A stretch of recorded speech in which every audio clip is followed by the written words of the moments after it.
Chapter 1348. The biting cold wind howled angrily, like an angry beast howling in the mountains. Veronica and the accompanying knight braved the razor-sharp icy wind and walked up a hill. Their vision crossed the steep mountains that seemed to have been carved by a knife and an axe. The mountains were silent in the night, and only a vague outline could be seen. This side was as smooth as a mirror, shining under the golden sea moon, exuding a pale color. And at the foot of the mountain, a dark mass of creatures was gathering like a stream of water, forming a dark mass of about 10,000. There were also some flying creatures in the sky. These monsters were guarding the Ordos Pass, blocking the road to Alcala. From time to time, the howls of the monsters came from far away with the wind. In this dark night, it was even more frightening. These monsters are indeed slowing us down while circling to the front to block us. The Ordos Pass is the only mountain path in the vicinity that can lead to the Alcala area. Otherwise, we can only take a detour further north. But the main force of these monsters is already behind us, and there is not much time left for us to make a choice. The one who spoke was Lorena, the daughter of the Grand Commander of the Knights Templar. She and her fiancé, Filas, were part of the Empire's entourage to explore the deadly frost forest with Brando. After the big explosion, she and Filas returned to the country together. Not long after, they were imprisoned by the Silver Queen and Veronica. Later, they were rescued by Brando. After the upheaval in Rushta, she, Veronica, Vala, and others were teleported away from Bankel and came to East Metz to experience the fiasco. And due to the shortage of lower-level officers after the fiasco, not only was Vahina also appointed as the captain of the Folded Sword Knights, but the former number 1 knight genius of the imperial capital was directly appointed as a deputy by Veronica. Now, she was a member of the middle-level commanders of the Azure Legion. Miss Knight was dressed in military attire, and her fiancé, Filas, was standing beside her. As almost all members of Prince Barano's family had perished in this upheaval, the only eldest heir looked a little depressed at the moment, not as cheerful as when he was in Erewhon. The dragons are still buying time for us, but there is no doubt that it is only a matter of time before those flying crystals arrive. There is no time for us to take a detour to the north. If we encounter those monsters at the Alcash Mountain Pass, we will all be wiped out. Luoan, who was wearing a silver robe, replied. The strong wind caused his robe to flutter, but he held an ivory staff in his hand and stood in the cold wind. His performance was even more calm than the night, as if he was not affected in the slightest. He looked at Vala of the Holy Cathedral of Fire, who was silent, and continued, Your Excellency, the best way now is for us to join forces and defeat this army. Before the Crystal Cluster army arrives, we can open a path from the front. What do you think? Before Vala could speak, Sydney, who was beside him, had already nodded, yes. Then the coordination of the army will be handed over to Lady Veronica, Luoan said, Legion Commander, is that okay? Veronica stared at the dark mass of the Crystal Cluster army below and nodded, I will coordinate with Mangrove. She looked at the eldest prince, Lenoret, who also nodded silently. Everyone present understood that the next battle would be the key to determining the outcome of this night's war. No matter how well they had done before, if this battle was lost, then the future of the Empire would be gone. For the people of Cruz, it seemed that since the tragic battle on the Great Plains, the descendants of the Flame King, Gretel, had ushered in another war that they could not afford to lose. Almost everyone present in Cruz prayed silently in their hearts, praying that the sages who had fallen into eternal slumber would bless their descendants and allow them to seize the last glimmer of hope. Blow the horn. The heavy cavalry of the Azure Legion began to gather on the side of the battlefield, and Veronica waited for a moment before speaking. On the hill, rows of mages in silver robes began to flicker, and then disappeared one by one. Finally, the leader of the Hidden Realms Enforcers, Luoan, and the Great Holy See of the Holy Cathedral of Fire, High Priest Vala, who brought iron and fire, both stepped into a light door without saying a word. Sydney, the adoratress of the Leo Palace, looked back at the female Legion commander before stepping into the light door that belonged to her. Veronica took a deep breath, and there seemed to be many images of the battlefield in front of her. Sometimes it was the Valley of Hagen, where the Lion army surged like a tide, or the Battle of Watercress Castle, where the enemy this time was replaced by the wind elves, the night, the forest of spears, the arrows that seemed to overshadow the sky, and the images of the enemy alternated. The Fanzan, the elves, the mountain folk, the lion men, and sometimes even the heavy knight of crews. Every battle she had experienced appeared in front of her eyes. Until finally, they overlapped into one and turned into the scene in front of her again. In the mountains of Alcra, the cold wind whistled, and the Crystal Legion's army was waiting for the first attack of Cruz's people. The sound of the bugle horn echoed throughout the mountains and plains. Brando had a dream. In the dream, he seemed to have returned to the past in the game. The biting cold wind of the mountains, the dark sky, the wailing of the wind, and the endless, despairing army. They covered the sky and covered the earth, surging like a tide. The resistance of the humans was so weak and powerless. They roared, fought, and used every ounce of their strength, but the enemy came from all directions, and there was no chance at all. His heart was burning with anger. Where was the diamond force? Where was the thorny flower fire? Where was the army of the Holy Church? Where were the reinforcements? He remembered that the last thing he saw was the skeleton of a WIRM that was shrouded in a dark aura. It whistled through the air, and grayish-white flames spurted out of the WIRM's mouth, turning everything in its path into ashes. Then, the entire world dimmed, plunging into darkness. Then he woke up. That battle was the last memory he had of that world. He didn't know what happened after that battle in the Alkash Mountains, but the defeat of the army of Fanzan and Cruz would definitely bring about earth-shaking changes in the game. In a sense, it was a battle that changed the history of Wond. But in this world, there might not be such a battle anymore. Brando didn't know that at this moment, there was a battle that would decide the fate of an empire, and it was happening in the same place. Many familiar names and familiar people were fighting for their lives in this battle. He didn't know that maybe in the time he opened his eyes, those familiar names had already passed away and turned into memories of the past. He woke up from the darkness, feeling a little strangely frustrated. He put on his coat and went outside. There was a long corridor outside the door, and it was silent. He followed the memory of the day through the dark corridor, and there was a light in front of him, and he was already in a courtyard. The cool night wind blew on his face. He had just taken a breath when he heard a puzzled voice. Brando? Brando was slightly stunned. He knew that there was only one person here who would call him that. He looked up and saw Freya's lonely figure standing in the courtyard, looking at him with a surprised expression. You can't sleep either, Brando? Brando wanted to say that he suddenly woke up, but for some reason, he just nodded silently. What about you? I'm going back to Erewhon tomorrow, Brando, Freya said softly. Brando suddenly understood what Freya wanted to say. The moonlight in the land of eternal death shone on the courtyard, and it was a faint silver color. Walk with me? He suddenly asked. Freya was stunned, and then nodded. She was resolute on the battlefield, but in front of Brando, she had always been submissive. The two of them walked along the courtyard's corridor silently, and only the rustling of their footsteps could be heard. The girl lowered her head, and felt the thumping of her heart, which was strong and rhythmic. What did Andrea tell you about your background? Brando suddenly asked. Andrea had vaguely revealed to him that Freya's bloodline and inheritance might be related to the goddess of war. He only knew that Freya's real name was actually Alicia Everton. She was the daughter of the Earth Knight Everton. In order to escape the purge of the royal faction during the reign of Oberd VI, she was brought to Bucci by the royal faction and arranged to live with her uncle and aunt. The Earth Knight Everton did not have any special inheritance, and was just an outstanding knight.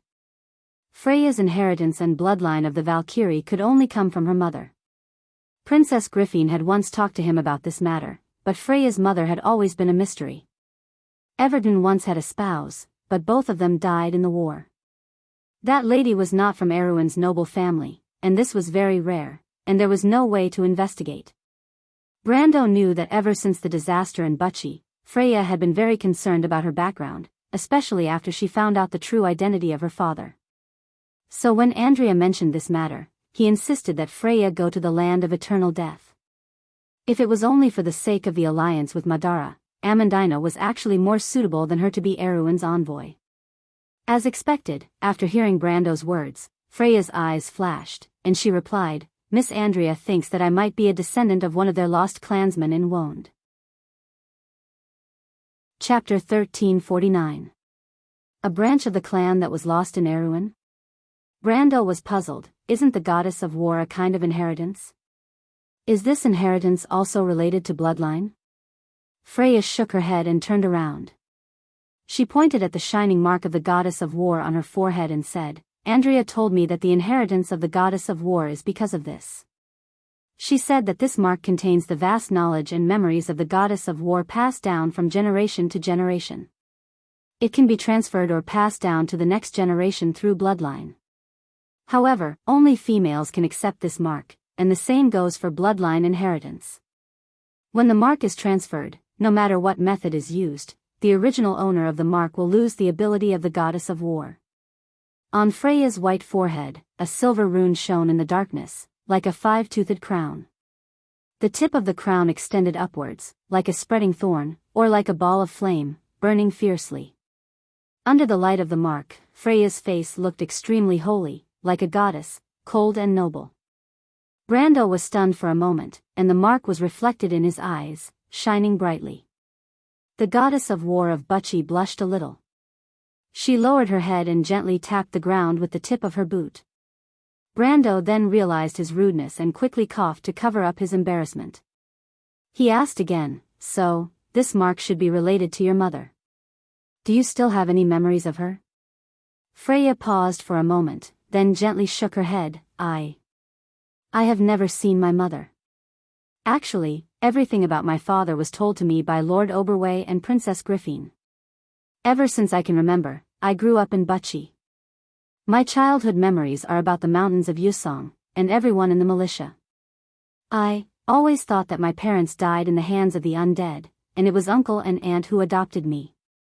Brando heard something from the girl's low voice, and his heart softened.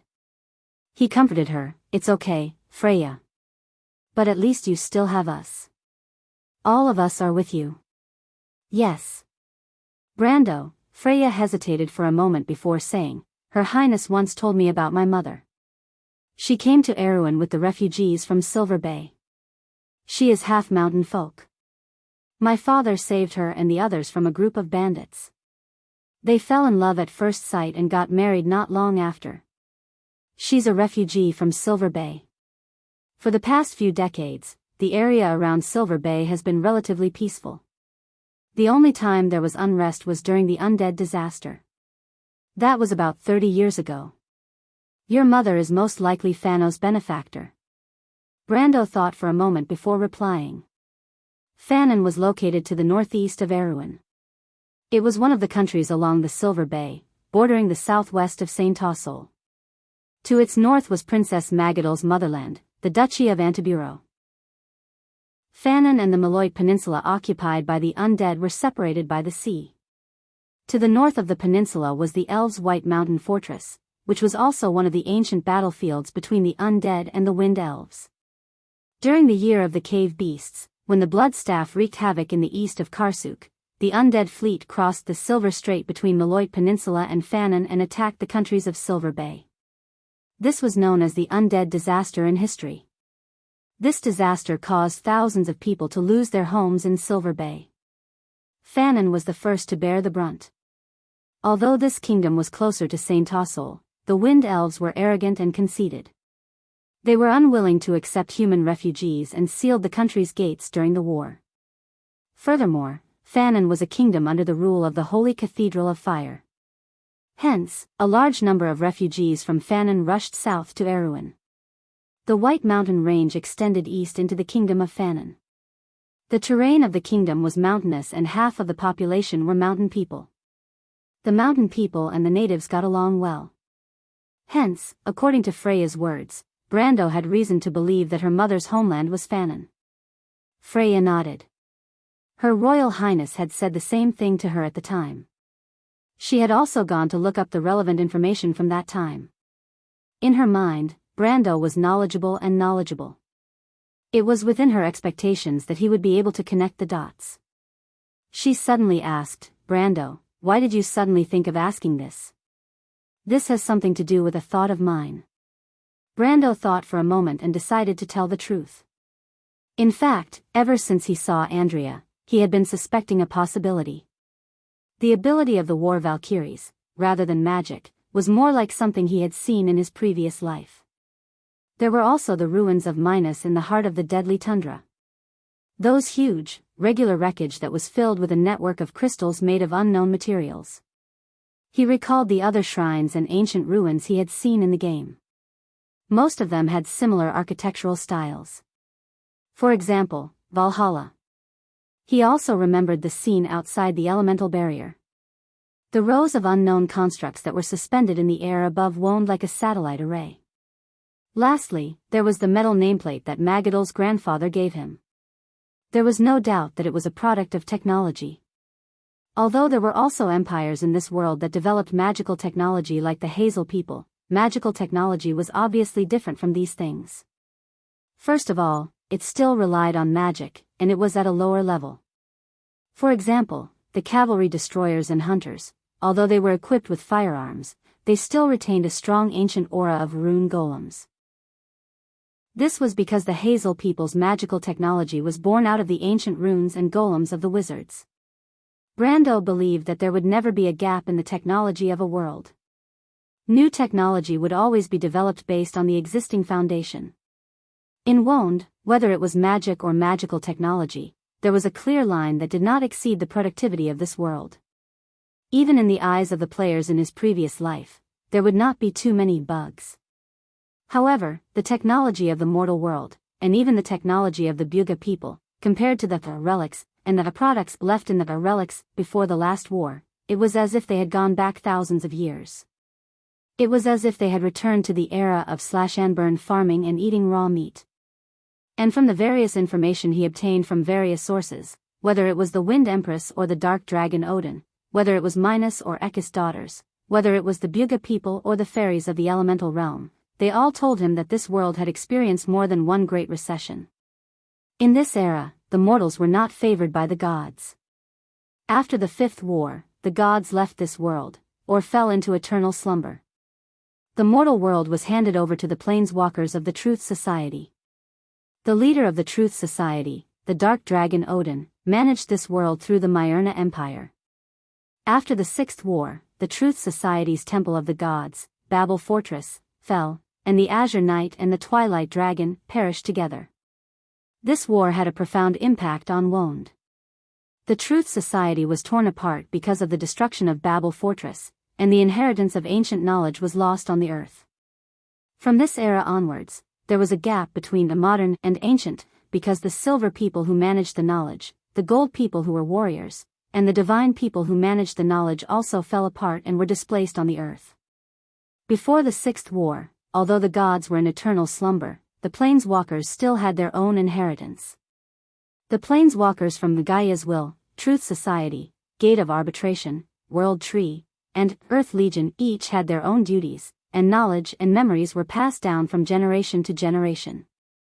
But after the Sixth War, the World Tree split, the Truth Society was nowhere to be found, and the Gate of Arbitration and Gaia's Will were lost. Only the Earth Legion still maintained a sound organization. In fact, it was the Myrna Empire. But even so, the superstructure of the Earth Legion, the inheritance of the planeswalkers led by the Dark Dragon, was also lost due to the fall of Babel Fortress. This could be seen from the number of planeswalkers in the Earth Legion after the Azure Knight, and even the strength of the Dark Dragon Odin himself was getting weaker with each generation. In the era of the Azure Knight, the Dark Dragon Odin could even compete with the Twilight Dragon, but in the era of the War of the Holy Saints, even the Four Sages could fight against Odin. Although Odin in that era was suspected of going easy on the Twilight Dragon, from what Brando saw and heard now, even if the Twilight Dragon went easy on the Twilight Dragon, the Four Sages would not be its opponent. This could only mean that the level of power of Wound had been declining, and the reason for the decline was obviously the loss of the inheritance. This inheritance, like the civilization of the mortals of this era, also had an obvious vein to follow. It was just that it was the opposite of the progress of the mortals of this era, and it was a path that kept regressing. What about the civilization of the mortals? Going back, from the era of the War of the Holy Saints to the present day, although the level of power of Wond was still declining, it was a chain reaction caused by the Golden Race and Silver Race's seclusion. During the era of the War of the Holy Saints, there were many strong people, such as the 12 wizard leaders of the Silver Alliance, Medisha, Haku, the king of the Silver Elves, Harquist, Alaz, the genius of the Dragon Clan, Fuchsia, Tumen, Odin, the Witch Queen, and Kelsey. But these people were either Bugas, Silver Elves, or the descendants of the Dragon Clan, the Myrnas, or even the Divine People. Among the mortals of that era, how many people were famous? Other than the 4 sages who were born in response to the order, most of the heroes of the mortals were almost unknown. The only ones mentioned in history were mostly the followers of the sages, such as the Flame Family Knight, or the Wind Empress Knight. The strength of these heroes may be considered the top in this era, but it was only the top. In this era, the top powerhouses such as Vala, Mephistopheles, and the Pope of Fanzan were not inferior in terms of strength. Chapter 1350. These mortal heroes didn't count for much in that stormy era. In history, the Silver Elves' Dragon King Knights were known for their impressive military exploits. As for the human heroes, they had only won a single battle on the plains thanks to the Silver Elf strength. That was already the most glorious military exploits of all. The reason why these people's names could survive in the world was more because of the propaganda of the holy temples and royal families of various countries, or the biased records of history. Therefore, when the Silver Elves and Bugas went into seclusion, the legends of that era, as well as the names of the powerful armies, the Dragon King Cavalry, the War Colossus, the Phoenix Guards, all disappeared from the world one by one, giving the world the illusion that the power level of Wond was declining for thousands of years. In fact, in the mortal world, since the War of the Holy Saints, both technology and magic had made great progress. The gap between the most prosperous areas of Tonajul and Cruz before Brando became the Lord was evident. The level of civilization in the border area of a small country like Erewhon was roughly equivalent to the average level of Wond 100 years ago. The gap between 100 years could be so big, not to mention that the War of the Holy Saints had been nearly 10 centuries ago. In other words, the mortal world was recovering. It inherited the 6 previous declines of Wond, and it could be said that a new country was built on the ruins of the past civilization, which was also very logical. But the problem was that, in Brando's view, there was an obvious fault between these two veins. In theory, the mortal era was brought about by the azure night breaking the sky and causing the stars to fall to the earth. That was actually the 6th invasion of the Twilight recorded in the Pale Epic. In that war, Babel Fortress was destroyed by the final blow of the Twilight Dragon. After the fortress fell, the divine people fell apart, and their inheritance was lost. Only the Earth Legion survived. That was also the Dark Age when the divine people wandered the earth. In that last era, under the leadership of the Dark Dragon Odin, the last generation of the Golden Tribe, the Myrnas, established their own empire, which was also the last empire between the mortal era and the divine era. Then, at the end of the imperial era, the 4 sages were born. With the help of the Silver Folk, they overthrew the cruel rule of the Myrnas and established 4 kingdoms that truly belonged to the mortals. These 4 mortal kingdoms could be said to be built on the ruins of the Myrnas Empire, or on the ruins and relics of the past 6 eras. However, its development was 2 completely unrelated parallel lines with the civilization of the Myrnas and the divine people of the past, without any intersection. Andrea, as the goddess of war, was a member of the Earth Legion, even at the end of the Myrnas Empire, was still in the hands of the Dark Dragon Odin. But the power displayed by the war goddesses was completely different from any power system in this era that Brendel knew of. Not to mention the ancient miracles that he had seen in the ruins of the gods, such as Valhalla, and the Silver Plains that was related to the mystery of Princess Magadal. The power that it faintly displayed seemed to be out of place with the present. All signs indicated that the power and order system of the past era was a completely different power system from the power system that the mortals of this era had mastered. That kind of power and order system was more similar to what he saw outside the elemental frontier. The strange array of constructs suspended in the sky above Wond, the tens of millions of satellites, were the power system of the past era. They were the legacy of another era, and there was no fundamental difference between them. Why would such a situation occur? In this era, the power that the mortals were proficient in, the power of magic and law, and even the magical technology of the Hazel people were very crude. There were not many traces of the previous era in them. This was because the mortals used their own understanding of the chaos magic from the sea of magic, whether it was elementalists, law wizards, or other professions. Not to mention the witches who directly bypassed the power of order and law to communicate with the dark magic. These kinds of power that belonged to this era, compared to the power and law that Andrea and the other witches had mastered, or to a higher level of authority and power, such as the power of a planeswalker, were close to primitive. It was like the difference between a chisel from the Stone Age and a modern firearm. Brando himself had such power, so he could understand this point more deeply. His Mana Loss card could easily suppress all spells in this world, and all spellcasters. This was the highest priority. That was why Tumen, Fuchsia, and the Stag Witch would repeatedly mention this point when they talked about the power of a planeswalker. Only a planeswalker could fight against a planeswalker. This was one of the basic principles of the world of order created by Martha. And whether it was the power of a planeswalker or the power of the goddess of war, there was no doubt that they were the legacies of the previous era. These legacies seemed to be covered by an invisible force, isolating them from this era. So that the mortals could not stand on its height, and could only struggle to find a path that belonged only to them in the wilderness of darkness and thorns. That was why the will of the Twilight Dragon, when it was outside the elemental frontier and possessed the Roman body, would contemptuously say to Eloranta, the Dragon Queen, and the others, "Your inheritance may not be the inheritance of the divine people." Brando recalled that this tendency had already been born since the first generation of the Dark Dragon of the Myrna people. There was no doubt that the Earth Legion was the inheritor of the previous era, and the Myrna Empire was the inheritor of the civilization of the previous era. Then what about the four mortal kingdoms? It should be the inheritor of the Dark Empire. In fact, whether it was Cruz, Fanzan, Eloranta, or Saint Tossol, they all inherited a lot of legacies from the Myrna Empire. The magic system of this era originated from the era of the Myrna people. Law magic, elemental magic, string magic, witchcraft, runic magic, holy words, astrology, psychic magic, and magic circle magic. The 9 factions and the classification of the mages of the factions began to appear in the middle and later stages of the Myrna dynasty. Swordsmanship, the system of Sword Saint and Extreme Sword Saint, was also established by the Myrna people. Tumen also created the elemental array after the Chaos era. The 14-ring system of magic was born in the era of Urgatu, the last Dark Dragon, Odin, and the first 3 emperors. The alchemy and magic puppet technology of this era were produced in the middle and early stages of the War of the Holy Saints era.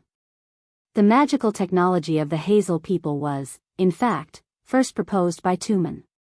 But there was no doubt that the Myrna people certainly had more than these legacies.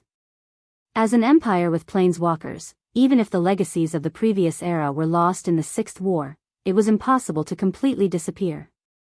Not to mention the Earth Legion. If Brando didn't know about the Earth Legion before and thought that it was just a traditional force, then when he saw the existence of Andrea and others with his own eyes, he would also understand that the Dark Dragon Odin must have held the legacies of the previous era in his hands. But why did the Kingdom of Mortals, from the Myrna Empire, only get things that were created by them? Where did the legacies of the previous era go? Brando couldn't help but think of the history of the Myrna people. The Myrna people were once the most powerful golden race. The warriors of the gods. One only needed to look at the dragons to understand how powerful the golden race was. But in the War of the Holy Saints, the level of power displayed by the Myrna people could only be regarded as slightly stronger than the Silver folk at best. It could be a powerful Silver Empire, but it was still far from being a kingdom of the golden people. But there was no doubt that in the era of the Azure Knight, the Myrna people could definitely be regarded as the golden race, because the Azure Knight himself was a Myrna. In other words, the level of power of the Myrna Empire, from its inception to the end of the empire, was constantly declining. But, if the kingdom of the gods and the decline of the civilization before the Sixth War was due to the repeated invasions of the Dusk, If the decline of the power level of the mortal world since the War of the Holy Saints was due to the chain reaction caused by the reclusion of the Silver Folk, then why was the empire of the Min, people constantly declining? Although the Earth Legion had been fighting against the Chaos Legion outside the elemental barrier since the middle to late period of the Myrna people, before that, the empire had been thriving, with neither foreign enemies nor divisions, and had experienced a rather long period of peace.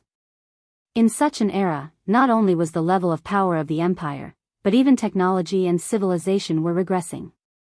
This was too inconsistent with the development of things. There was only one possibility in Brando's mind that could explain this. That was the plan of the gods and Martha, the age of the mortals. Only this reason could explain why the Myrna people consciously gave up the legacy of civilization from the previous era and began to carve out a path of their own.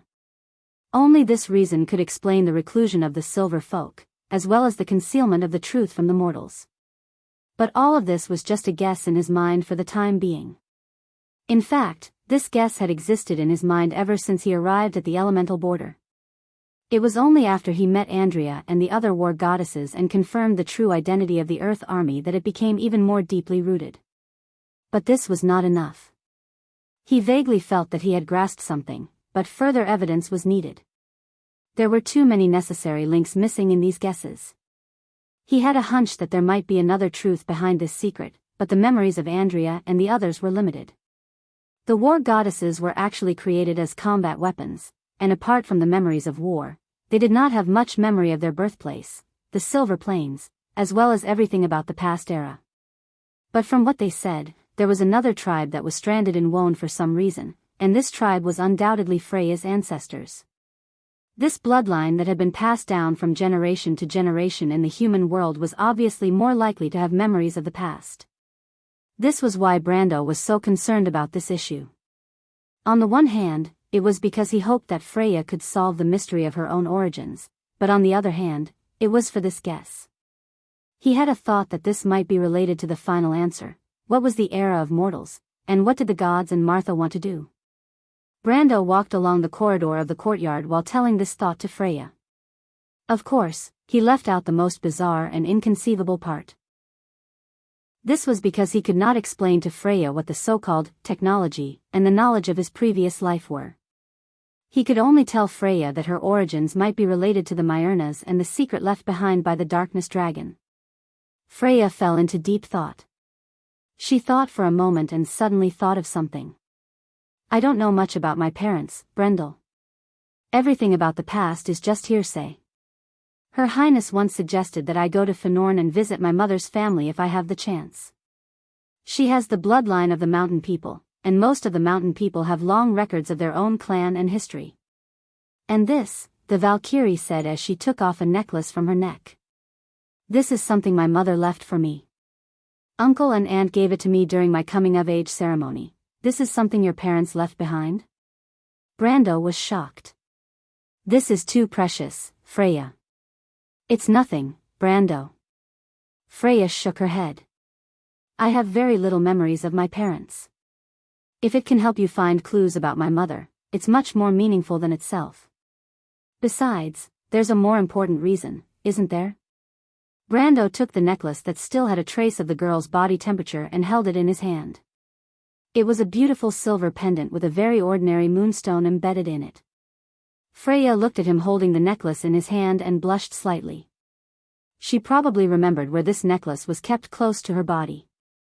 Brando inspected the necklace. The two of them did not speak for a while. The corridor was silent, and only the faint moonlight could be seen. The Valkyrie took 2 steps and suddenly slowed down. She stopped and called out softly, Brando. Brando was startled. He did not find anything suspicious about this necklace. This necklace seemed to be a very ordinary relic. It carried a mother's blessing and longing for her daughter. He heard Freya call his name from behind. Just as he was about to turn around, he suddenly felt his body tighten. A pair of arms came from behind and hugged his chest tightly.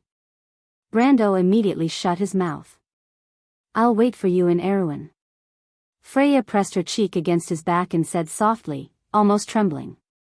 Everyone will be fine, right? Brando nodded. Yes, everything will be fine. Whether it was this world or the people he wanted to protect. Chapter 1351. Battle cries came faintly from the other side of the mountain. Knights in heavy armor were climbing to the top of the mountain step by step. They looked up, and through the gaps of their metal masks, they could see the boundary between the knife-edge cliff and the sky. White mist gushed out of their mouths and intertwined in the cold air. From time to time, there were stones rolling down the mountain stream under their feet, making crashing sounds. The armor of these knights was very different from the heavy and practical armor of the crew's people. The surface of the armor was shiny and covered with beautiful lines. Under the metal plates were thick fur for warmth. Every knight wore a long white cloak. Under the cloak, the cross and wild rose patterns on the breastplate appeared and disappeared with the knight's steps. The knights kept turning back to grab their companions. They moved forward in the steep mountain like a thin black line. Step by step, their line of sight gradually ascended until they passed the peak of the mountain. A gust of wind swept over, blowing their cloaks up. The knight walking at the front subconsciously grabbed his own cloak with a backhand grip. The earth-shattering battle cries were heard. All the sounds on the battlefield seemed to have been magnified 1,000 times in an instant. The long sound of the bugle horn and the thumping of the war drums seemed to have struck their hearts. The army was like a flood, rolling like thunder. The battlefield at Ordo's mountain pass was fully displayed in front of everyone. On the open slope, the only remaining knight of the crew's people were attacking the black mass of the Crystal Cluster army. Layers of deep purple flashes appeared in the ocean, from time to time, wave after wave, like a gale sweeping across the sea. Looking down, the entire battlefield at Ordo's mountain pass was completely intertwined. The black and red torrents separated each other. All kinds of flags fluttered in the ocean and were swallowed by waves from time to time. The colorful aristocratic coalition army was collapsing, and the heavy infantry of the crew's people were like the mainstay of the entire battlefield, facing the repeated attacks of the Crystal Cluster army. They were like a rock standing in the middle of the raging waves. The only hope of the crew's people was their heavy cavalry. They hoped that the heavy cavalry concentrated on the right wing could completely defeat the army in front of them before the main force of the Crystal Cluster army arrived. However, there was not much time left for them. The knight looked up. Thick clouds hung in the sky. On the land where the gloomy sky connected with the horizon of East Metz, a black ocean was spreading as far as the eye could see. He opened the metal mask, and the moonlight reflected in the depths of his eyes, sparkling. The knight turned around. The knight behind him had already raised a flag. The silver swallow-tailed flag was raised high in the strong wind. A shadow flew over everyone's heads and spread its wings. Its bony wings were more than 20 meters long. Together with the black-armored knight on its back, it swooped down into the valley. One after another, bone dragons flew out from between the steep peaks. They flew above and above the knights, and their shadows constantly streaked across the mountaintops. Should we believe them? Master Rodrigo? The knight shook his head. I've never believed in the cunning creatures of darkness, but we can't control them now. Carry out the orders of His Holiness the Pope. Blow the horn. Vahina could not remember how many times she had killed her way into the enemy's formation. Although she was a student of the Legion commander, she was not in a better state at the moment. Her body was covered in blood, and almost all of it was her own. She did not know how many wounds there were under her armor. When exhaustion came, the secretion of adrenaline began to decrease. The pain came like a tidal wave, and cold sweat began to seep out. The biting cold wind from the mountain pass blew, and it was bone-chilling. She had already thrown away her magic spear. It was left on the body of a medium-sized crystal cluster. She could not pull it out. The spear pierced through the monster's core and directly nailed it to the battle formation. She then switched to her own sword to fight the crystalline sparks. After killing 2 small crystalline sparks, the fine-quality glimmering longsword also broke with a clang. A crystal cluster pounced on her. She roared and used all her strength to stab the broken sword into the pupil of a crystal cluster. The crystal cluster let out a sharp cry and fell back. However, after losing her sword, she was immediately faced with a desperate situation. The surging crystal clusters overturned her earth dragon. She lost her balance and fell heavily to the ground. Then, the earth dragon toppled over. The young lady of the flower and leaf collar screamed and felt that her legs immediately lost feeling. Tears gushed out of her eyes uncontrollably. She knew that her leg was broken. Fortunately, the drake did not completely crush her. Otherwise, this creature, which weighed nearly 10 tons, would have killed her in an instant. But it was almost the same. Vahina looked at the crystal clusters that rushed at her in despair. Her legs were crushed under the drake's body, and she could not pull them out in a short time. Her companions were already far away, and the night would not stop on the battlefield. Only death was left for her. Sister, she seemed to hear her sister Elise anxiously calling her name in the army. But how could that be? It was so far away, and Elise could not see her in the chaos. Even if she saw her sister, how could she hear Elise's voice? The heavy knight's front line was at least a few miles away from the Buga mages. But when she heard her sister's voice, she could not stop her tears. She struggled to straighten her body and looked at the back of the battlefield in despair. It was as if she wanted to see her sister, her brother, and her father there. "I'm sorry, I'm going to die." At the last moment of her life, the first thing that appeared in Vahina's mind was her mother's pale and gentle face. Then, that face disappeared into the darkness, replaced by a face full of heroic spirit that was calm and composed. The razor-sharp claws tore through her armor in an instant.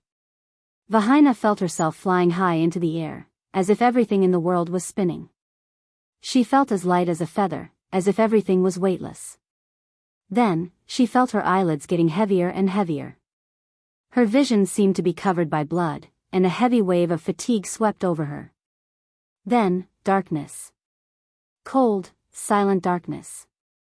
"Damn it, country bumpkin." Veronica's face was gloomy, and she grabbed Elisa's arm tightly. The latter cried and called out her sister's name, but soon, her voice became hoarse, and she only had the strength to cry. She watched as her sister's figure was drowned by the crystal clusters. Her small body seemed to have lost all strength in an instant, and she knelt down powerlessly, kneeling on the cold sand. The female army was expressionless.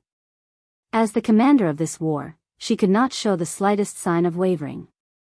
But Vahina's accident was like a sharp sword that pierced straight into her heart, and her lips were a little pale. At this moment, all she could do was gently help Elise up, and quietly hugged the crying little girl in her arms. She did not say a word, and waited for the heavy cavalry to bring the final result of this battle. Whether it was hope or despair. Elise wailed in her arms. There was not much time left. The crystal cluster army was coming from the direction of Mihodafen, and the tremors on the ground could be felt from more than 10 miles away. Small stones jumped on the ground as if they were indicating something. The light cavalry reserves of the crew's people stood on the mound silently, and rows of knights were looking back on horseback. Between the rolling hills in the sky, there was a faint black line. The nobles' faces were ashen. Many people were looking back, and the mound shook for the first time, and some people had already collapsed on the ground. Veronica hugged Elise quietly, and for the first time, she did not draw her sword on the battlefield, and the knuckles of her hands were a little pale. After decades of military life, she actually felt her hands trembling, because this war was destined to bury the fate of the crew's people. Late King Guilt, what did we do wrong? Why are you punishing us like this? Some people had already questioned the wind with grief and indignation. It's over, it's all over, the empire is finished. Some people were desperate, but some people's hearts were full of heroic spirit. Little Perrault looked sympathetically at Elise, who was crying so hard that she was almost exhausted. He also felt some pity for Vahina's death.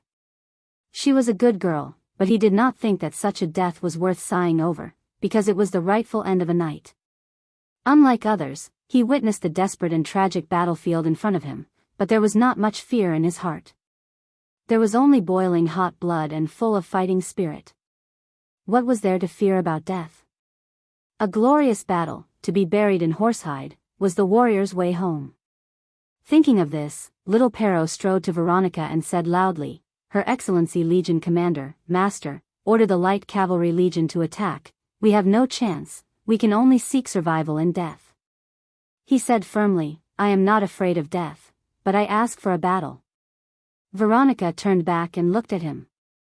Little Pero was the son of Sir Loston.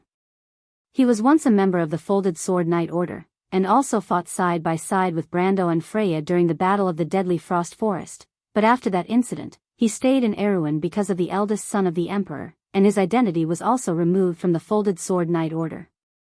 At this moment, Veronica appointed him to replace the dead Viscount Lasca as the commander of the Light Cavalry Reserve, because she valued his outstanding talent for cavalry command. And his fearless courage.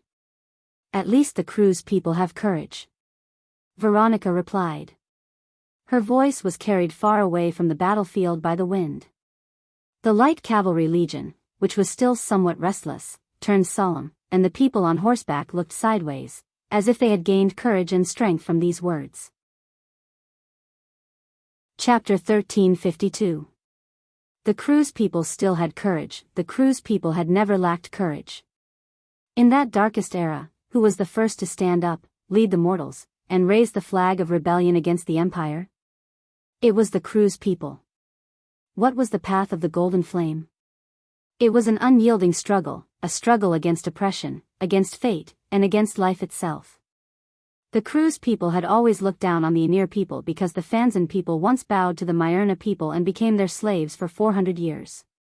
Among the four empires, only the Cruz people could maintain this pride that had been passed down from generation to generation, as if it was inherited in their blood.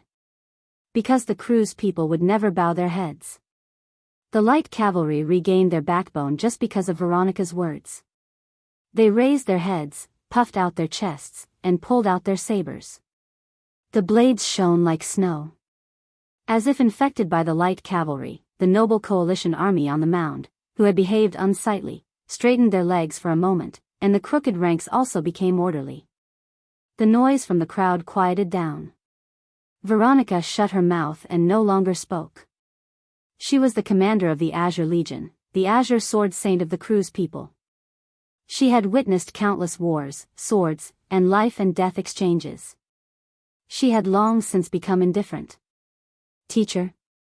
Go, the female commander nodded, don't look back, as many as you can escape, bring out the hope of the Empire, as long as there is still one Cruz person alive. Little Pero nodded firmly.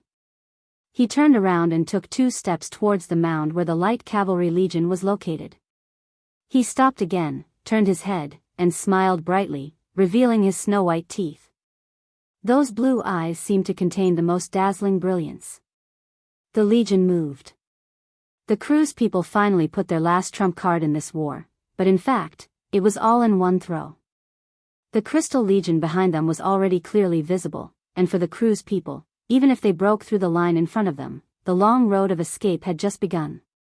Countless people were destined to fall on this path, and those who survived would become the hope of the Empire. The nobles mounted their horses and unsheathed their swords. In the past 1,000 years, they had lost a lot of things. Courage, glory, and the responsibility of nobles. But at this moment, they had to fight for themselves. They had to survive or die on the battlefield like a real knight. The female Legion commander's words seemed to have some kind of miraculous effect. No one complained, and no one whispered. Everyone understood their own fate, and everyone chose their own fate. Everyone gathered together. Veronica placed Elise on the horse's back and held her in her arms. She turned the horse around and drew her sword for the first time in the battle. It wasn't the azure firmament. That sword had long been lost. This sword was given to her by Brando. It was a fantasy-grade magic sword called Rose Tower. It was a gift from the Bugas to the Abes, and the young man had given it to her when he came to the Empire. He said that it was a gift to his master's wife for the sake of his teacher. Although she didn't know what a master's wife was, she could vaguely guess what it meant. She couldn't help but snort softly, thinking that this damn brat. And then there was that person. Veronica's thoughts seemed to have returned to a long time ago, to her youth, the memories of her fighting side by side with that person. Under the command of Marshal Darius, they won glorious victories one after another.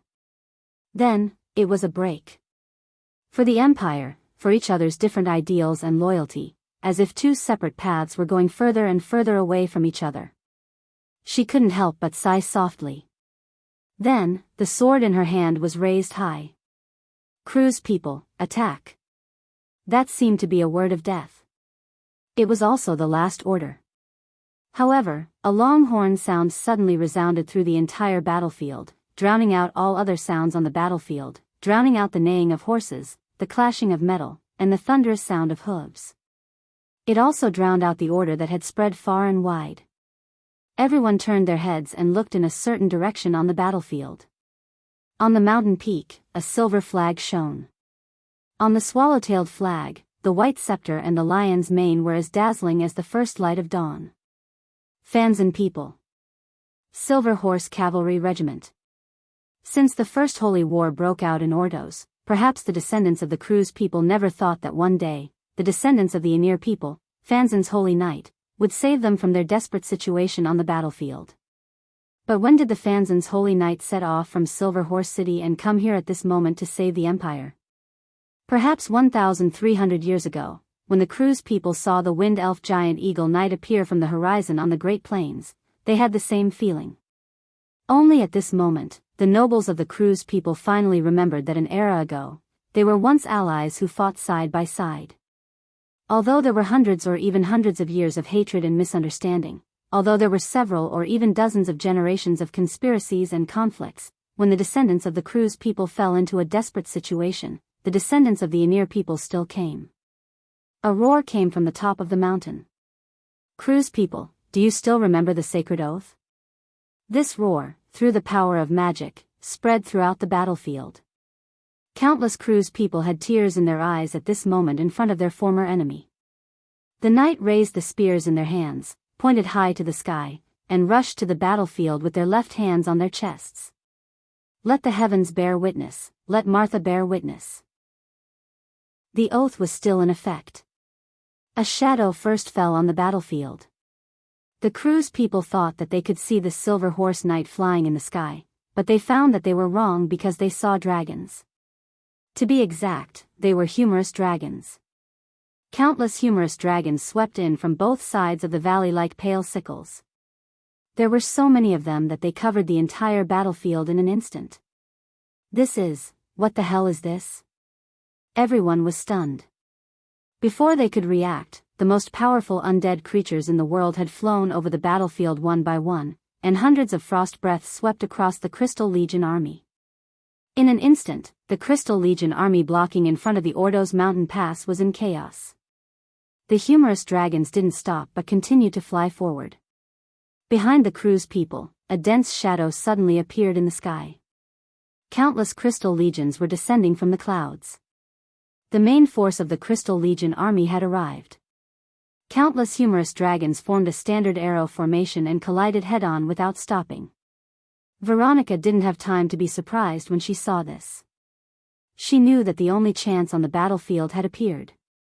Her legs squeezed the belly of her horse tightly, and she immediately rushed to the battlefield with her horse. Kurlutzians. She took the lead and shouted, "Charge! Kill!" The knights seemed to have woken up from a dream. They immediately shouted in unison and swept toward the front of the battlefield. The light cavalry legion rolled down like an avalanche, and in an instant, the situation of the entire battlefield was affected. The morale of the aristocratic alliance army was high, and they turned into a torrent and followed closely behind. The Crystal Legion army at the front of the battlefield immediately began to adjust their formation. It was as if there was an invisible and powerful will controlling them, causing these dull creatures to rush forward without fear of death. They wanted to drag the Cruise people here. At this moment, both sides understood. Life and death would be decided in this instant. But it was at this moment. A bright sword light suddenly appeared on the battlefield. The sword light was like the rising sun.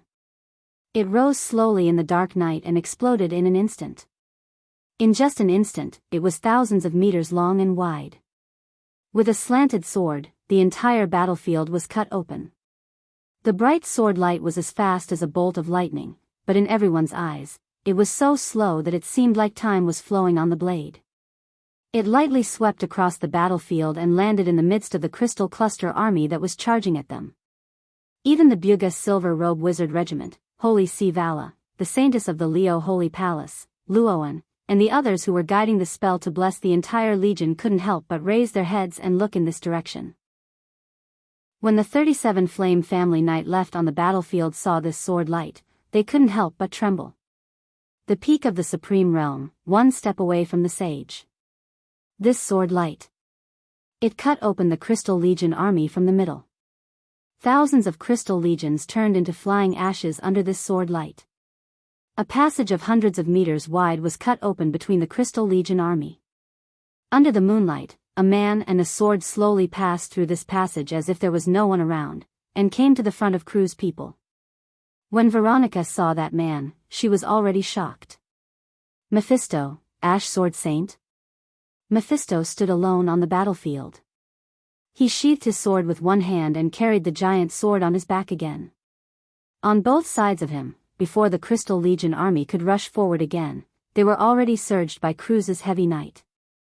The torrent of heavy knights separated from both sides of him, and this sword saint seemed to be going against the current in the turbulence. He walked step by step to Veronica. Only then did the commander see clearly that there was another person beside Mephisto. Mephistopheles? She was stunned and quickly tightened the reins.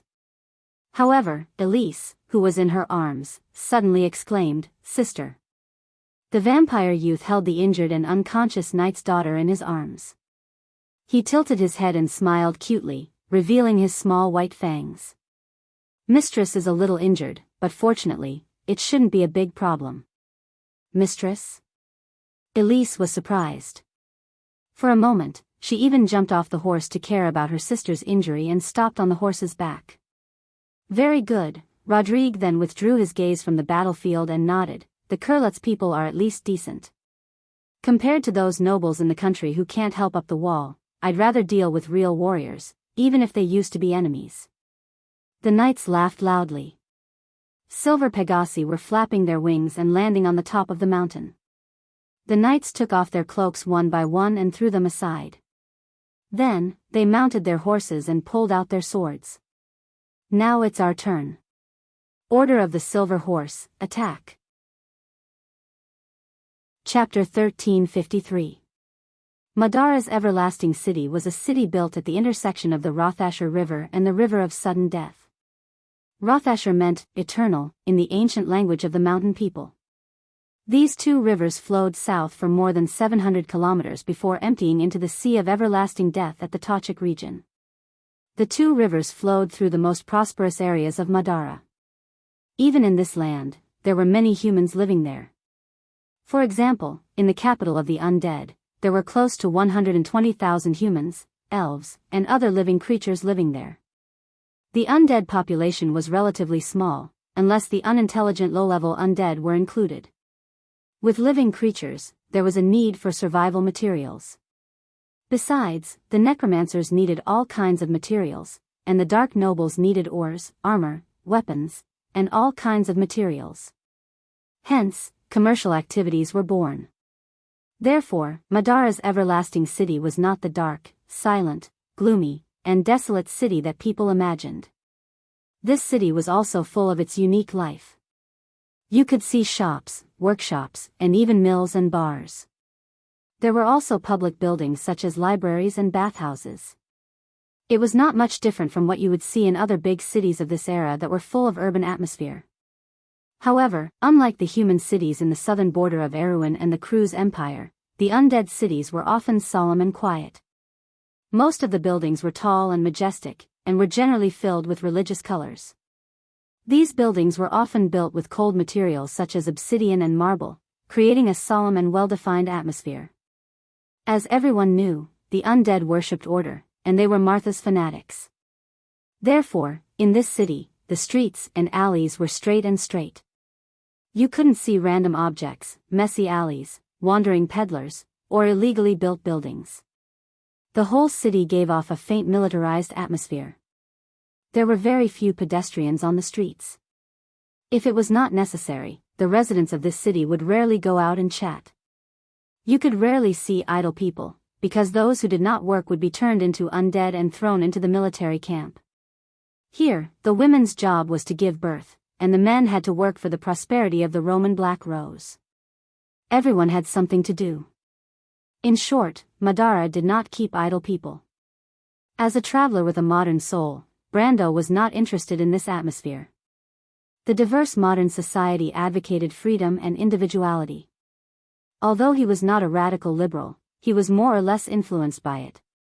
He did not like this kind of ultra-conservative and militarized closed society. However, it was always easier to destroy order than to build it. Since the arrival of the goddess of the dead moon less than a week ago, the undead society had collapsed before his eyes. At this moment, he was walking on a street with others. His eyes swept across the ruins of the buildings on the street. As far as his eyes could see, the street in the early morning was covered with a thin layer of fog, mixed with the dust on the ruins, forming a haze. The visibility on the street was extremely low. He did not use his special perception ability.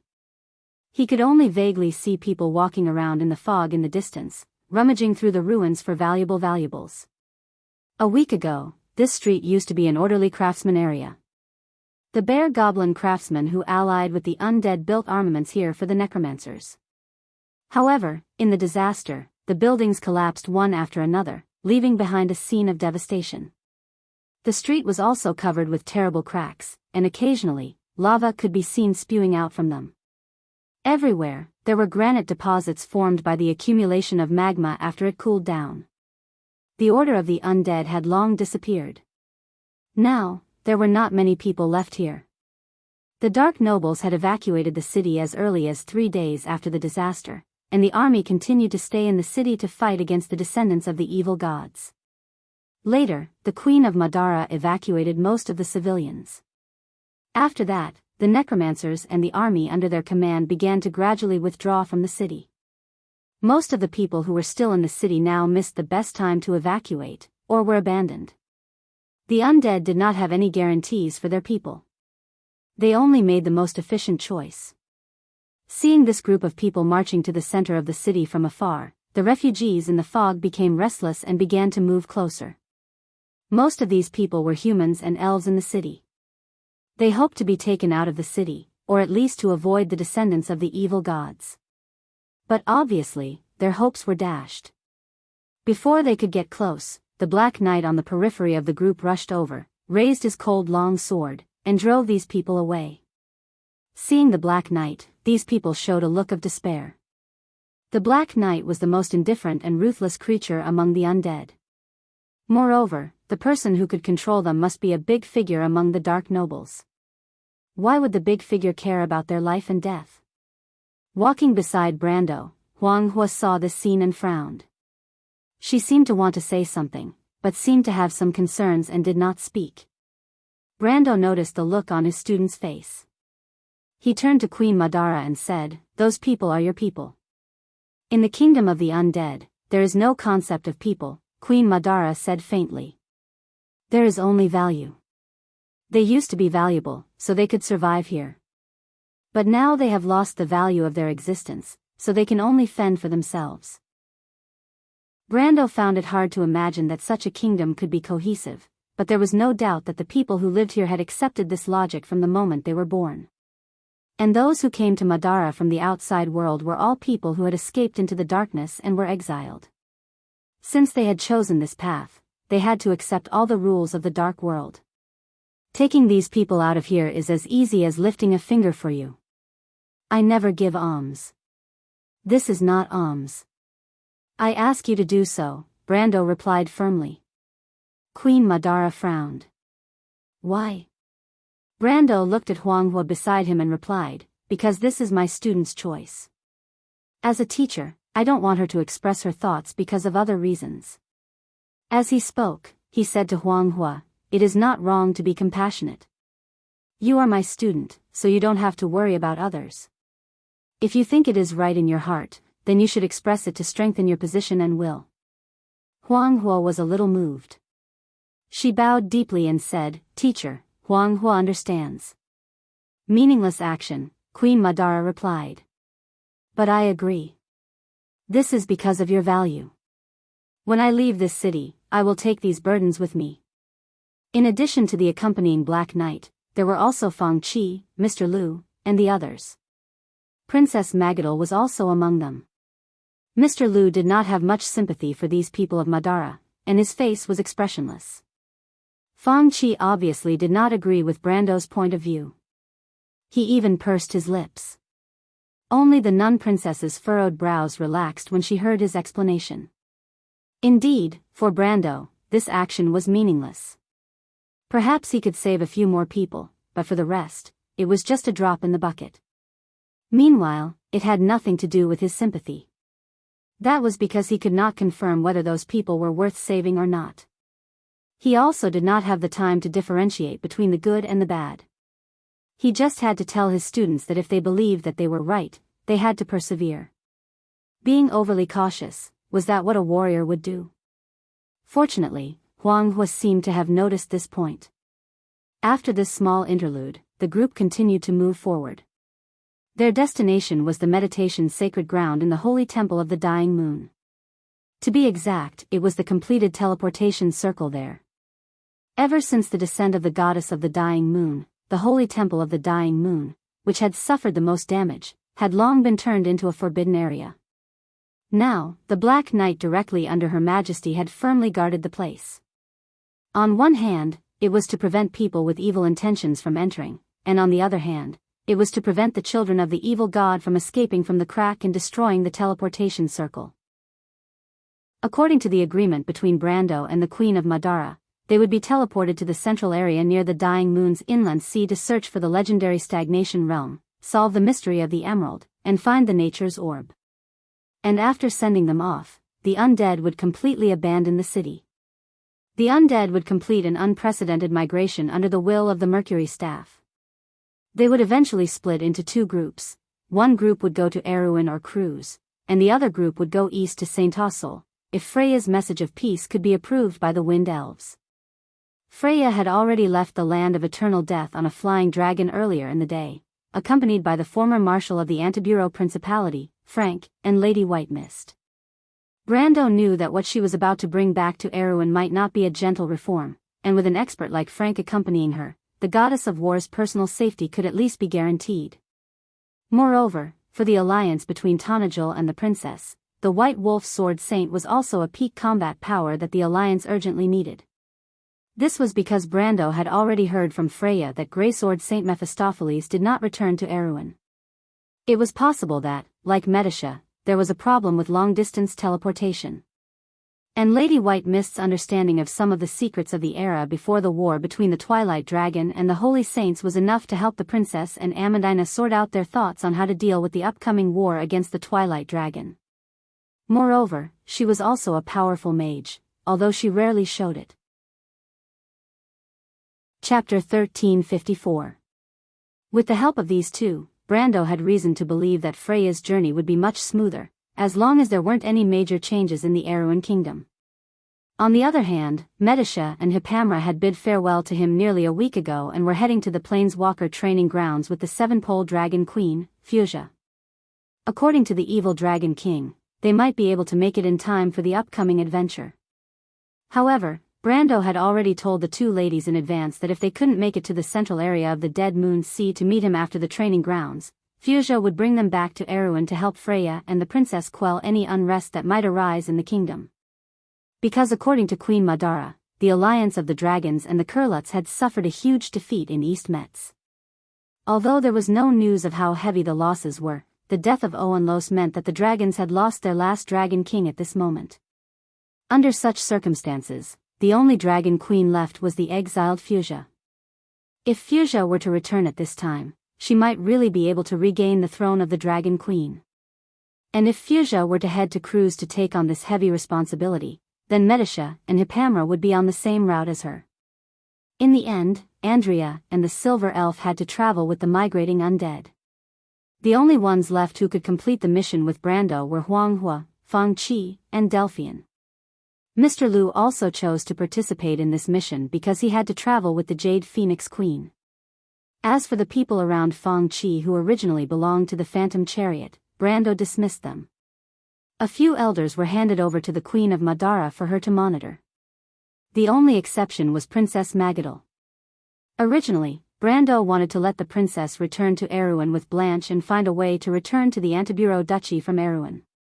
But he didn't expect Andrea to suggest bringing the princess along.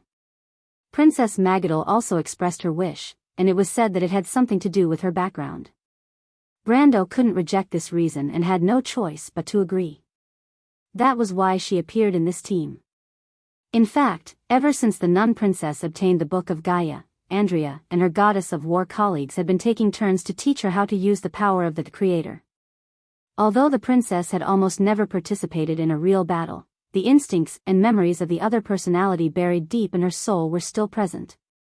Her learning progress was quite good, and she could be considered to have the strength to protect herself. Brendel did not think too much about the princess's combat prowess, but he did not reject her because he had promised Blanc. Besides, he was also very curious about the secrets of the Silver Plains.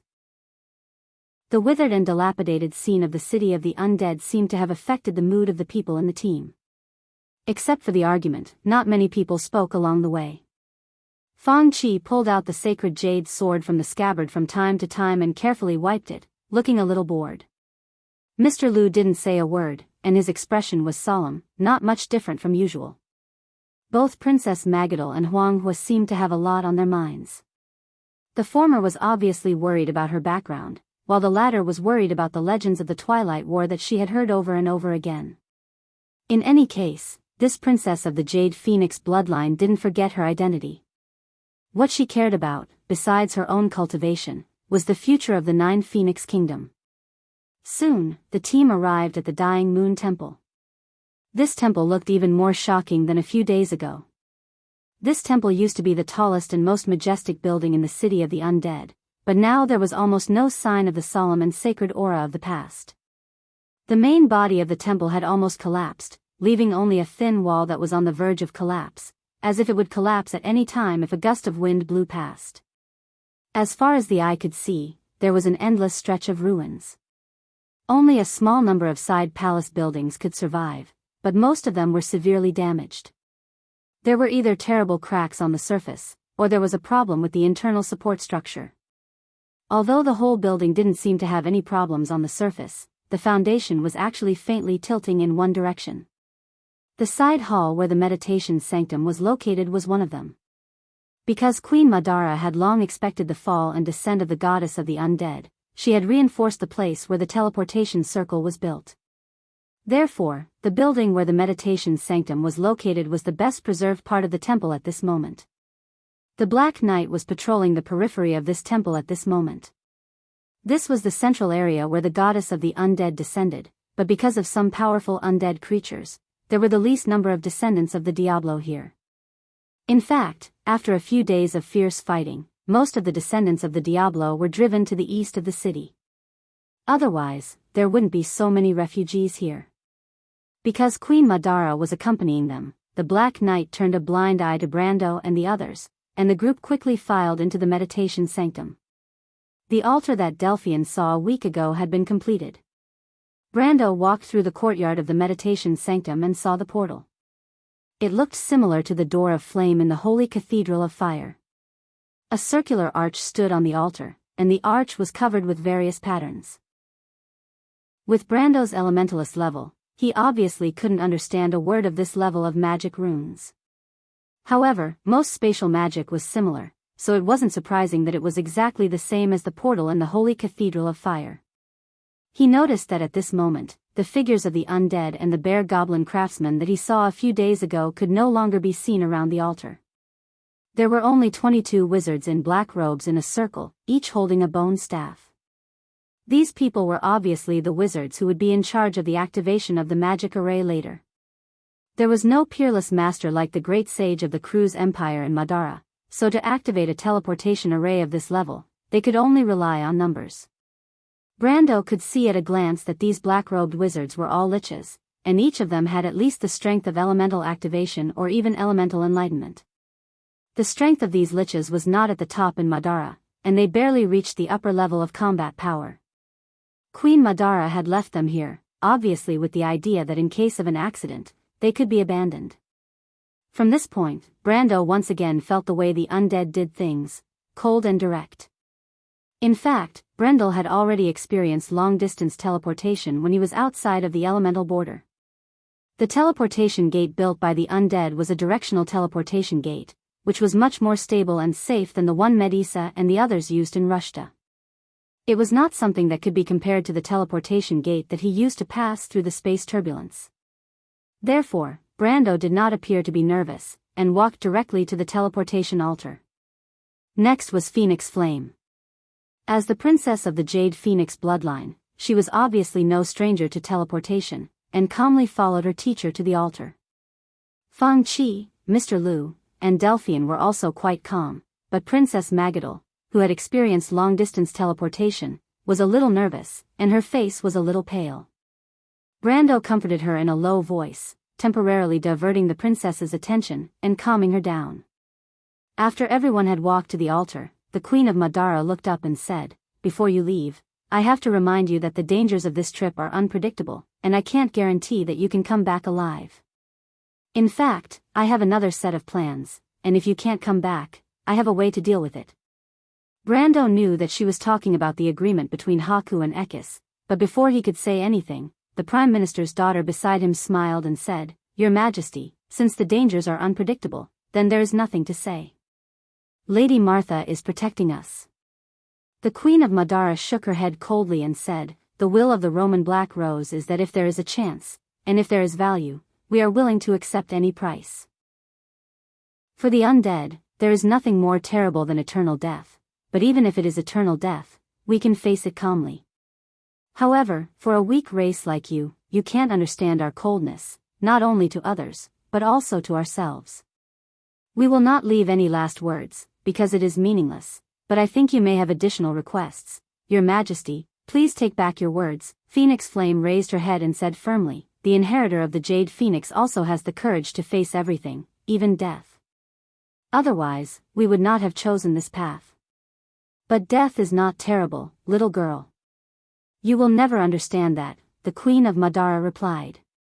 Brando saw that the argument was going to continue, so he frowned and interrupted the Queen, "Leave the last words to others. I have a question for you, Your Majesty." The Queen of Madara looked back at him and said, "Speak." "For Madara, if you want to reconcile with Saint Tossol and Fanzan, there is a better choice than Erewhon, isn't there?" "You mean the Bugas?" The Queen of Madara seemed to have expected this question. Brendel nodded. This was actually a question that had been in his heart for a long time. He had suppressed this question for a long time before finally asking. Even though he had some guesses in his heart, he still hoped to get a definite answer from the other party. After the Fallen Moon disaster, the Bugas lost their kingdom in the sky. Now the speed of information transmission between the continents is slower than in any previous era. The Bugas can't teleport back and forth between their monitoring point and the floating city like in the past, so they may not have time to know everything that is happening here, the Queen of Madara replied, "But this is only one of the reasons. The second reason is that the relationship between the Bugas and the Wind Elves may not be as good as you think." "What do you mean?" Brando's heart skipped a beat and asked. "The Bugas have always been in conflict with the four empires. Whether it is the Crews, Fanzan, or the Wind Elves, they are not happy that someone is above them and telling them what to do.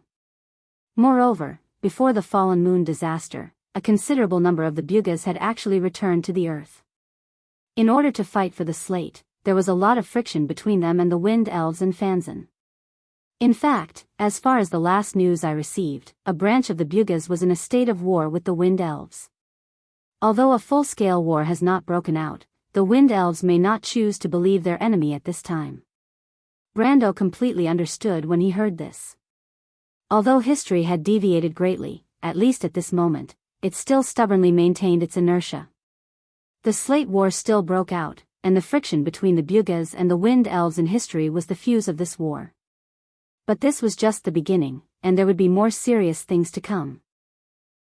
After listening to the Queen of Madara's words, Brando was silent for a moment, and suddenly said, if your majesty really wants to reconcile with the wind elves and Fanzan, and wants to fight against the twilight dragon, I have 2 things to warn your majesty.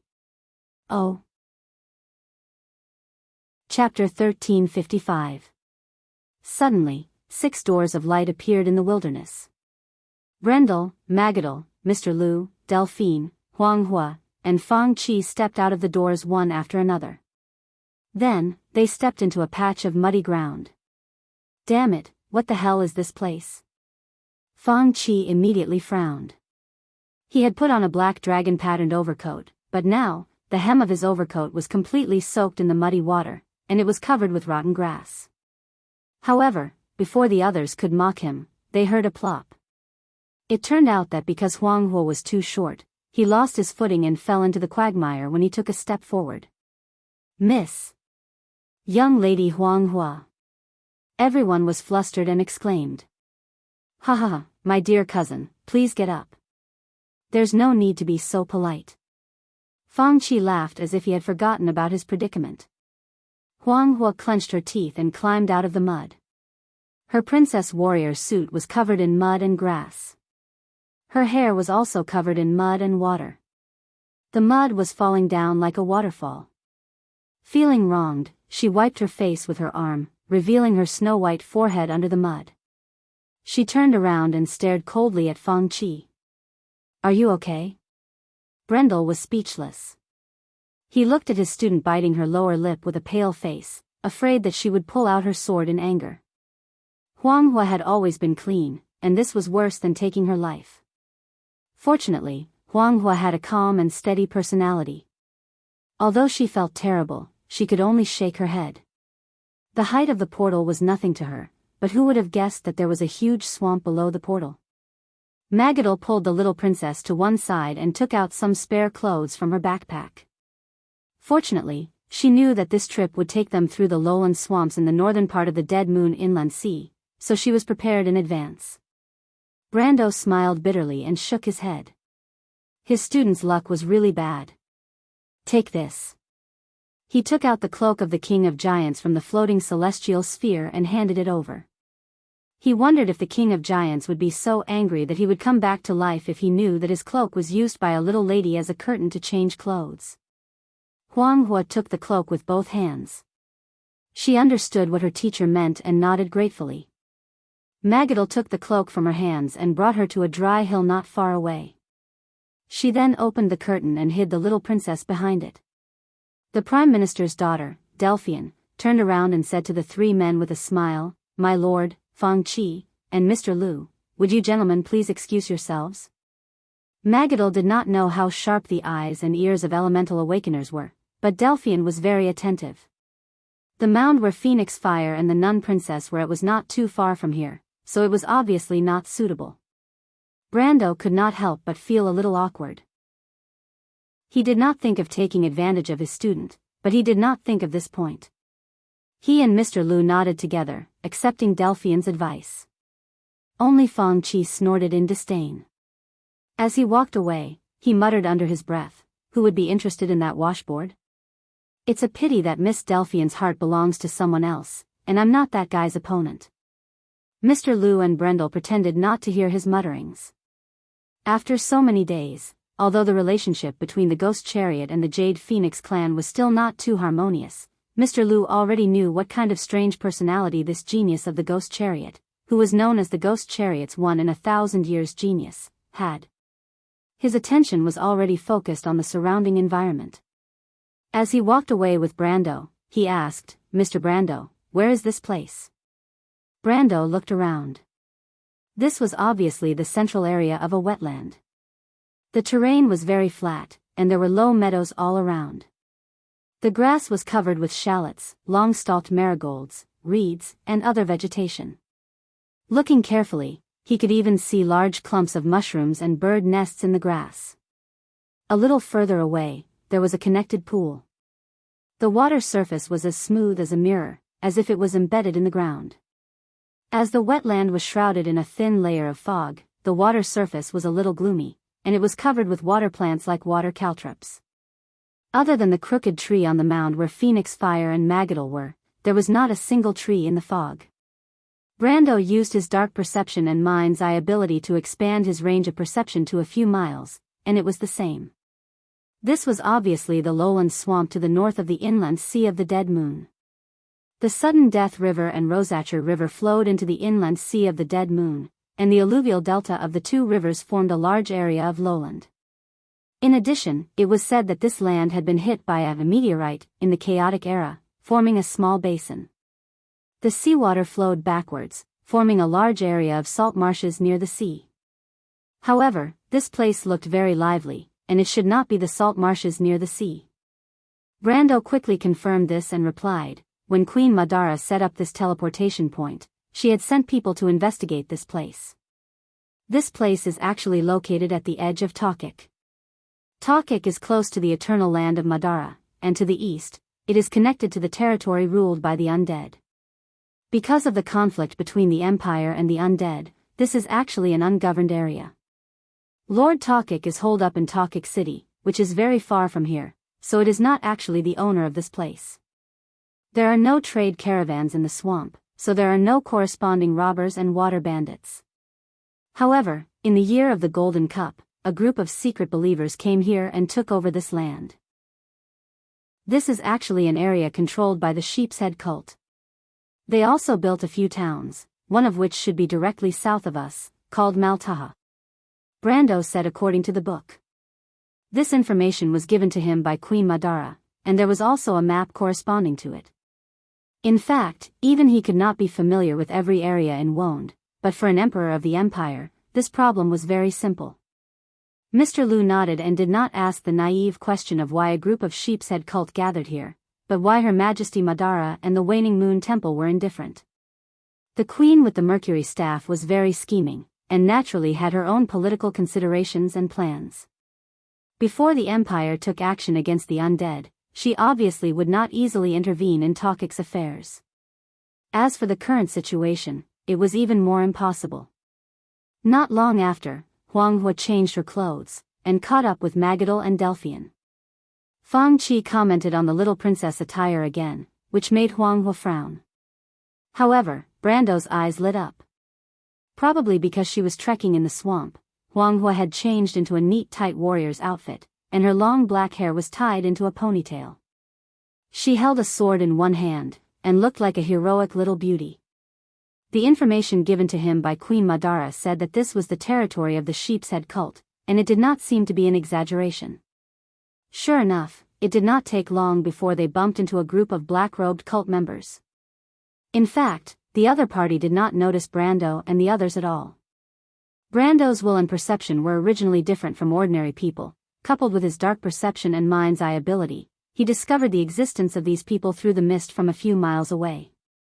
Therefore, when Brando and the others appeared in front of these people, these black-robed cult members were obviously a little surprised, and after a moment of shock, they pulled out their weapons from under their robes. However, they obviously misjudged the situation they were facing. Brando could smell the sulfur on these people from afar. In this world, only one kind of people would be so disgusting, and these black-robed people were undoubtedly the Sheep's Head cult members. After confirming this, he no longer held back and directly reached out his hand. The law of space and time surged out, and from a distance of nearly 100 meters, he pulled the leader of the Sheep's Head cult members out of the crowd and fixed him in midair. The leader of the Sheep's Head cult wanted to say a few words, or use the demon language to intimidate these ignorant people in front of him, but before he could finish his words, he felt himself being lifted into the air. For a moment, he could not help but be horrified, and the words he had prepared were naturally stuck in his throat. The remaining more than a dozen black-robed people obviously reacted. The opponent's performance was at least above the elemental level. Of course, in fact, above the elemental level was not possible, but the strongest of these Sheep's Head cult members were only elemental awakeners, and their imagination was not so rich. They knew that they were far from the opponent, and after looking at each other, they turned around and ran. Unfortunately, Brando did not intend to let these people go. If the hatred between Madara and Erewhon was only due to the different political positions of the countries, then these cultists were undoubtedly the public enemy of all the creatures of order in this world. He raised the leader of the Sheep's Head cult members in his left hand, and at the same time raised his right hand and gently slashed at the escaping cultists. The silver law of space swept forward like a wave with him as the center, and in the blink of an eye, caught up with the sheepshead cult members one by one. The sheepshead cult members suddenly ran slower and slower, and the space and time around them seemed to be imprisoned. In the end, they could only maintain a single movement in place, like a motionless statue. Brando turned his head and said to the others, "Go and kill them, but remember to keep their robes, we still need them." Mr. Liu and Delphian immediately nodded, and the Prime Minister's daughter even pulled out her sword. Princess Magadal hesitated for a moment, and followed. Fang Qi was a little reluctant when he heard that he might have to wear the sulfuric robes, but he still pulled out the jade dragon sword and followed. Huang Hua was the last to move, but Brando stopped her. Chapter 1356. I'll leave this to you. Don't kill him. I still have something to ask him. Brendel loosened his grip, and the leader of the sheephead cult fell from the air and landed on the ground like a dog eating mud. He had already seen that the leader of the sheephead cult had the strength of elemental activation. He was perfect to be Huang Hua's opponent. Although Huang Hua's strength was a level higher than this guy's, it would be a challenge to capture him alive instead of killing him. Huang Hua obviously understood her teacher's meaning. Her dark eyes lit up slightly, and she drew her sword to meet the enemy. The sheephead cult's fighting style was very strange. His weapon was a long whip burning with flames. While using the long whip to force Huang Hua to keep a distance from him, he could also chant a spell to summon a crimson little demon. Originally, for Huang Hua, it would only take 1 or 2 moves to end this person's life with the Desert Wind swordsmanship. The Desert Wind swordsmanship was a top swordsmanship for both long-range and short-range attacks. The guy thought that he could make Huang Hua unable to do anything to him by keeping a distance. Obviously, he was wrong. However, Brando asked Huang Hua to capture the sheephead cult member alive instead of killing him, which limited her opportunity to use the Desert Wind swordsmanship. After all, the Desert Wind swordsmanship was the sword of the Red Lotus of Hellfire. It was the most lethal of the 3 swords of the 9 Phoenix. If she was not careful, she might not even be able to leave a complete corpse, let alone capture him alive. In addition, the little demons summoned by the sheephead cult member were very difficult to deal with. Although their strength was only in the middle of the gold level, they had thick skin and inherited the consistent characteristics of hell creatures. They had strong regenerative abilities, were resistant to electricity and fire, and were not afraid of death. There were several opportunities for Huang Hua to get close to them, but she was blocked by these little demons. The leader of the sheephead cult was obviously very experienced. As he retreated, he summoned 7 or 8 little demons. Brando knew that the opponent was still wary of him. Otherwise, he would have escaped from Huang Hua's attack range. He frowned. The number of little demons around Huang Hua had almost reached double digits.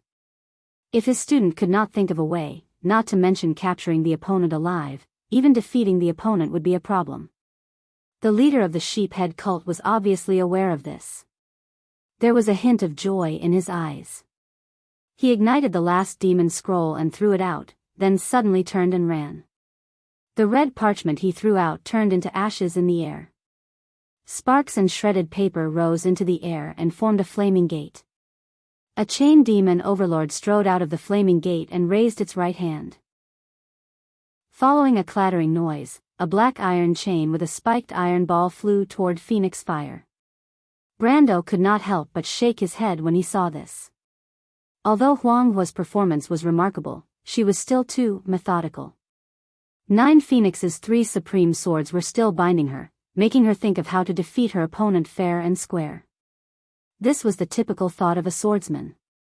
He asked Huang Hua to capture the opponent alive, but the capture did not necessarily mean that the opponent would be unharmed. There were a few times when Huang Hua could easily win by cutting off the opponent's legs and hands. However, as a swordsman, Huang Hua persisted in her pursuit of perfection. For a real warrior, this was not a good thing. Other than fighting and winning, everything else was superfluous for a real warrior. The chain demon overlord was already an upper middle demon in the scorching hell. Although he did not know how the leader of the sheephead cult, who was only elemental activated, summoned this thing, Brando was ready to make a move. He was worried that Huang Huo would be injured in the battle. But at this time, a bright and dazzling sword light was reflected in his eyes. Brando stopped what he was doing. The moment before the chain demon overlord's attack arrived, Huang Huo threw the sword in her hand out from the encirclement of the imps. With a ding sound, it hit the spiked ball accurately, knocking the iron spiked ball aside. It swept past several imps, bringing with it a whirlwind of flesh and blood. But Huang Huo lowered her body and grabbed the metal chain. She gritted her teeth, and her small body was swept up by the chain. Then she let go and took advantage of the momentum to jump, landing in front of the leader of the sheephead cult, who had escaped a considerable distance at this time. Huang Huo landed and rolled, splashing water. The leader of the sheephead cult only saw a flash in front of his eyes, and then he saw the little girl in front of him rushing towards him with a determined look. Damn it! He yelled angrily, but in the previous battle, he had already seen that the little girl was a swordsman. When she used the sword, she could only fight to a draw with him. At this moment, she had abandoned her sword and dared to come close to him. She was looking for death. But it just so happened that the leader of the sheephead cult was not surprised but happy. He thought that if he could catch the little girl to threaten the terrible guy before, he might be able to escape. Thinking of this, he took out the long whip from his arms again. The long whip was gently flung, and a raging flame had already ignited on it. Unfortunately, although the idea was good, it had to be realized in time. The leader of the sheephead cult raised the long whip and was about to swing it down, but he found that a white little hand had reached out first. He was horrified to see that the little hand was ignited with the same bright and red flame, grabbing his whip. This is impossible. The leader of the sheephead cult screamed in horror, "My flame whip!" Before he had finished speaking, Huang Huo had already stepped into the range of him. Her left hand pulled the long whip in her direction, and her right hand clenched into a fist as red as fire. The red lotus hellfire spewed out from between her fingers. From bottom to top, she punched the sheephead cult leader's chin heavily. There was a crisp sound, and the leader of the sheephead cult's chin suddenly shattered. His whole body flew high, and then fell heavily into the pool. He struggled on the ground twice to get up, but the injury was too serious. Soon he lost his strength and lay on the ground again. As soon as the leader of the sheephead cult fell, the little demon and the chain demon lord that he had maintained with his spiritual power suddenly disappeared, as if they had never existed. Huang Huo was covered in mud, and the clothes that she had just changed into were all destroyed, but she seemed to be unaware of it. She stood in the mud and gasped for breath. When Brando walked over, he saw the little princess wiping her face with her hands. Not only did she not wipe her face clean, but her face was even more messy, like a little cat.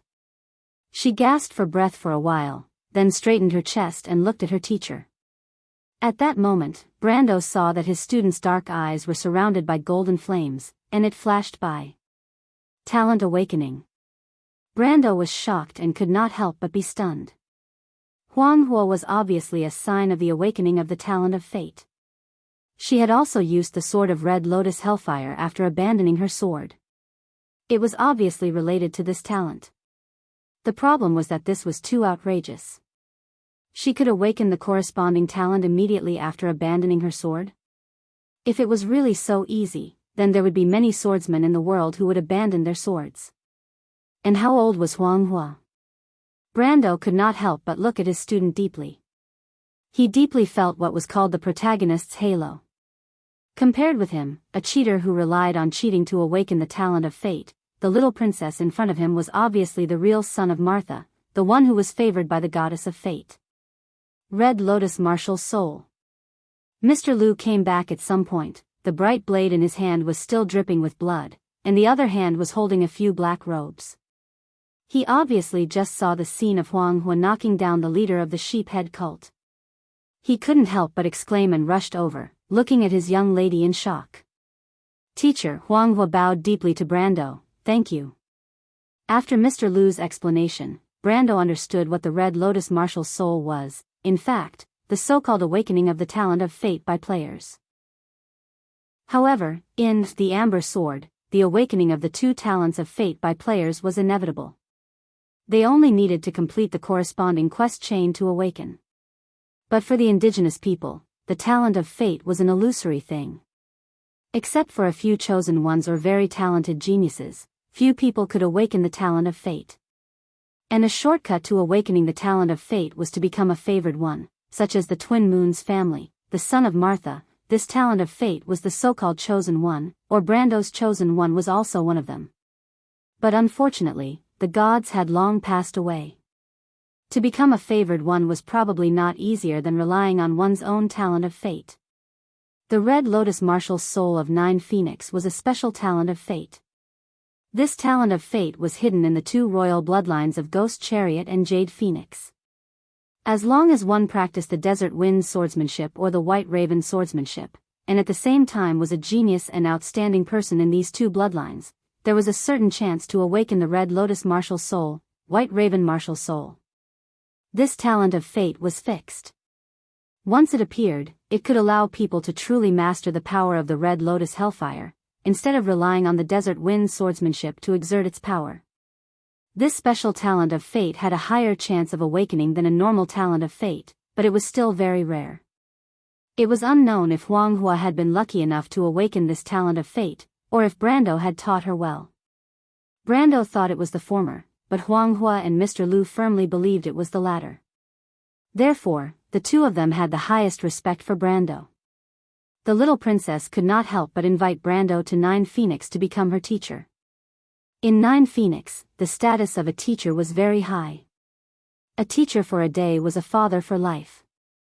If Brando agreed, then with his identity as the Jade Phoenix's inheritor and 9 Phoenix's royal daughter's teacher, he could directly enter the upper echelons of the empire. His status was even higher than many of the royal relatives of the 9 Phoenix kingdom. However, Brando still declined. To be honest, with his current strength, it was not difficult for him to obtain authority, but that was not what he wanted. He had chosen Huanghua to be his student mostly because he saw her rare talent. He could teach this little princess. In the future, if he had the chance, he could even go to 9 Phoenix to see her. However, it was impossible for her to stay in 9 Phoenix. He still had a lot of things to deal with in Erewhon, so he did not want to get involved in another quagmire. Chapter 1357. Brando came to the sheephead cult leader's side and looked at the guy's condition. He could not help but smile bitterly. The sheephead cult leader's chin had been completely smashed by Huanghua's punch. His mouth was full of blood, and he was lying in the mud like a dead fish. How was he going to interrogate him? He looked back at Huanghua, and the latter stuck out her tongue in embarrassment. "Leave it to me, I have a way to make him talk." It was Fang Qi who spoke. He had walked back with a sheephead cult leader's body in his hand. He probably disdained to do such a thing as stripping clothes. He threw the body in his hand onto a nearby dry mound and said, "You?" Brando looked at this guy in surprise. The big expression on his face was probably because he did not expect this guy to come in handy. He brought this guy on this trip purely because he might need his blood to enter the stagnation realm. "Humph, I don't want to wear those stinky robes." "Aren't you going to Maltaha?" "I won't enter the city. I'll wait for you in the wilderness." "That's your condition?" Brando had a strange look on his face. "You won't enter the city?" "Don't worry, I swear in the name of Ghost Chariot that I will never sneak away alone. Besides, I'm also interested in the mystery of the jadeite." "Well, if you insist." Brando hurriedly interrupted this guy. He lifted the sheephead cult leader from the mud and threw him to him. "We will only stop for a while in Maltaha. You only need to stay in the wilderness for a few hours. When the time comes, wait for us in the south of the town. Don't go too far. I will contact you through the messaging crystal." Fang Qi took the sheephead cult leader and nodded. Although this guy was unsociable, he did have his own means. He quickly got the answer Brando wanted from the sheephead cult leader's mouth. Brendel didn't know how this guy made the sheephead disciple with a broken jaw express his thoughts so accurately, but seeing Fang Qi's expression of disdain to talk about it, it should be the Ghost Chariot secret. Everyone had their own secrets, so Brendel naturally wouldn't force it. According to the information he got from the leader of the sheephead cult, these sheephead cult members were heading south to Martaha. This was not out of Brendel's expectations, as there was only one town in the swamps to the south. He asked Fang Qi to ask the sheephead cult leader what they were going to Maltaha for. The answer was that they were going to Daharlan through Maltaha to participate in a ritual there. Daharlan port was a port city on the sea within the Dead Moon. It was in the south of Maltaha and was nominally under the jurisdiction of Madara. The owner of Daharlan port was the Holduri family, a dark aristocratic family with a long history. This family firmly controlled Daharlan's port, Chamber of Commerce, and large and small guilds through an organization called Grey Scepter. According to the information provided by the Queen of Madara, the upper echelons of this organization were almost all composed of secret sheephead cult members. The current head of the Holduri family was also a follower of the sheephead cult. When Brando first saw this information, he could not help but sigh in his heart. It seemed that although Madara was abandoned by all for one, it was not a pure land in the country. There were also evil beliefs running rampant. First there were tree herders, then there were sheephead cult members. Every family had their own problems. However, the ritual mentioned by the sheephead cult leader caught his attention. The cultists of Wond would perform some evil rituals every 2 or 3 days, such as live sacrifice, blood sacrifice, or summoning demons. Of course, the object of the live sacrifice and blood sacrifice was not necessarily human or other intelligent creatures. Livestock such as cattle and sheep could also be used. But often, intelligent creatures were used as the object of the live sacrifice, so it must be a very high-level ritual.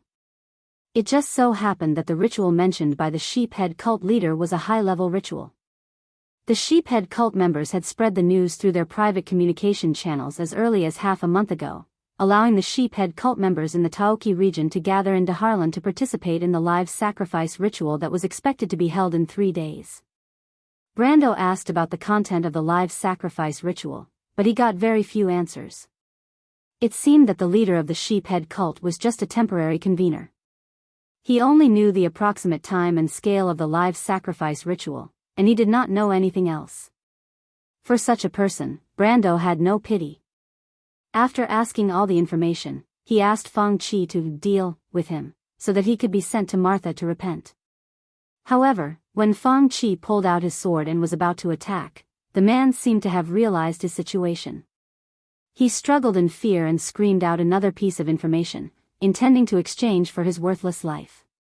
Unfortunately, Fang Qi was indifferent to this and sent him on his way with a single slash. The latter returned to Brendel's side and relayed the last words that the leader of the sheephead cult had shouted. It meant that the leader of the sheephead cult had heard from other people that the ritual was related to the opening of the holy land of Atuk. What is the sacred land of Atuk? Brando asked. No one in the room could answer this question.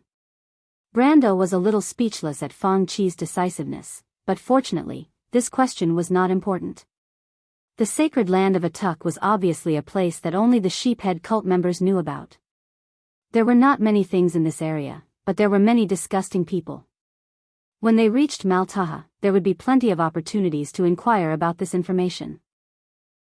Therefore, after giving Fang Qi an annoyed look, he ordered the others to change into the sheephead disciples' robes. Except for Mr. Liu, the 3 ladies all expressed different degrees of unwelcome to the stinky robes. The Prime Minister's daughter was the first to put on the robes with a disgusted look. Then, she put on the hood and quickly took it off. She immediately took a deep breath, and her face seemed to have paled a little. Then it was Magadal. The nun princess held the robe helplessly with a determined look on her face, as if it was not a robe, but a rope on the gallows. As long as she put it on, she would immediately suffocate to death. Brendel watched as the princess gritted her teeth, as if she had made up her mind. Only then did she put on the robe, and her whole body swayed twice. Only Huang Hua remained calm. This little princess even took out a pair of scissors, needle, and thread from her bag. She cut the long robe and made it a size smaller to fit her body. Brendel was a little stunned for a moment. Mr. Liu explained to him that the little princess of the Jade Phoenix bloodline was quite clever with her hands. Most of her clothes were designed and tailored by herself. Brendel couldn't help but have a whole new level of respect for this little princess who was supposed to live a life of luxury when he heard this news. But before he finished sighing, he saw Huang Hua's expression of disgust. She sprinkled layers of spices on the robe, and then covered her face with a silk scarf before putting on the robe. Fortunately, most of the sheep-head disciples were people who hid their heads and tails, and covering their faces was more in line with their characteristics. In fact, Huang Hua's actions were quickly followed by the two ladies. The little princess seemed to have been prepared, and took out 2 silk scarves and spices, which made Magadal and Delphian very grateful. Seeing this scene, Brando could not help but be a little puzzled. He could not help but lift his sleeve and sniff. Was it really that smelly? As a result, this action immediately made his stomach churn. Even with the level of the perfect body in the sage domain, he almost vomited. Martha above, how long has it been since these damn people took a bath? As for Feng Qi, he had already said that he would not wear these robes even if he was beaten to death. After Brando and he agreed on the rendezvous point, the group split into 2 and headed directly to Maltaha. The teleportation point was not far from Maltaha, and not long after, there were traces of human activity in the wetland swamp. Along the way, they also bumped into a few groups of sheep-head disciples who were also heading in the direction of Maltaha. Fortunately, the sheep-head disciples were more reclusive, and there was not much interaction between different groups. Although both sides had the same destination, most of the time when they met each other, they would just look at each other and guard against the possibility of separating again. At most, they would just greet each other and ask where each other came from. And Brando had already asked the relevant information from the leader of the sheep-head disciples, so he made up an identity. Anyway, no one would investigate carefully. The sheep-head disciples were followers of the demons and chaos, and their actions were chaotic, so there should not be any big loopholes. Soon, the shadow of a town appeared in the mist. The town in the swamp was obviously not too big. Maltaha was a town, but in fact, it was just a temporary stop for travelers on the road to Dahalan. Even if there were some permanent residents, there would not be too many. Therefore, the scale of Maltaha was not much bigger than a village. The town had more hotels than ordinary villages and towns, and it was also for the convenience of passers-by. Of course, in this area, there were no serious pedestrians or tourists, mainly for the convenience of the sheep-head disciples' pilgrimage. Brendel had already inquired before this. The port of Daharlan was the headquarters of the sheep-head cult in the Takik region, and the current head of the Hajalai family was also the Grand Patriarch of this region. The sheep-head disciples were different from the tree herders. This cult did not have an obvious tree-like structure of a high-level organization, and it could be seen all over Wonde. However, the sheep-head disciples had almost no contact with each other, and the chief of various sizes managed the followers in different areas. Most of these chief did not know each other, and it was possible that they would not have any contact with each other in their lives. This was a scattered organization.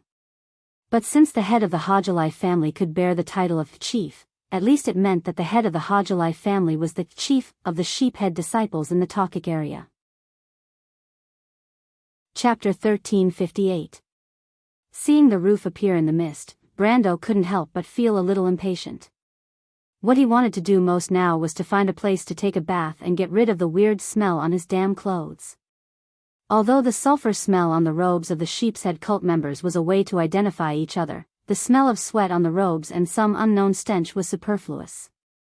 Although he had only been in the swamp for a few hours, Brando was already feeling a little dizzy. It wasn't that he didn't disguise himself as a sheep's-head cult member in the game, but the game was still a game. Although it claimed to be 100% realistic, there were still a lot of things that weren't realistic. Just this little difference made the once naive him almost cry. There were many inns in the town. In the end, Brando chose an inn called Token's Boots that didn't look very good. It wasn't that he couldn't stay in the most luxurious and comfortable inn in the town, nor was it that he didn't want to find a clean and comfortable place to take care of his belongings in this damp and cold place. In fact, when Magadal, the nun princess, passed by the cleanest and most comfortable inn in the town, she almost couldn't walk. His student, Miss Phoenix Flame, also showed a look of reluctance as she stared at the luxurious inn opposite them. She wanted to speak a few times, but in the end, she held back and didn't say anything. Because everyone knew that they were now playing the role of a group of poor and destitute sheepshead cult members. In fact, like most cults, most of the sheepshead cult members were poor. Except for a few people, they would obviously attract attention if they stayed in the most luxurious inn. Brando didn't want to attract attention, so he could only bear with it. Fortunately, although the inn was small, it had all the essentials. There was also a slightly clean single room and a place to bathe. The wetland swamp was cold and wet, and for travelers, it was a necessary requirement to have a clean and comfortable bath. Brando first sent the two ladies and his student to deal with his personal matters. In fact, it was to take a bath and change clothes. Fortunately, there was magic in this world, and cleaning clothes only required a little space and a few minutes, so it wouldn't delay things. While he and Mr. Liu went to the hall on the first floor of the inn to inquire about information. After a drink, he asked about some information about the Holy Land of Atuk. As Brando expected, this information wasn't a secret, because the sheepshead cult members gathered in Tokike was actually because of this Holy Land. This Holy Land was one of the sealed places of the great demon Akentu. Like the disciples of the Black Flame, the sheepshead cult members worshipped demons, but they didn't worship all demons. Their real master was actually only one, and that was the King of Purgatory, Sheepshead Akentu. Sheepshead Akentu once led a demon army to invade the surface world, but was defeated by the Dark Dragon. His soul was put into a crystal ball by the Bugas and secretly sealed. The location of this sealed place was unknown after the War of the Holy Saints. There were many areas in the world of Wone that were suspected to be sealed by Akentu, and Tokike was one of them. Brando then understood why so many sheepshead cult members gathered in this place. Obviously, the living sacrifice ceremony held in Hardland was to open the seal of the Holy Land of Atuk. This was not the first time such a situation had happened in Tokike. There had been several other ceremonies in the past, but they all failed without exception.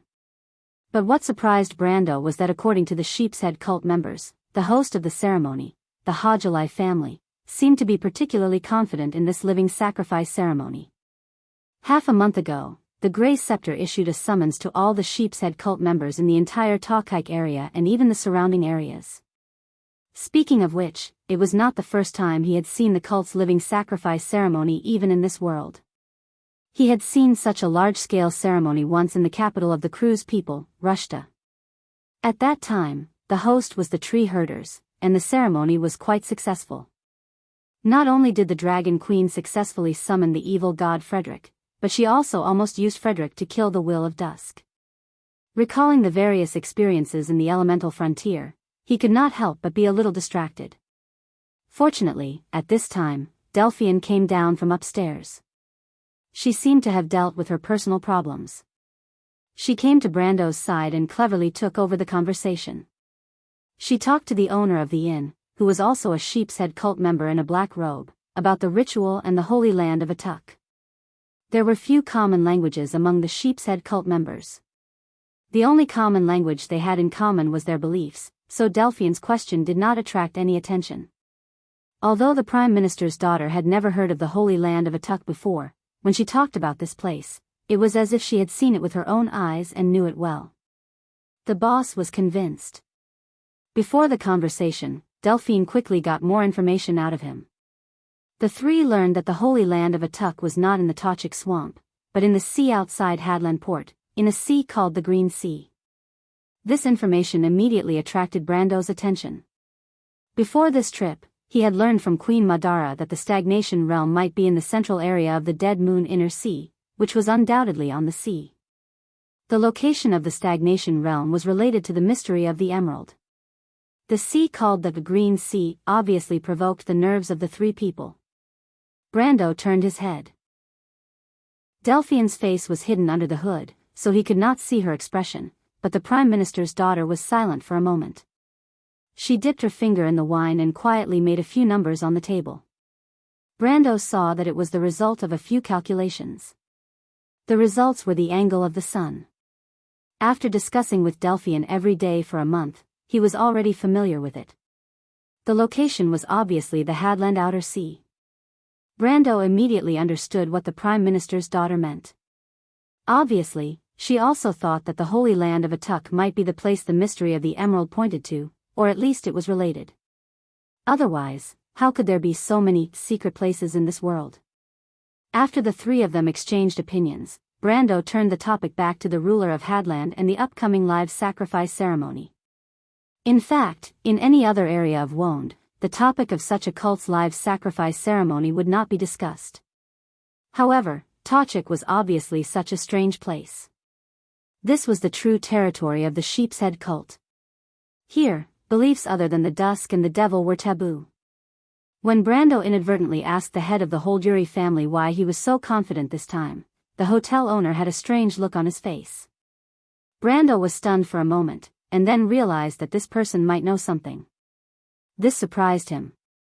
He did not expect to get an answer to this question. Of course, the information that the person had could be unreliable, but it did not matter. At this time, the more information he had, the better. So, after Brando paid the extra money for the drinks, the hotel owner also let go of his mouth. He told the three of them with a mysterious look on his face that his cousin was living in the Hardlands and was deeply trusted by the city lord. Of course, Brendel believed that the owner of this rundown and that looked like it was about to close down due to poor management was a trusted aide of the Hajjalai family's head. The latter continued to tell them that his cousin had sent back a secret message that the Hajjalai family had accidentally captured a dragon. A real dragon, not the kind of dragon that had the word dragon in its name but had little to do with the golden bloodline. Brando did not believe it at all. The dragons in this world were truly creatures that were second only to the gods. Even a young dragon like Alaz was extremely powerful, let alone a real adult dragon. Legendary dragons like Oanlos and Fuchsia were even more powerful to the extent that demigods would tremble before them. A mortal slaying a dragon? That was just a story in the legends. Although there were a few cases in history, the story's owner was not a legendary hero like the Azure Knight. Who was the head of the Holduri family? How could he be compared to those heroes in the legends? Not to mention, the Holduri family dared to use a dragon as a living sacrifice? Unless the followers of the Sheep's Head in the Tajik region were really tired of living, once this news spread, even if it was false, the dragons would probably raze this place to the ground because of the humiliation. But just when Brando thought that he had bought a meaningless fake news with money, there was suddenly a commotion in the hotel. Then he heard a curse from the direction of the hall. "Damn brat, ah!" The voice abruptly stopped. Then there was a scream and the sound of tables and chairs being flipped over. Brando subconsciously turned his head, thinking that his student had gotten into trouble again. He, Mr. Liu, and Delphian pushed their chairs away and stood up.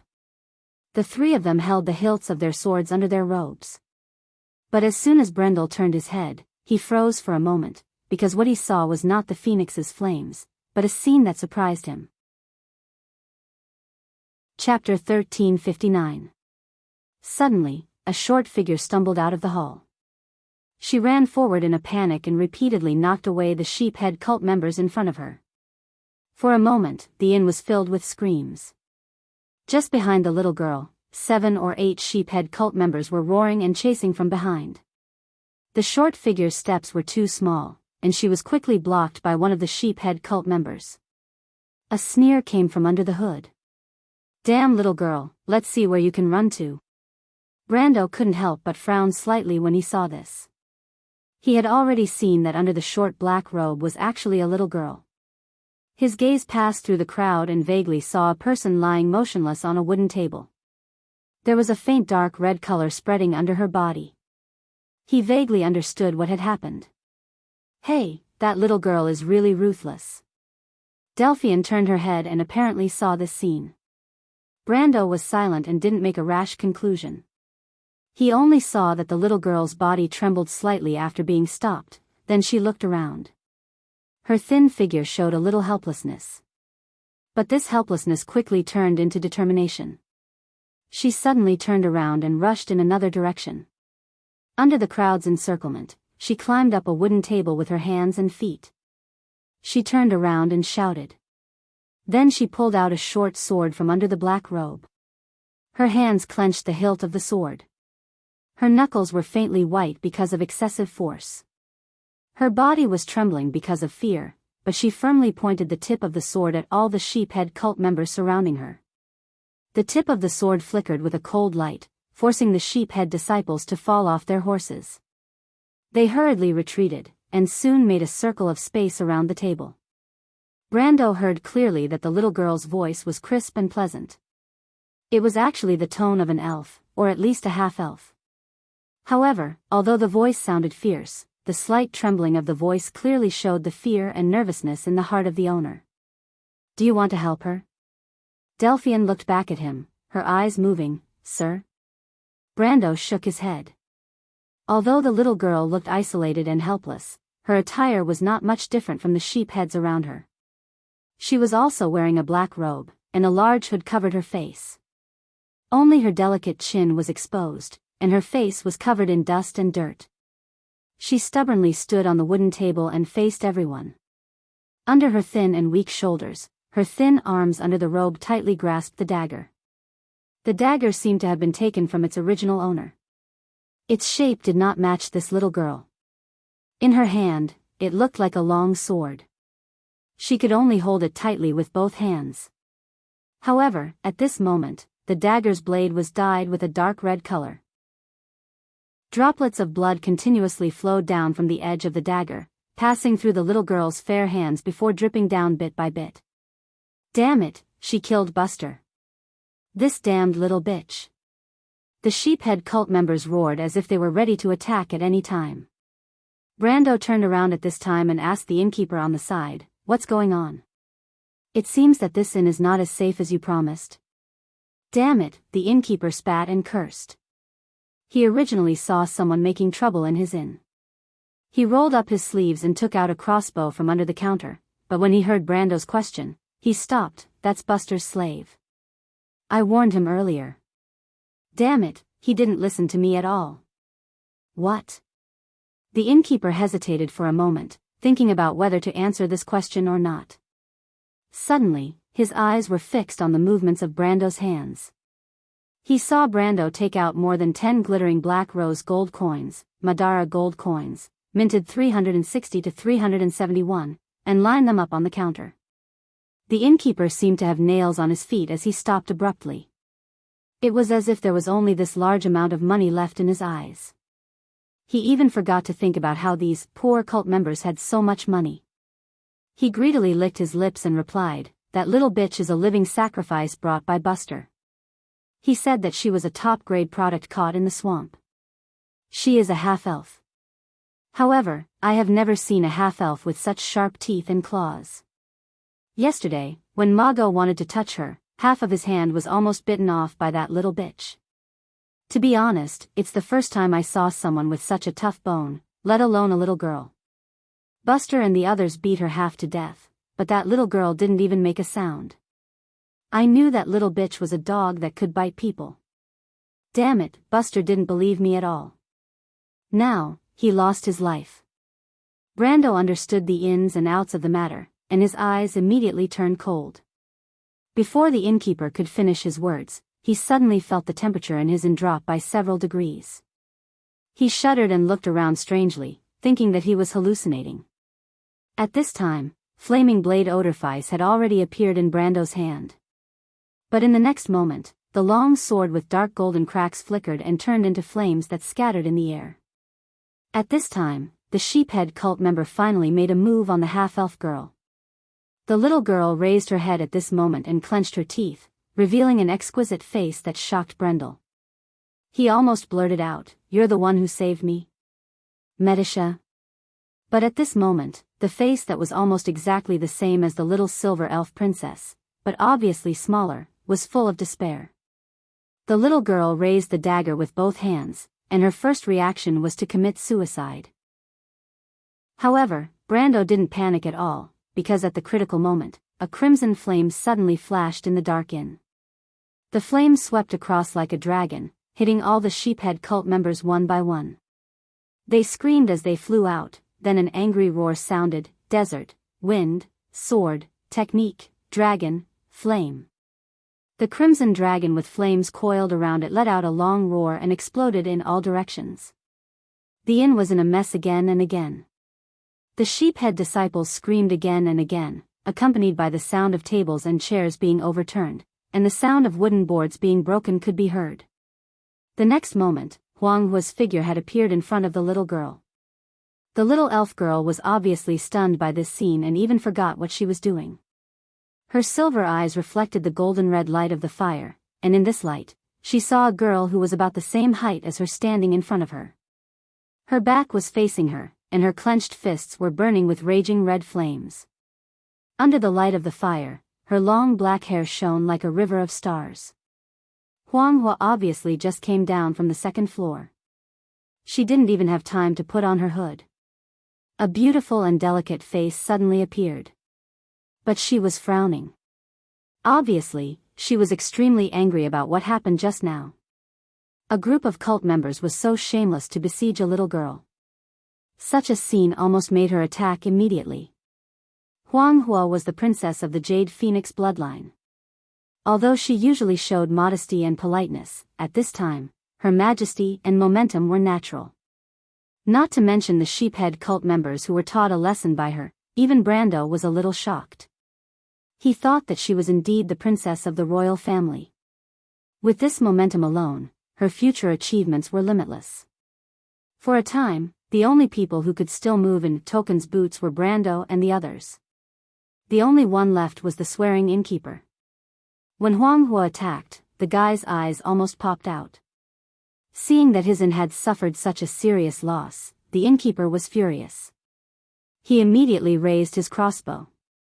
But just as he had time to make a move, he felt a chill on his neck.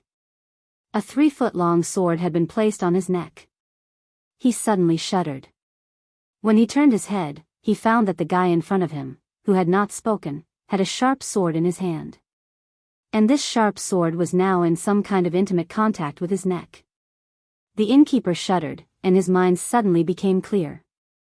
Only then did he remember that the 3 people in front of him seemed to have come to his inn with the little girl who attacked later. After understanding this, the innkeeper could only admit that he was unlucky and obediently threw the crossbow in his hand to the ground. Outsiders. They are not our people. There was a scream in the inn immediately. Obviously, the sheephead cult members were not fools. Soon, they realized that there was a problem with the identity of Brando and the others. Immediately, some people pulled out their weapons and rushed over here. Some people were still summoning demons. The inn was suddenly in a mess. For these people, Brando would not be soft-hearted. He took them down with a snap of his fingers. But even so, there were still a few fish that escaped the net. They reacted quickly and rushed out of the inn. Especially a few who were originally at the door of the inn, Brando could not stop them in time. These people either fled or went out to call for help. In short, they were troublesome. Facing such a situation, Brando was also very helpless. He originally wanted to save the little half-elf Loli who looked like Medisha in a low-key manner. But with Huang Hua's attack, they had no choice but to be high-profile. But fortunately, he shrugged. So be it if they were high-profile. Anyway, almost all the information he wanted had been obtained. He did not care about fighting here. With his strength, not to mention a mere Maltaha, even in the entire Takik region, there might not be anyone who could stop him. Besides, even if Huang Hua was not so high-profile when she attacked, he still had Mr. Liu who was eager to protect his master. The unlucky innkeeper actually dared to sneak attack Huang Hua. Presumably, Mr. Liu had tried his best to restrain himself. Otherwise, that sword would have directly opened a bloody wound on the innkeeper's neck. Chapter 1360. Brando frowned and stood up. He winked at Delphian and asked her to go upstairs to see how Princess Magadal was preparing. At the same time, he secretly gestured to Huang Hua, asking her to quickly bring the little girl over so that they could leave this place immediately. But what made Brando a little speechless was that he had asked the ladies to take care of their personal hygiene first, while he and Mr. Liu had not been able to rest for a moment. They had originally planned to stay in Martaha for the night, but now it seemed that they had to leave this place. After receiving his instructions, Huang Huo immediately turned and reached out her hand to the little girl, but when she turned around, she was immediately taken aback, because she also found that the little girl looked like the silver fairy princess by her teacher's side. For Huang Huo's outstretched hand, the little girl hesitated for a moment, and silently shook her head, indicating that she did not need help. Huang Huo was a little surprised, but still nodded. She herself was that kind of independent character, and she could understand the persistence of others. She gestured to the little girl, indicating that she should follow her, and then walked through the fallen sheep's head disciples to her teacher's side. To be honest, she was still a little uneasy, afraid that her teacher would blame her for acting without his consent. Because she knew that there was another mission on this trip, mainly to find the mystery of the emerald. After the previous rush of passion, she calmed down and was only left with bursts of worry, afraid that because of her impulse, she would delay everyone's matters. But seeing that Brando did not mean to blame her, the princess of the Nine Phoenix Kingdom was a little relieved. Brando only looked at his student and said, "Next time before you act, at least make sure that what you are doing is right. Don't define good and bad on the surface." Huang Huo deeply agreed and said, "Teacher, I'm sorry, I know." Brando smiled and said, "Blood of the Inferno, soul of the Red Lotus, I'm afraid that it will be difficult for you to restrain your character of abhorrence in this life. The talent of fate is not only a talent for you, but also your heart. In fact, my worries are unnecessary. As long as you don't go against your heart, you will naturally reach my height in the future, and maybe even surpass me. It seems like your current fighting style is more in line with your martial path. If there's a chance, I'll give you something." Huang Huo looked confused. She didn't understand what her teacher meant. However, she understood what her teacher meant. Her eyes brightened. She was intelligent and naturally understood the meaning behind Brando's words. He wanted to give her a handy weapon. A weapon that was more in line with her martial arts heart. Then, Brando looked at the little girl who came with Huang Huo. She still had her guard up against them. She didn't take off her hood. When she met his gaze, she just lowered her head quietly and accepted his scrutiny. It could be seen that this little girl still had some unique rejection and indifference towards him, probably because of his previous words that vaguely suspected her identity. However, Brando knew that he was merely teaching Huang Huo a lesson for his student and wasn't targeting her at all. However, he didn't need to care about the little girl's attitude. He carefully sized up the lower half of her face that was exposed outside the hood. The more he looked, the more he could see the charm of Medisha. She was just like a mini Medisha. Besides, through some details, he also determined that she was a half-elf. He vaguely had a guess about her identity, but he didn't voice it out. Instead, he asked in a gentle tone, "What's your name?" The little girl lifted her head and glanced at him. Her silver eyes were full of indifference.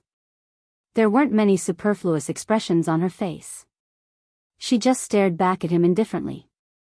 But he could still see the long silver hair hidden under the hood and the sharp ears behind it. "It's not safe for you to stay here." Brando looked up. The rest of the people in the inn were obviously shocked by his previous attack and didn't dare to act rashly. They stayed where they were and looked at them with vigilance. After sweeping a glance at them, he lowered his head and said to the little girl, "We're leaving Martaha soon. Do you want to come with us?" The little girl nodded. However, she immediately stretched out her hand and made a gesture. Brando actually understood it. She was saying, "Wait for a moment." He nodded. The little girl immediately turned around and ran into the depths of the hall. Brando saw her run to the corpse and stopped. She squatted down and untied a belt from the corpse. Then, she put it on herself and wiped her sword on the corpse. She sheathed the sword and hung it on the belt. Then, she searched the corpse for a moment and took out a money bag before running back to them. That incomparably huge, short sword hung on her waist, causing the little girl to stumble as she ran. It was truly extremely strange. Huang Huo was almost stunned.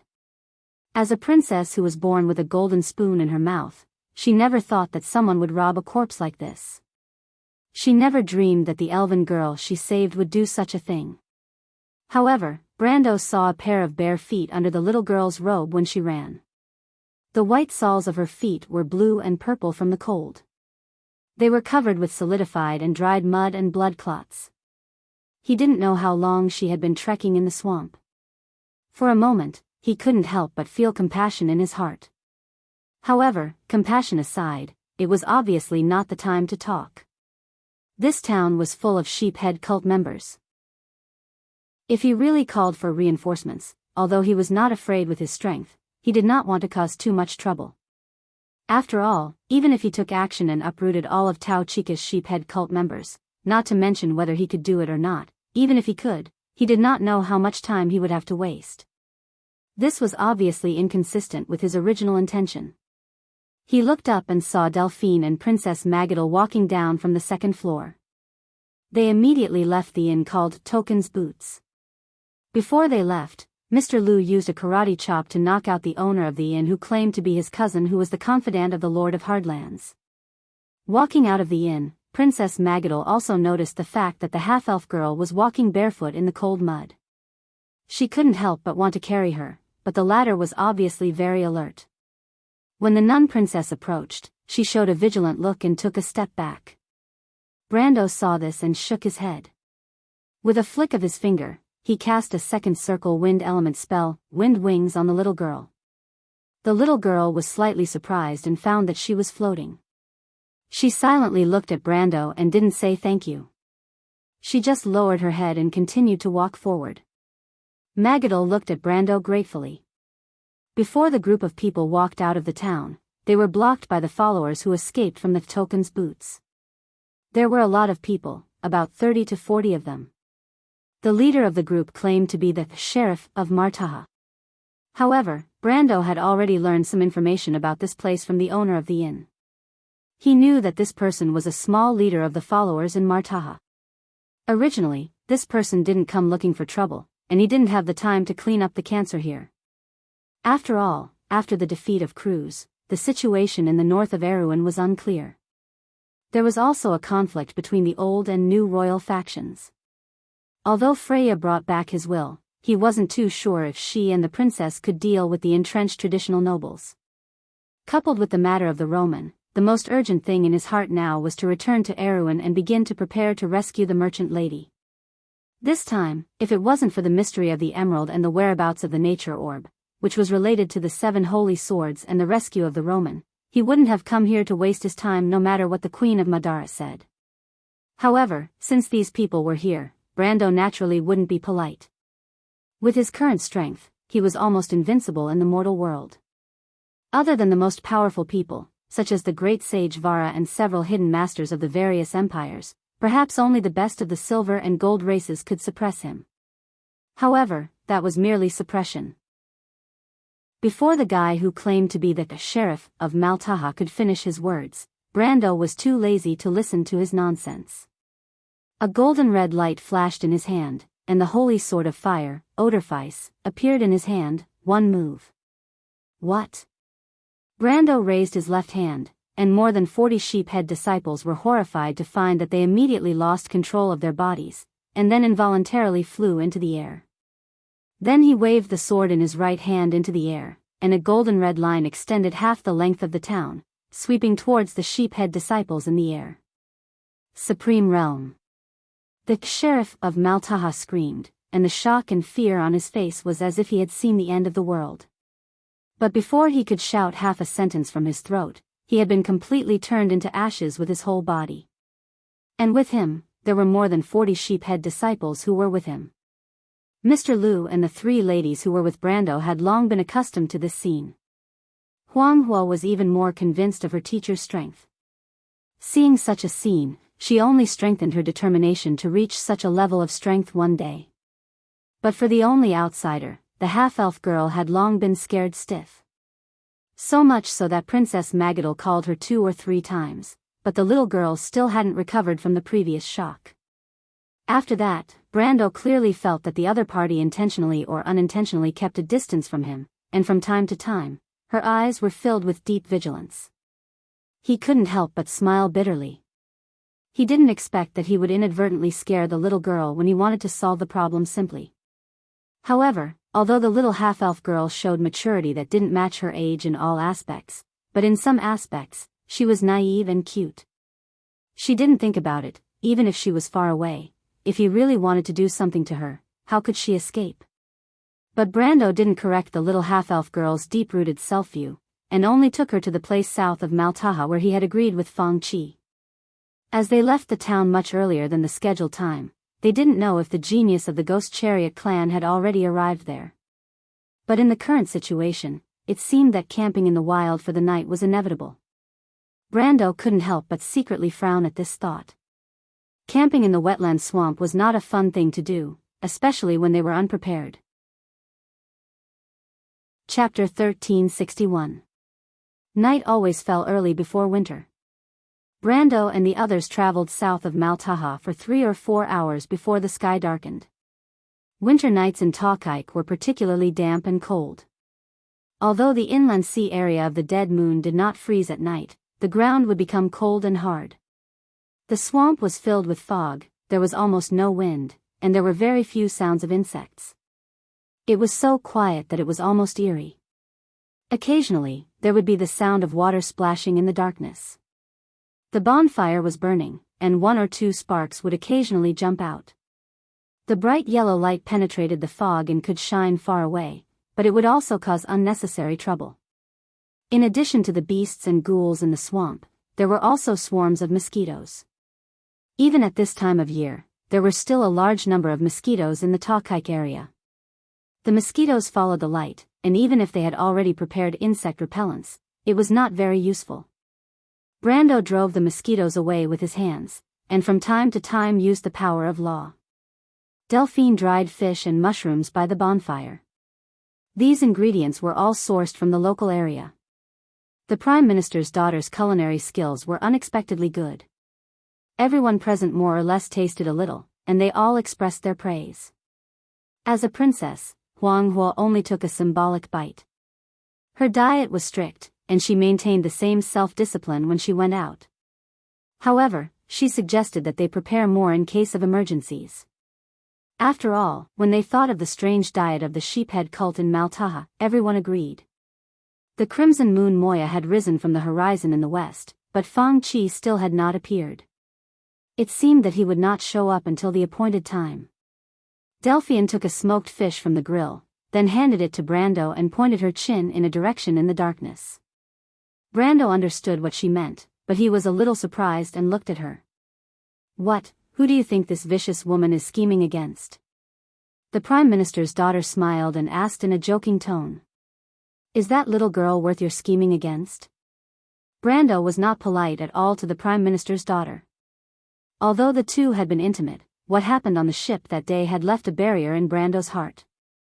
To be exact, there was no love between him and Delphine, only desire. Since then, because he deliberately kept a distance, even the relationship between the two had weakened a lot.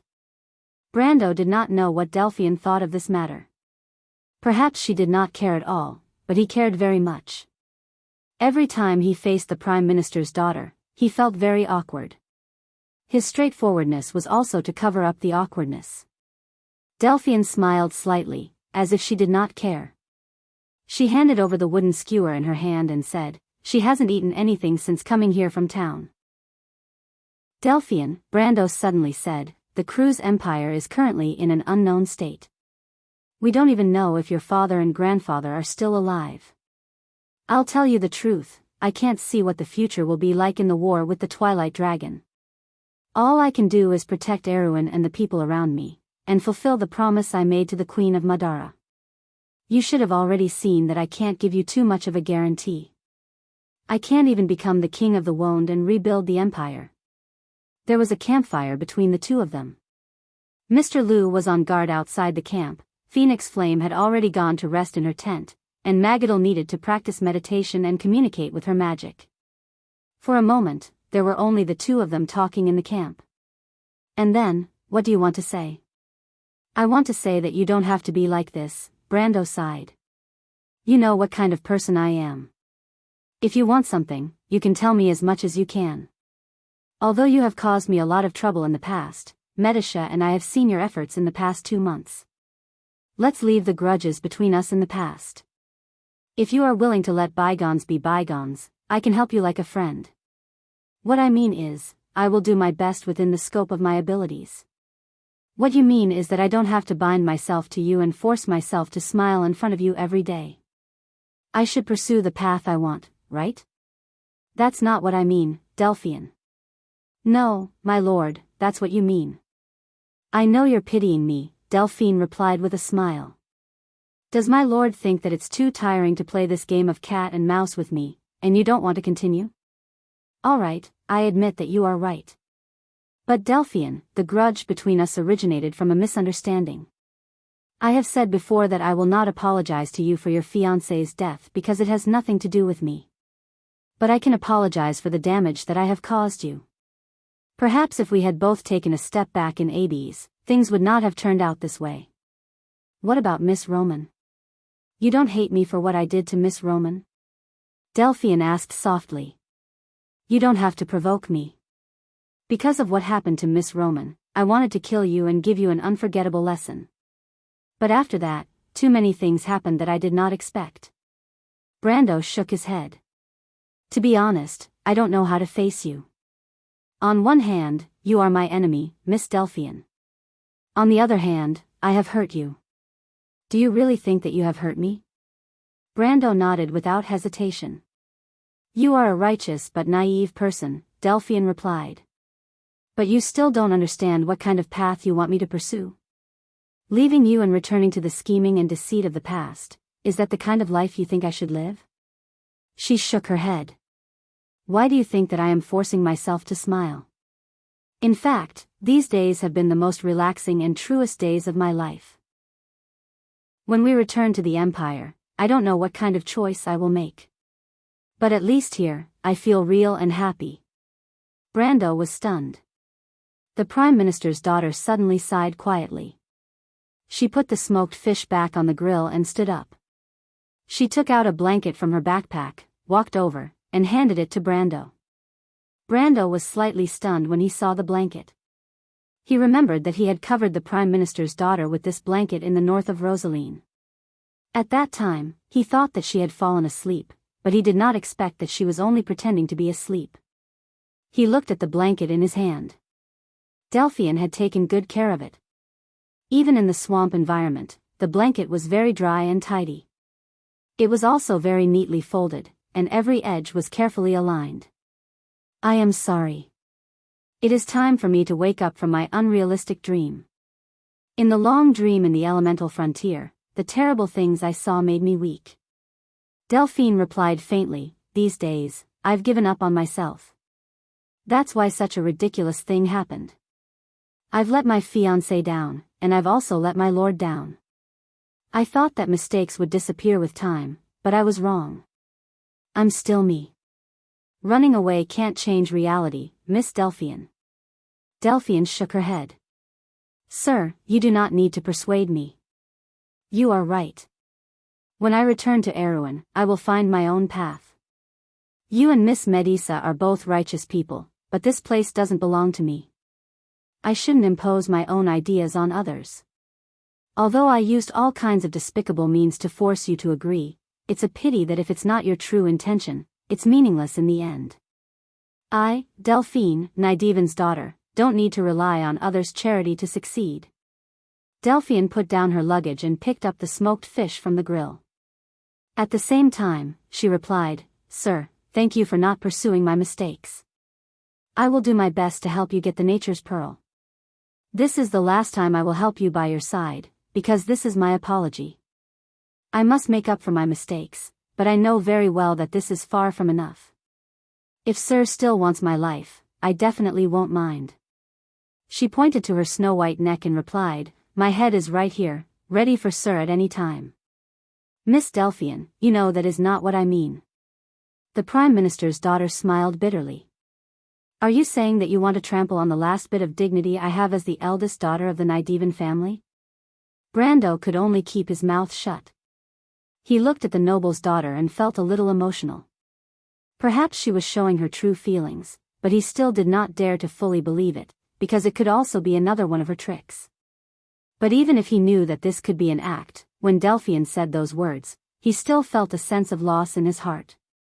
However, Delphian did not explain. She placed the grilled fish in his hand and said, "Even the most willful and scheming woman has a heart of compassion. She has not eaten a drop of water since noon.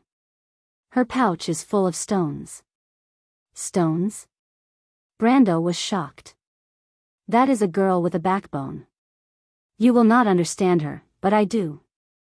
Because I see my past self in her, Delphian replied softly. But I am much happier than her. At least I still have family.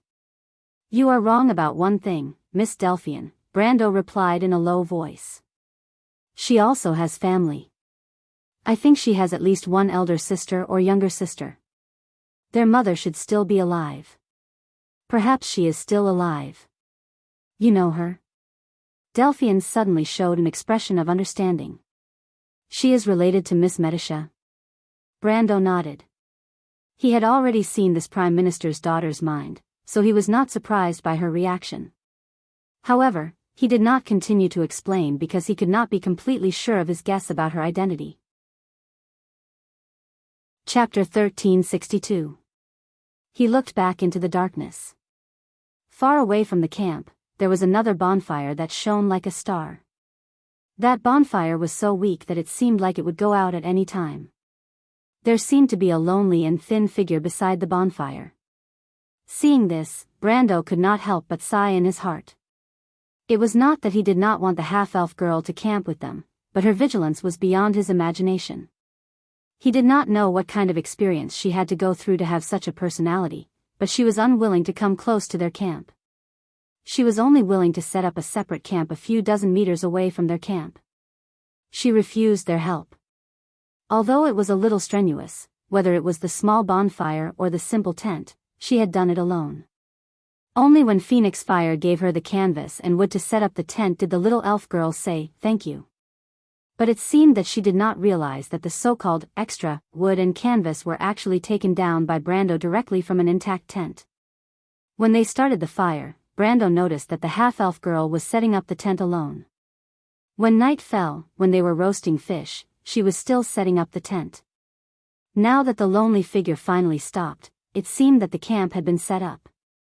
Brando passed through the darkness between the two camps and arrived at the bonfire. This was the scene he saw when he arrived at the bonfire. The bonfire was in a wind stove surrounded by a few stones. There were a few remaining flames in the embers of the dead branches.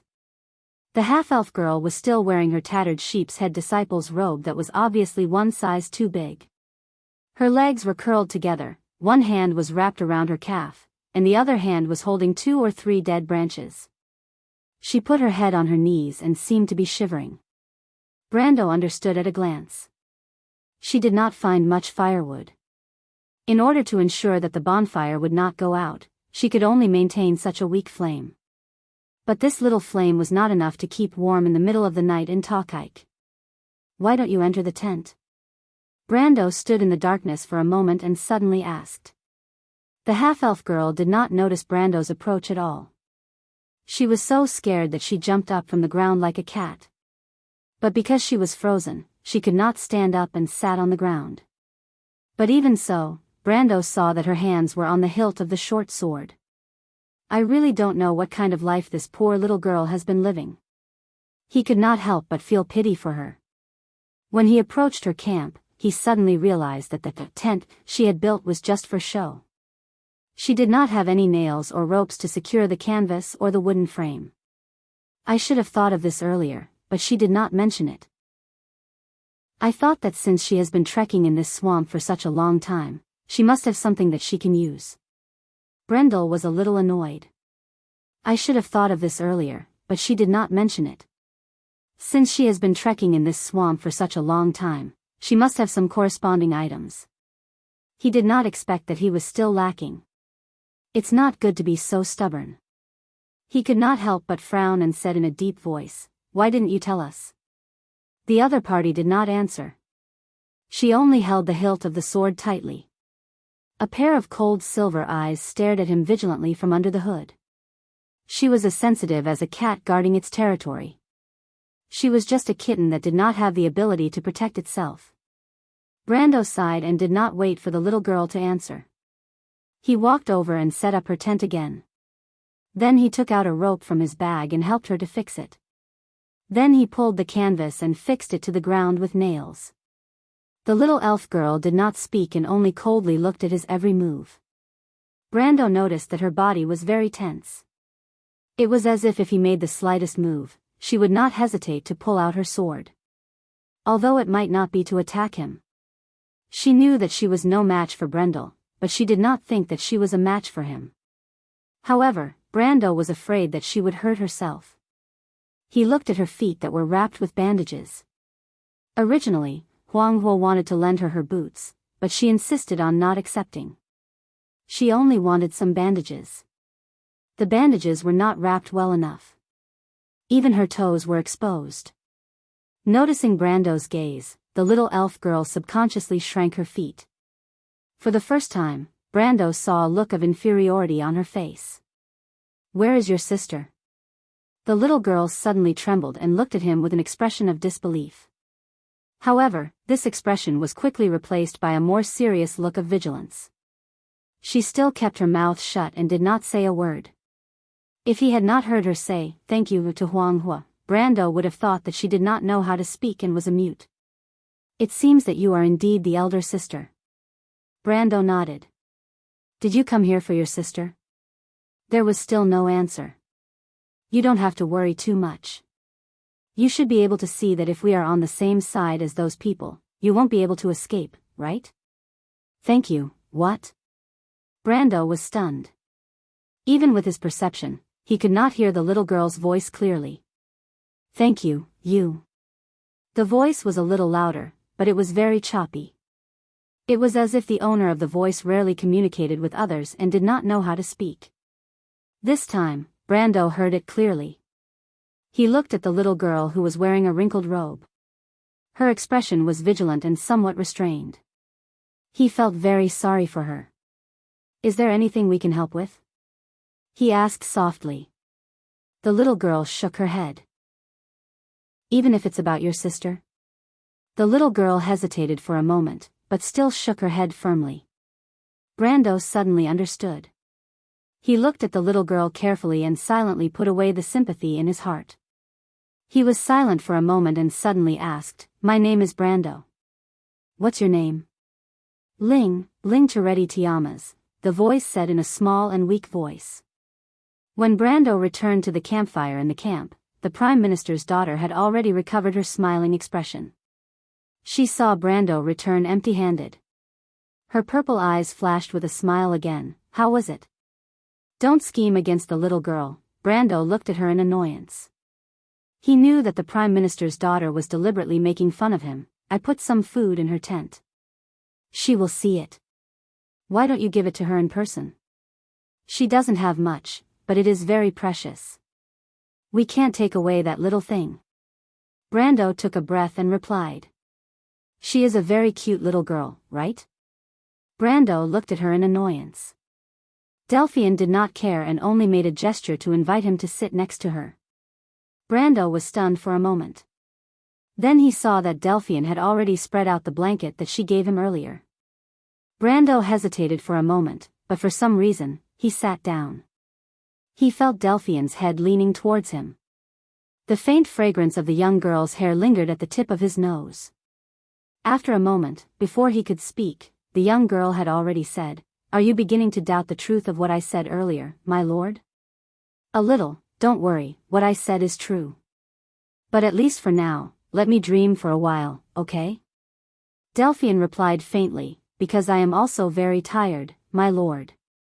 Brando opened his mouth as if he wanted to persuade her, but when the words came out, he could not say it. Reviving the Nidwin family was Delphian's obsession, and how could he not be the same? If it was not because of this obsession, how could he come here, to this world called Woned? Because of this, his two souls merged into one. How could he know so many people and experience so many things? He raised his head, and his gaze followed the rising sparks of the bonfire to the sky. In the hazy night, there seemed to be starlight shining through the fog. The crimson moon Moya hung above the starry sky.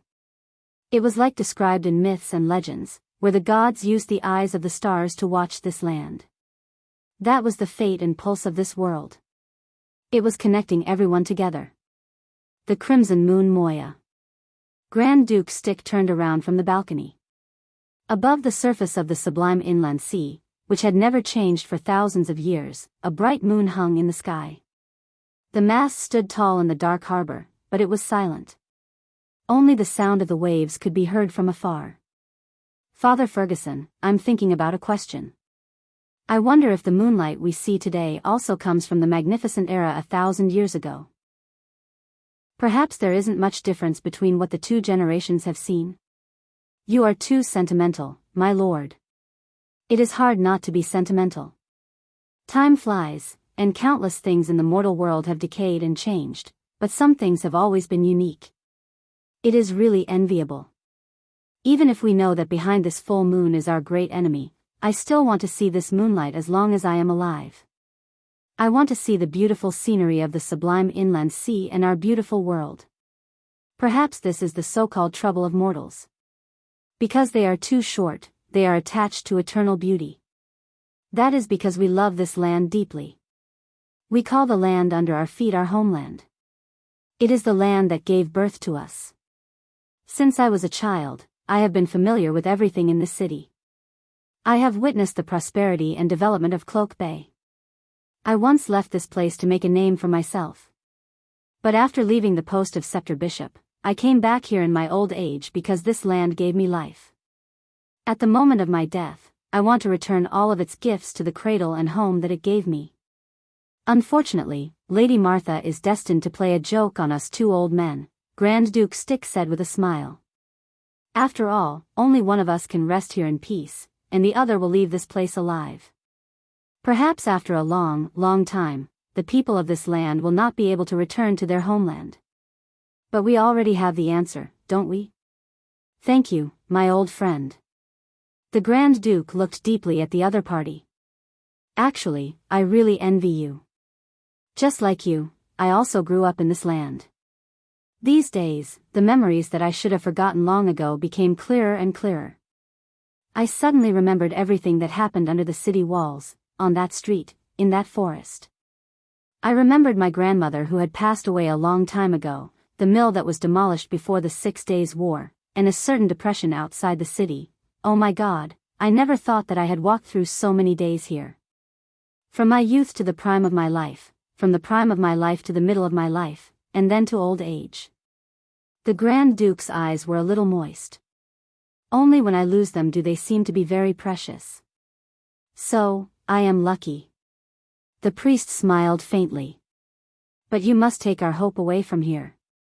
I will rest in the present, and you promised me that you will bring the future back here.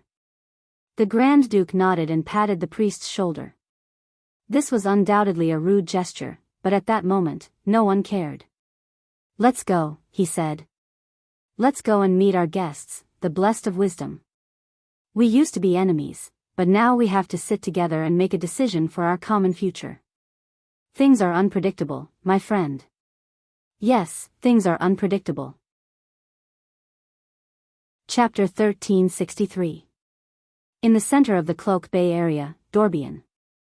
The port was built against the mountain, and the gray city wall divided the city into 3 areas from top to bottom. Because most of the building materials were granite and limestone, which were abundant in the nearby mountains, the city showed an overall grayish-black color.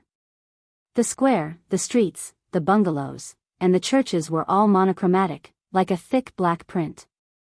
The city was bustling with people.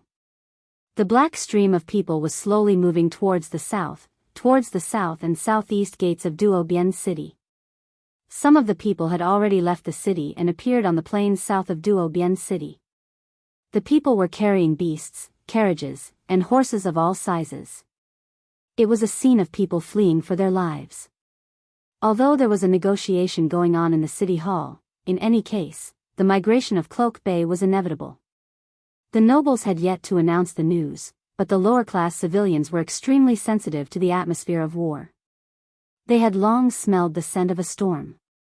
Under the dome of the Dorbian City Hall, the negotiations between the two sides had been going on for a whole night. Early morning had arrived in the coastal area. Above the gloomy sea, 3 or 4 sail frigates were floating alone in the distant sky. In the hall, the dispute was getting fiercer and fiercer. Father Demond had almost agreed to all the requests of the Hazel people, including a temporary alliance, making the fleet obey the unified command of the Hazel people, and even the evacuation plan must be included in the other party's overall plan. Correspondingly, the only price that the Hazel people had to pay was that they must join the military alliance with Cloak Bay. You didn't read it wrong. It was a military alliance between Cloak Bay and the Hazel people. Cloak Bay could not represent the entire empire. In the absence of contact with the capital, this was their only way to save themselves. But the focus of the dispute between the two sides was around the core issue of whether to stick to Dorbian. Your Excellency, although the hatred between the Cruz people and the Hazel people has lasted for centuries, today, we are also sitting down to negotiate because we are of the same origin. We are all members of the intelligent creatures. Perhaps after thousands of years, the empire will turn into ashes, and the Hazel people will naturally not be able to escape the trial of time. But our wisdom, history, and the culture we created will still be passed down by future generations after the empire perishes. Father Demond's voice echoed under the dome of the city hall, sounding impassioned. Whether it is the civilization of the Cruz people or the civilization of the Hazel people, they all belong to our world. Whether you and I want to admit it or not, even in the past hundreds of years, our two countries are still deeply influenced by each other. Your magical technology, our art and culture, we learn from each other's strengths. The boundaries of the countries will gradually blur with the passage of time. Perhaps everything that the Cruz people today will become the precious heritage of the Hazel people tomorrow, and vice versa. Dorbian City has a long history. It has been built since the beginning of the Chaos Era. It has a history of 700 years. 700 years ago, a group of merchants came here and built a simple wall to make it convenient for them to store their goods. Later, the city rose from the ground and became the center of Cloak Bay. It is one of the oldest cities in Cruz and the cradle of the Imperial Navy. Every inch of its land has countless legends and stories. The city also has the famous Dorbian Cathedral, which is the treasure of the Cruz people and the entire human world. It is the highest masterpiece of architectural art. These may belong to the Cruz people today, but tomorrow, they will belong to the entire civilized world. If we abandon them easily today, will we abandon everything we have tomorrow? I am not afraid of death, but I just want to say, Your Excellency, there are some things in this world that are worth protecting with one's life. All eyes in the hall were focused on the priest who was once the scepter bishop of the Holy Cathedral of Fire. The Cruz people were proud of these words. But no matter how proud they were, there were very few people who were willing to stay and sacrifice themselves for these words. As soon as the priest's voice fell, there was a buzz of discussion in the hall. Demond frowned deeply. He knew that his words could not even convince the nobles of the Cruz people, let alone the Hazel people. He could only hope that the prophet was a real wise master, not these short-sighted nobles who stayed to see the attitude of the Hazel people. The negotiators of the Hazel envoy group were two people, the frontline commander in charge of the attack on Fort Cetos and his spiritual mentor, the prophet Salma. The prophets of the Hazel people were similar to the bishops and priests of the Cruz people, but they had more power. These prophets often also served as spiritual mentors of military commanders. They were only responsible to His Majesty the King and the Great Prophet. This sounded ridiculous, but the Hazel people were a kingdom sheltered by the dragon crystal of wisdom. Their prophets were often wise and knowledgeable people who were indifferent to fame and fortune. Their tradition had never made any mistakes in history. Instead, it made their enemies feel invulnerable and anxious. When Demond was a scepter bishop, he followed the army to the empire's frontline to inspect the Azure Legion. At that time, he wished that the prophet of the Hazel people was a muddle-headed fool. But now, he hoped that the prophet Salma was a truly respected and wise person. Between the two, the frontline commander of the Hazel people did not agree with his opinion. Even if the other party was willing to stay and defend, it was also out of consideration for the evacuation of time, not really to protect the city. According to the Hazel people, they should not give up the precious lives of more people for the sake of a city, especially those elite warriors. They would be the precious strength of both the Hazel people and the Cruz people in the future. Not only were they unwilling to stay and defend Dabian, but they also asked the Cruz people to evacuate the current defense, leaving only the necessary defensive forces that could delay the advance of the Crystal Cluster army. Not only could Damon not accept such a suggestion, but the nobles of Cruz behind him also could not agree. But this did not mean that these nobles had deep feelings for the city. What they cared about was the attitude of the Hazel people. As Father Damon said, if the Hazel people despised their history and traditions, and even hated the city for historical reasons, because the Cruz navy had severely damaged the Hazel fleet several times. In the same situation, the Cruz people would certainly not be willing to set up a monument for the Hazel navy. But such an attitude made the Cruz people feel insecure, because if they had to put their fate in the hands of the Hazel people, then they at least had to first feel the sincerity of the Hazel people. The nobles' opinions were simple and clear, because it was closely related to their own safety. But for Father Damon, he considered far more than that. He also wanted to see the attitude of the Hazel people, but this attitude was not only for the Cruz people. Because he was very clear about the enemy they were facing, in front of such an enemy, it was far from enough to just protect their lives. The two sides argued over such issues, and time passed by minute by minute. After Father Damon finished his speech, he sat back and did not speak again. He knew that this was not a choice for either the Cruz people or the Hazel people. For both sides, they had to make this choice. Otherwise, the next great migration would only be empty words written on paper. Either perish together, or trust each other. At this moment, for two opponents with centuries of hatred, it was a bit difficult to choose. And for the other side of the negotiation table, the Hazel people also felt the urgency of time. 2 months ago, or to be exact, 3 months ago, since the arrival of the Fire of Heaven, the Cruz people found that their old rival Cruz people suddenly disappeared on the Western Front. Several intelligence personnel who escaped from Russia described the events that happened in the Cruz Empire that day. The Great Prophet and the astrologers of the Tower of Stars and Moon predicted that the Great Prophecy had come according to the fall of the Black Moon. The Hazel people must follow the prophecy and leave their homeland with the fire of wisdom. They must go to the south and be led by a great man to find hope. But the Shirima, the king of iron, turned a deaf ear to the prophecy and the advice of the great prophet. Instead, he thought that this was an opportunity to completely end the hatred of hundreds of years. It was time to give a fatal blow to the Cruz people. Before that, they only needed to defeat the army of crystal monsters wandering around the border of the empire. The Shirima gathered the most powerful army of the Hazel people and went to the north of the Summerhill Mountains to fight the Twilight's minions in the foothills of the mountains. The war lasted for 3 days and 3 nights, and the final result was that hundreds of thousands of troops were annihilated. The Shirima himself and his eldest son were also defeated and killed. The elite forces that the Hazel Empire had prepared for decades for the decisive battle with the Cruz people were all gone. When the bad news reached the kingdom, Sharma's second son was appointed to succeed the throne. After unifying the opinions of the elders, the young prince decided to follow the arrangements of the great prophet and leave the homeland with the people to find the hope described in the prophecy. But when the Hazel people went south, they first had to face their old rival, the Cruz people. The Cedos fortress under the Cloak Bay had never fallen for hundreds of years. The king of iron, the Shirima, had tried to attack it more than once, but never succeeded.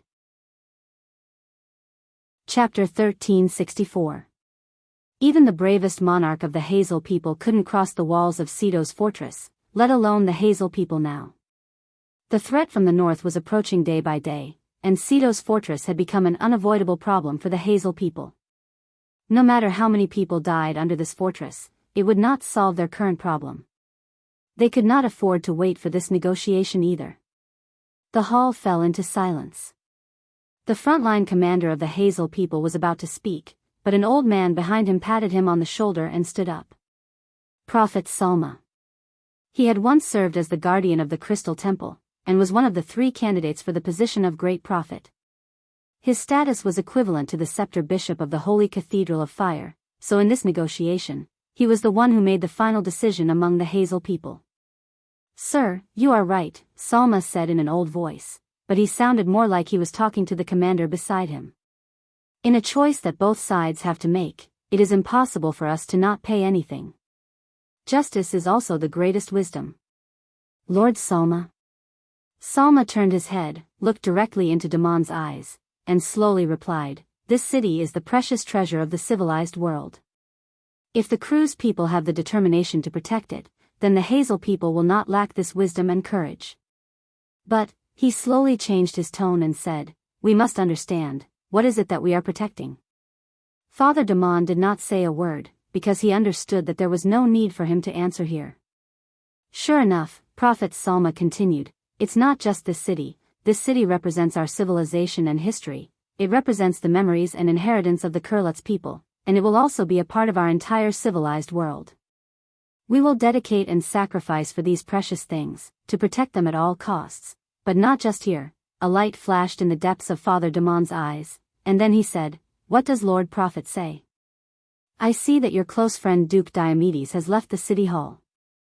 You have decades of tacit understanding with him, so you will stay and live and die with this city, right? Father Damon nodded. He didn't try to hide this fact. Even if Dorbian had to move, someone had to stay behind to cover the retreat for the refugees. This person could only be either Father Damon or Diomedes. Fate had chosen Father Damon. Although the nobles in the hall had already expected this, when Damon confirmed it, they could not help but discuss again. The hall was a little noisy. But Prophet Salma's voice seemed to be able to drown out everyone's voices. The old man quietly replied, there is a contract that has been covered in dust for thousands of years. If courage and sacrifice is needed today to reawaken its weight in our hearts, then I am willing to sign my name on it. He looked up at Father Desmond and said, our descendants will remember today, remember that there was a moment when someone shed blood and sacrificed himself to protect the most precious things in the world. I think that with such a spirit being passed down, Father should be satisfied, right? Father Damon stood. Father Damon slowly nodded his head. As he moved by his action Damon's by Damon Salma nodded his head. I heard that it's a candidate for the position of the Great Prophet. Lord Salma is also the most favored successor of the Great Prophet. You are equivalent to the scepter bishop among us, and the one most likely to inherit the great sanctum, right? There was a gasp in the hall, and the nobles all looked at Prophet Salma in surprise. Obviously, they did not expect him to have such a high status. Just because of this identity, many people were relieved. Since the Hazel people had sent someone with such an important status to negotiate, it was enough to show their sincerity. But Prophet Salma only replied, Father Damon, weren't you also a scepter bishop? That was in the past, Father Damon replied, besides, I have no hope of inheriting the position of the Great Holy See. Your status is far from comparable to mine. He listened for a moment, then continued, are you really willing to stay and live and die with this city? As soon as these words came out, there was a dead silence in the city hall. Most of the nobles then reacted to what the prophet of the Hazel people had said earlier. Most of them could not help but look at Salma in disbelief. Although Father Damon had made an exception first, as the latter said, the difference in status between the two could not be measured by the Tao. Life is precious, but it is not unworthy of sacrifice, Father Salma said with a smile. Almost every generation of Hazel kings died on the battlefield, and the eldest son of the king was often the same. Although they clearly had supreme power and the possibility of taking over the crown, they all chose courage in the face of death without exception. Because courage is the greatest wisdom. The crystal tells us that only with wisdom can we be brave. Otherwise, it is pointless recklessness. I choose this answer here because I understand that our choice is meaningful. He looked at Father Damon and replied, in fact, even if the Cruz people did not make such a choice, I would have let the Hazel people do so. But I am happy to see that among the Cruz people, there is also such a farsighted wise man. This shows that the hatred between the Cruz people and the Hazel people is not unresolvable. We have a lot in common. Perhaps in the disaster of the battlefield, we will learn to be tolerant and forgiving. Father Damon, at this moment, I am not acting as a prophet of the Hazel people, but as a friend of the crew's people, as a friend of everyone here, breathing with this city and facing its ultimate fate. Prophet Salma said loudly, I would like to ask everyone, do you still remember the covenant between the Hazel people and the crew's people 1,000 years ago? The nobles looked at each other for a moment, feeling ashamed in their hearts. They, the children of Dabian, the masters of this city, in front of a stranger who had come from afar, dared not choose to live and die with this city. Many people's hearts were even shaken at that moment, although this only happened for a moment. Soon, the fear of death took over. Perhaps many people, after being shaken at this moment, would still choose to leave in the end, choose to live and save their own lives. But, for the rest of their lives, they would remember this moment. Remember the two people standing opposite each other in this hall at this moment. Remember the story that happened in the last moment of this city's survival. Remember that there were people who sacrificed everything for the glory and civilization of the crew's people. And this was the legacy of civilization. Father Damon took a deep breath. He had already gotten everything he wanted. He raised his head and looked through the deep dome of the city hall, looking out through the skylight there. The gloomy sky was somewhat dazzling at this moment. The memories of the past seemed to have returned to his heart. He had experienced everything that Diomedes had told him before. It was because this city carried the past and memories of him, as well as the past of many people. It carried even more glory and history. Dabian might become a thing of the past, but this city would not. It would live in everyone's heart forever. And at the same time, it would live forever. It was because of Salma's words that the covenant that had been silent for 1,000 years had been rejuvenated. Perhaps it was still only known as the alliance between Cloak Bay and the Hazel people, but it once had a name, and it was called the Sacred Oath. Perhaps this name would soon be remembered again, and Father Demond believed that the arrival of that day might not be too far away. He slowly sat down and leaned against his seat. He did not remember what he had told the clerk, but this short negotiation that lasted only one night finally came to an end. Both sides were leaving, and the scene was chaotic. From time to time, nobles came up to him to say goodbye. He could not remember the faces of those people at all. The clerk kept the record of the meeting, and then each side took a copy of it and left Dabian. Soon, the Hazel people would join the refugees from all over Cloak Bay and cross the Broken Sword Mountain Range to the south to find a real way out. Dittermont closed his eyes and felt his tense nerves finally relax. The Hazel people might be facing a choice between life and death, but wasn't Cloak Bay the same? He had hardly been able to sleep peacefully these days.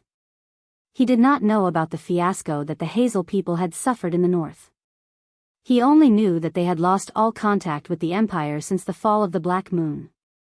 Without the support of the Empire, they could not possibly resist the invasion of the Hazel people.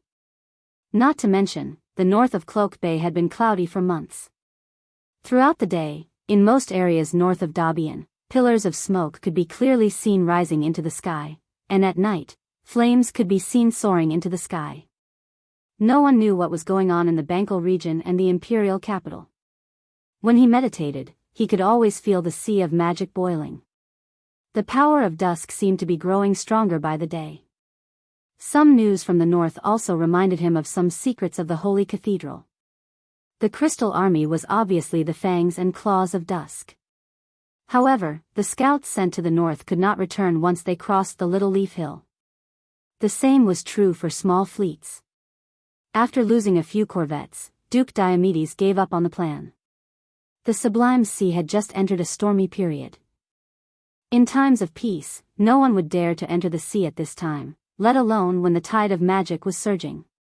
According to those who returned from the south, the Rokizi Highlands had become a new inland sea. Every road to Anzaruta had been cut off, unless one crossed the Broken Sword Mountain Range. However, the south of Broken Sword Mountain Range was the territory of the Lion Beast Men. Ever since Anzaruta Fortress was conquered by the Lion Beast Men, no one knew what was going on in the Ivory Plains. The way out was completely cut off, and Cloak Bay had become an isolated place in the sea. These days, the shadow of the north was gradually moving south. The imminent threat forced him to sit down and negotiate with the Hazel people. In this negotiation, he not only needed to ensure the safety of Dabian and Cloak Bay, but also the survival of the entire empire and the Holy Cathedral of Fire. Fortunately, for the first time, he was glad that his enemy, or rather, his opponent, was sufficiently wise and clear-headed. He had done his best. Now, the future of Cloak Bay was in the hands of the goddess of fate. P.S. The warship our event was written a little late. E5 has passed. Don't worry. Chapter 1365. She's gone. Delphian handed the cloth to Brando and smiled bitterly. Brando took the cloth and saw the words, "Thank you," written on it in beautiful handwriting. Other than that, there was nothing else. The little girl's camp was already empty. Brando thought that he did not notice when she left at all. It seemed that she was not just lucky to be able to travel alone in the Tochik swamp for such a long time. Perhaps she had some means of concealing her whereabouts, or a magic item, or it could be an inheritance left by Bai, or a treasure of the Cipher family. But he did not know why she fell into the hands of the sheephead cult. After all, the little girl seemed to be very vigilant and cautious. Brando glanced at the extinguished campfire and opened the tent. It was empty. It seemed that she had at least taken some food with her. This discovery made him feel a little relieved. She shouldn't have gone far, Princess Magadal said with some worry. If we look around, we might be able to find her. Even if she has a tool to conceal her whereabouts, she must not be able to maintain it for a long time. Otherwise, she would not have fallen into the hands of the sheephead cult. Brando put down the tent curtain, but shook his head. If we catch up with her, what can we do? If she is not willing to accept our help, there is no point in us forcing her. Mr. Brando, but I am also very worried about her, Princess Magadal. But everyone has to be responsible for their own choices. I believe that the little girl knows what she is doing. If it were you, would you accept charity from strangers? But that is not charity, we just want to help her. Perhaps in her eyes, it's charity, because she can survive without us. Brendel glanced at the cloth and replied, "She's thanking us.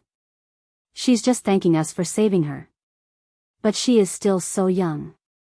Magadal thought of the scene of the little girl called Ling walking barefoot in the swamp. Her heart clenched. This swamp is so dangerous for adults. She is alone. She will encounter trouble, won't she?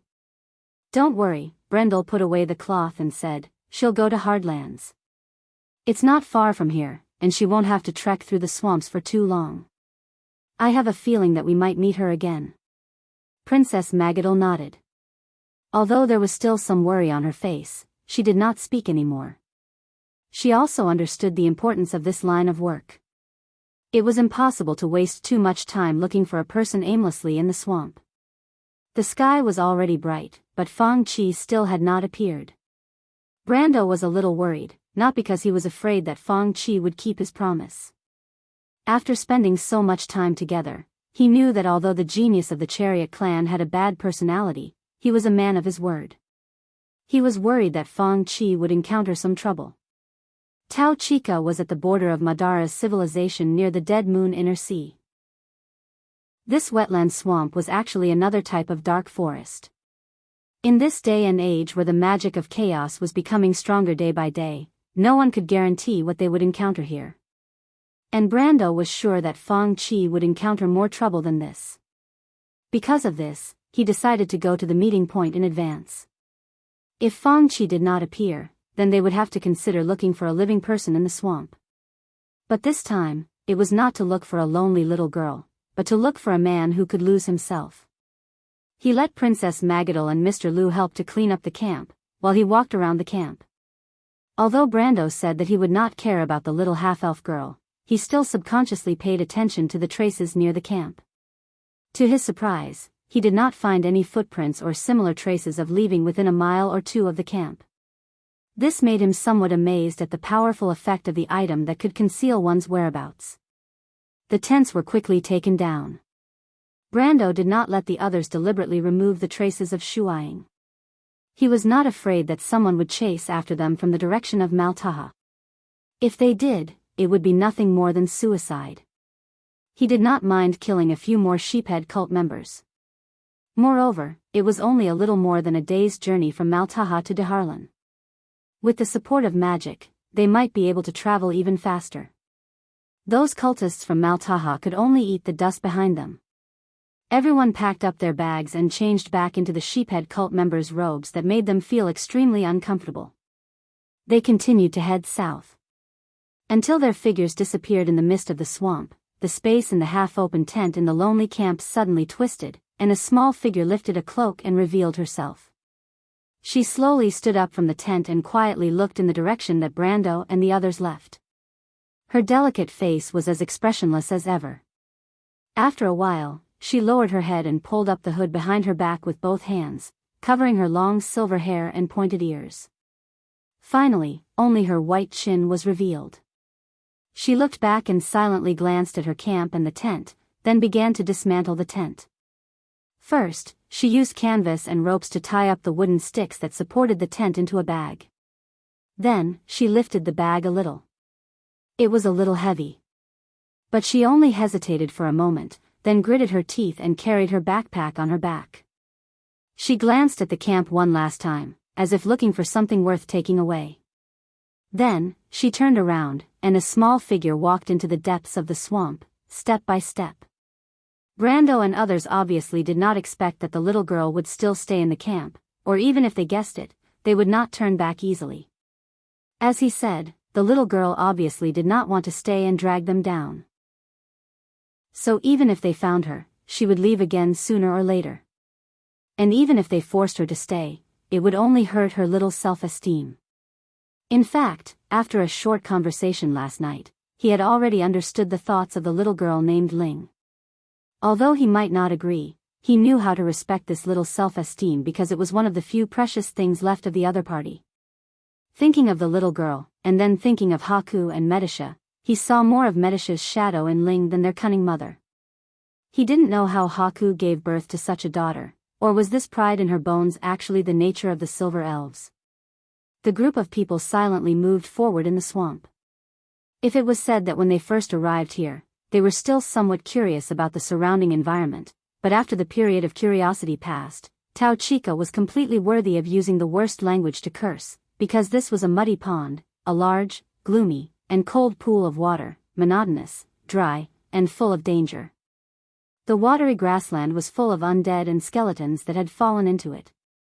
From time to time, an ugly and stinky ghoul would jump out and lunge at you.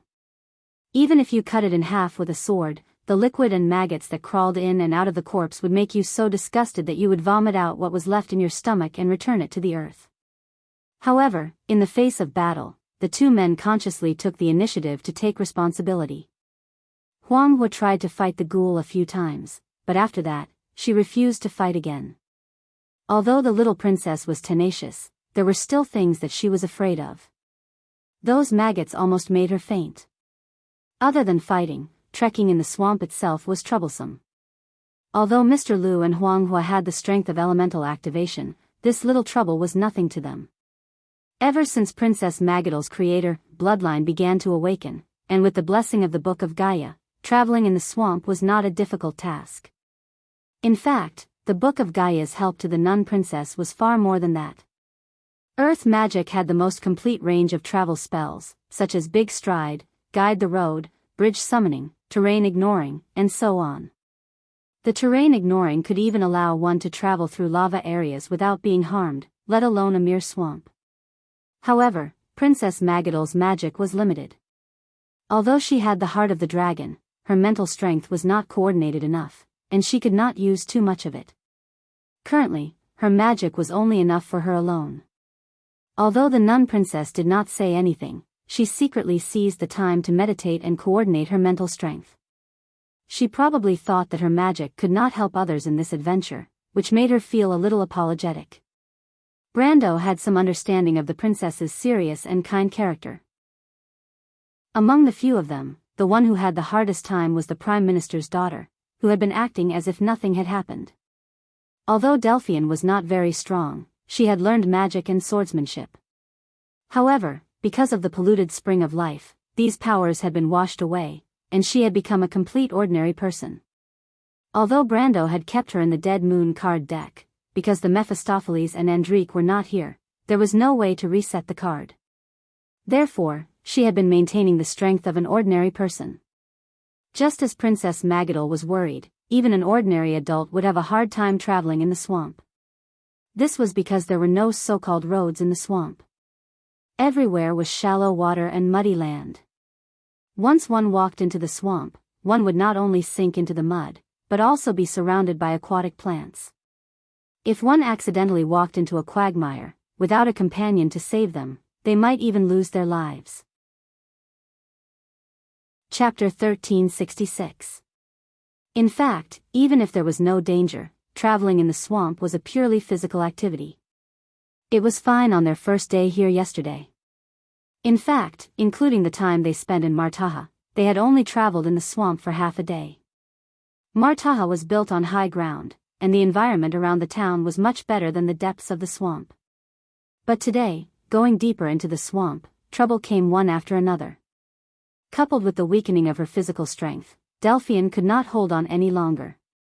For this reason, Brando deliberately slowed down a step, letting Huanghua and Mr. Lu walk in front. He came to Delphian's side and looked at the sweaty, almost exhausted daughter of the Prime Minister. He could not help but shake his head. No wonder she said she saw his shadow in Ling. At least in terms of putting on a brave front, the two were indeed the same. "Sir, are you dissatisfied with this vicious woman's dragging speed?" Sensing Brando's arrival, Delphian smiled weakly and self-deprecatingly before he could speak. "Do I have such a sinister intention in your heart?" Brando replied unhappily. He had intended to help, but he was still a little dissatisfied with the way she described him, even though he knew that she might have done it on purpose. "Isn't that so?" "Sir, aren't you deliberately trying to drive me away from you?" "In fact, I also understand that men are like this. After they have had their fill, they throw a woman who has lost her value to the side and let her fend for herself." "What do you mean by, have your fill?" Brando almost stepped on air and staggered. Why was this saying different from last night? He could not help but stare at this woman a little dumbfounded. Delphian looked at his dumbfounded expression and could not help but laugh. She was originally the first beauty of Rushta. Although she had a bad relationship with Brando before, at the moment when she let down her guard, at least this smile made Brando realize that she was absolutely worthy of the title of the flower of the capital. The Prime Minister's daughter had a slender figure, and her snow-white neck was extremely beautiful and dazzling. Even wearing the sheep's head disciple's robe could not completely hide her beauty. When she smiled, that kind of warm smile seemed to overflow from her purple eyes. This kind of warmth could infect people's hearts, and Brando could not help but feel a little moved in his heart. But this slight movement also made the alarm bell in his heart ring. He could not be blamed for being timid. It was really because of her previous bad behavior that made him feel a lingering fear in his heart. But he could not do anything to her. In fact, after these days of getting along, especially after she had sincerely helped him many times, and after the long conversation last night, he understood that he could not simply decide whether she stayed or left, or even whether she lived or died. "I'm just joking with you, sir," Delphian pursed her lips and smiled. "Of course I still remember what I said yesterday. I made you hate me, so I will definitely leave when the time comes." For some reason, when he heard her say this, Brando did not feel as relaxed as he originally expected. Originally, he should be happy to get rid of this scheming woman. Even if he was not happy, he should at least feel relieved. But for some reason, instead of feeling relieved, he felt a little uncomfortable. The Prime Minister's daughter noticed Brando's expression and smiled slightly. She seemed a little happy, but her expression quickly dimmed. Originally, she wanted to tease the Count of Tonagel a few more words, but when the words reached her mouth, she was not in the mood to say it again, so she remained silent. "Do you need help?" Brando was silent for a moment before he asked dryly. "How do you plan to help me, sir? Carry me forward?" The Prime Minister's daughter's eyes turned and she asked. Brando thought for a moment and felt that this suggestion was a little stupid. If he carried the Prime Minister's daughter forward, it would not be of any help to her current situation other than taking advantage of her. At first, he wanted to lift her up and fly, just like what he did to Insursta and Fang Qi, but he suddenly realized that his idea was a little thoughtless. At least, it was too rude for a lady. Being overcautious doesn't seem like something the Count would do. Delphian replied. Sir, where is the courage you had to challenge the Empire during the Battle of Ampere Seal? Brando glanced at her and suddenly approached her. He bowed slightly, put one hand under her knee, and the other hand holding the Prime Minister's daughter's back. Then, he straightened up, and in the Prime Minister's daughter's cry of surprise, carried her horizontally and flew forward. Delphian probably did not expect Brando to do this, and a rare look of surprise appeared on her face. But she curled up in Brando's arms, hesitated for a moment, and did not speak again. She just silently pressed her cheek against the latter's chest. Count, she whispered. If one day, I can no longer survive in the Empire, will you take me in? As a friend, the Abbey's domain will always open its doors to you. Thank you. Delphian's eyes flashed, but there was some regret. After an hour or two, Brando and the rest finally met up with Fang Qi south of Maltaha. Although this guy did not lose him, as Brando expected, he did not have a good night in the past.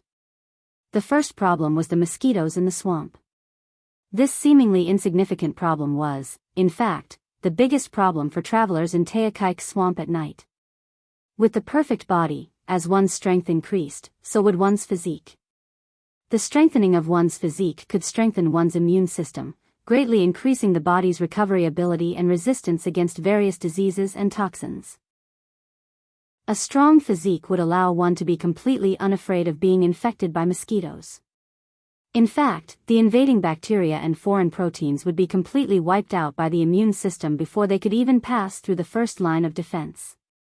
Unfortunately, not being infected by diseases was one thing, but the necessary steps would not be missed. The skin would become red and swollen, and although it recovered very quickly with the support of elemental strength, it would still cause discomfort and itching.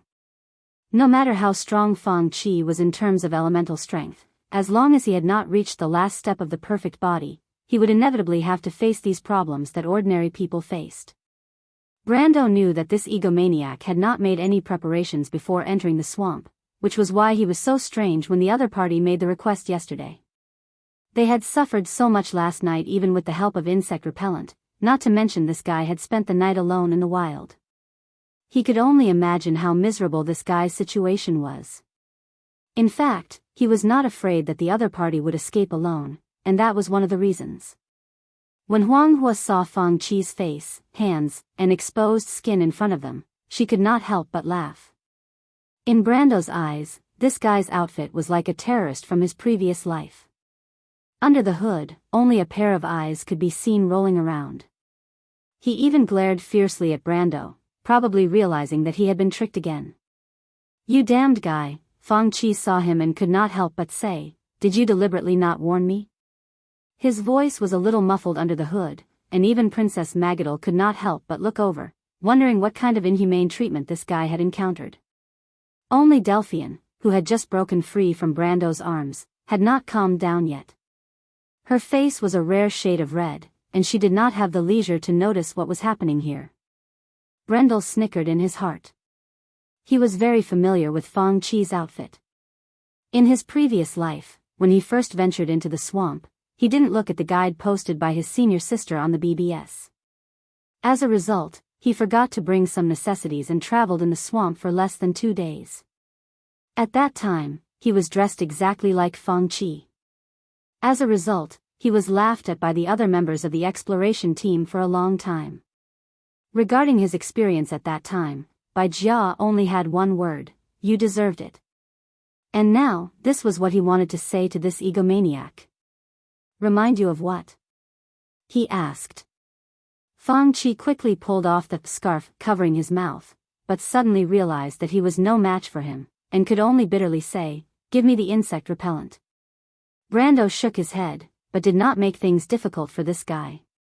In fact, if Fang Qi had taken the initiative to ask for it a day ago, he would not have hidden it. But since this genius was so arrogant, he did not mind teaching him an unforgettable lesson. After this episode, Fang Qi seemed to have finally realized that he was not omnipotent, or that he had taken advantage of others.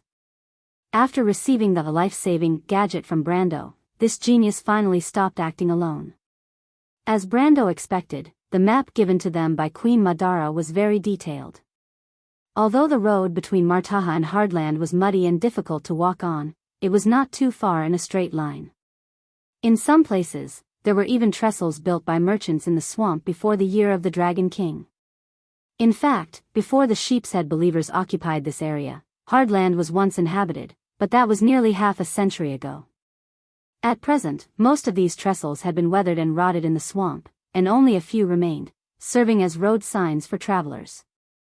Following these artificial road signs, the group arrived at Hardland the next morning, but the closer they got to the port in the south of Tokik, the more Sheepshead believers they encountered along the way. It seemed that what the innkeeper in Martaha said was true. This time, the Sheepshead believers held a large-scale live sacrifice ceremony in Hardland, and the Sheepshead believers in several nearby areas were inspired and gathered here.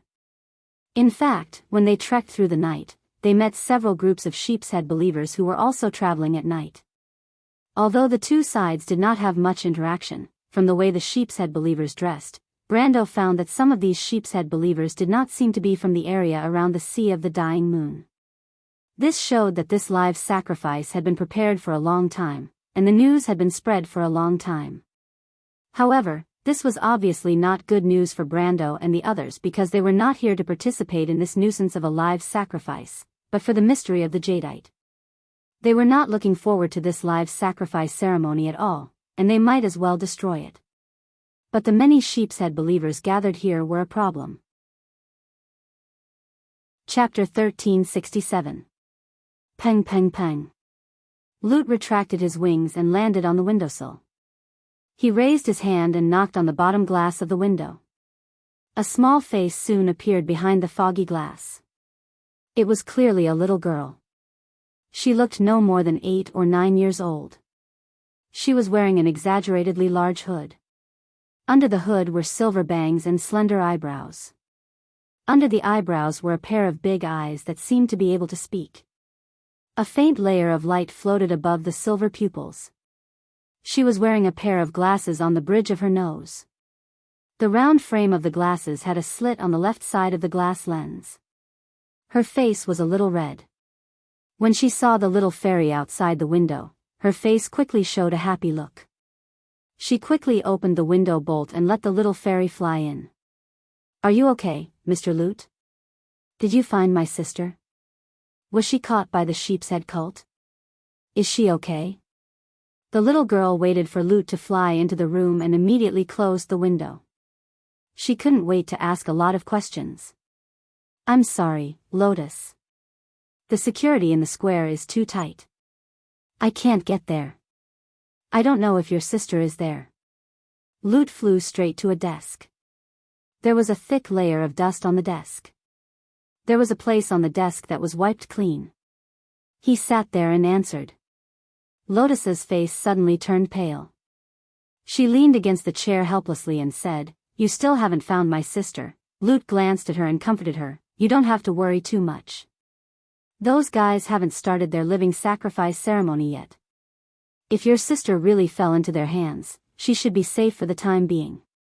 Damn it, if only this was Erwin. I know a very powerful guy there. He can definitely help us. Mr. Lute, you don't have to worry. My sister and I spent some time in Aween with my mother when we were young. We will definitely find a way to help you find your way home." Lotus finally calmed down after hearing Lute's words. She even comforted him in a crisp voice. "I've said many times that it's not my home. My home is in the scorching river. It was originally connected to the shallow sea and the storm-stop mountain, but now it should have been thrown into the void. It's not so simple to go back." Lute shook his head, "But I do have to go to Erewhon to find that person and see if he has returned to his homeland. After rescuing your sister, we'll go to Erewhon together. Anyway, you don't have any relatives here." Lotus nodded.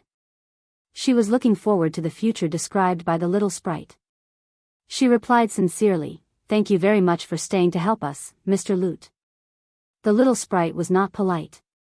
He stayed to help the little girl purely because he felt sorry for her. When he first met Lotus, she was being chased by the sheephead cult. Later, he learned that Lotus wanted to rescue her sister, so she was discovered near the square. According to Lotus's description, she and her sister were on their way to the land of eternal death when they were ambushed by a group of cultists. Her sister pushed her into a ditch by the side of the road in a moment of crisis, and that was how they managed to escape. However, when she woke up, the two sisters were already separated. Later, she heard that the sheephead cult was attacking everywhere to prepare for a living sacrifice 2 months later. She speculated that her sister might have fallen into the hands of the sheephead cult, so she came to Hardland. However, although Lotus was young, she was very smart and had a sweet tongue. In fact, she took a detour to Port Ovich in the northern part of the Dead Moon Inland Sea. From there, she took up a free boat to Hardland. The boat was actually a merchant ship that ran a fixed route between Hardland and the northern part of the Dead Moon Inland Sea. On the ship, she met a priest of the Dead Moon Temple who was also the ship's doctor. The doctor sympathized with her and brought her to Hardland. He wanted to help her find her sister. But Lotus knew that the captain and crew of the ship did not have much influence in the upper echelons of Hardland. In order not to get them into trouble, she quietly left a note and went ashore. The crew went ashore to look for her for a while, but in the end, they found nothing.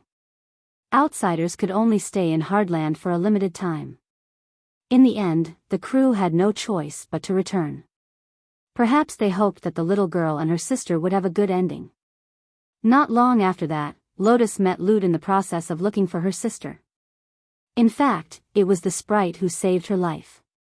Lute was very sympathetic to the little girl, and after knowing that she and her sister came to Madara from Erewhon, he was even more determined to help her rescue her sister.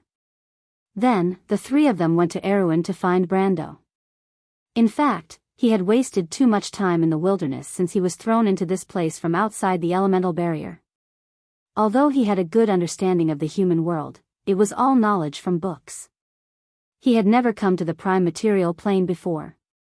Once he was in the wilderness, all the methods he knew to identify directions were useless. He could not understand the maps he stole from the bandits and merchants. He had taken a detour all the way to Hardland.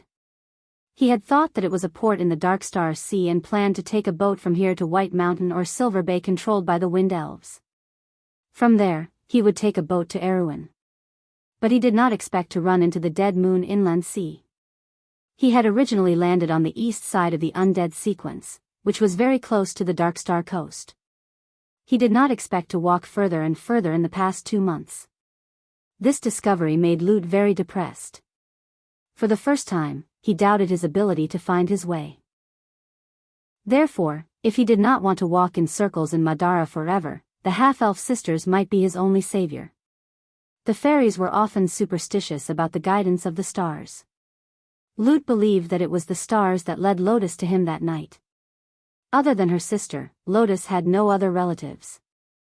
Although she remembered living with her mother for a period of time when she was young, they were still living in Erewhon, a place called Lantern Island. Not long after, their mother left them in a local monastery. Before leaving, their mother left a large sum of money to the monastery's dean and them.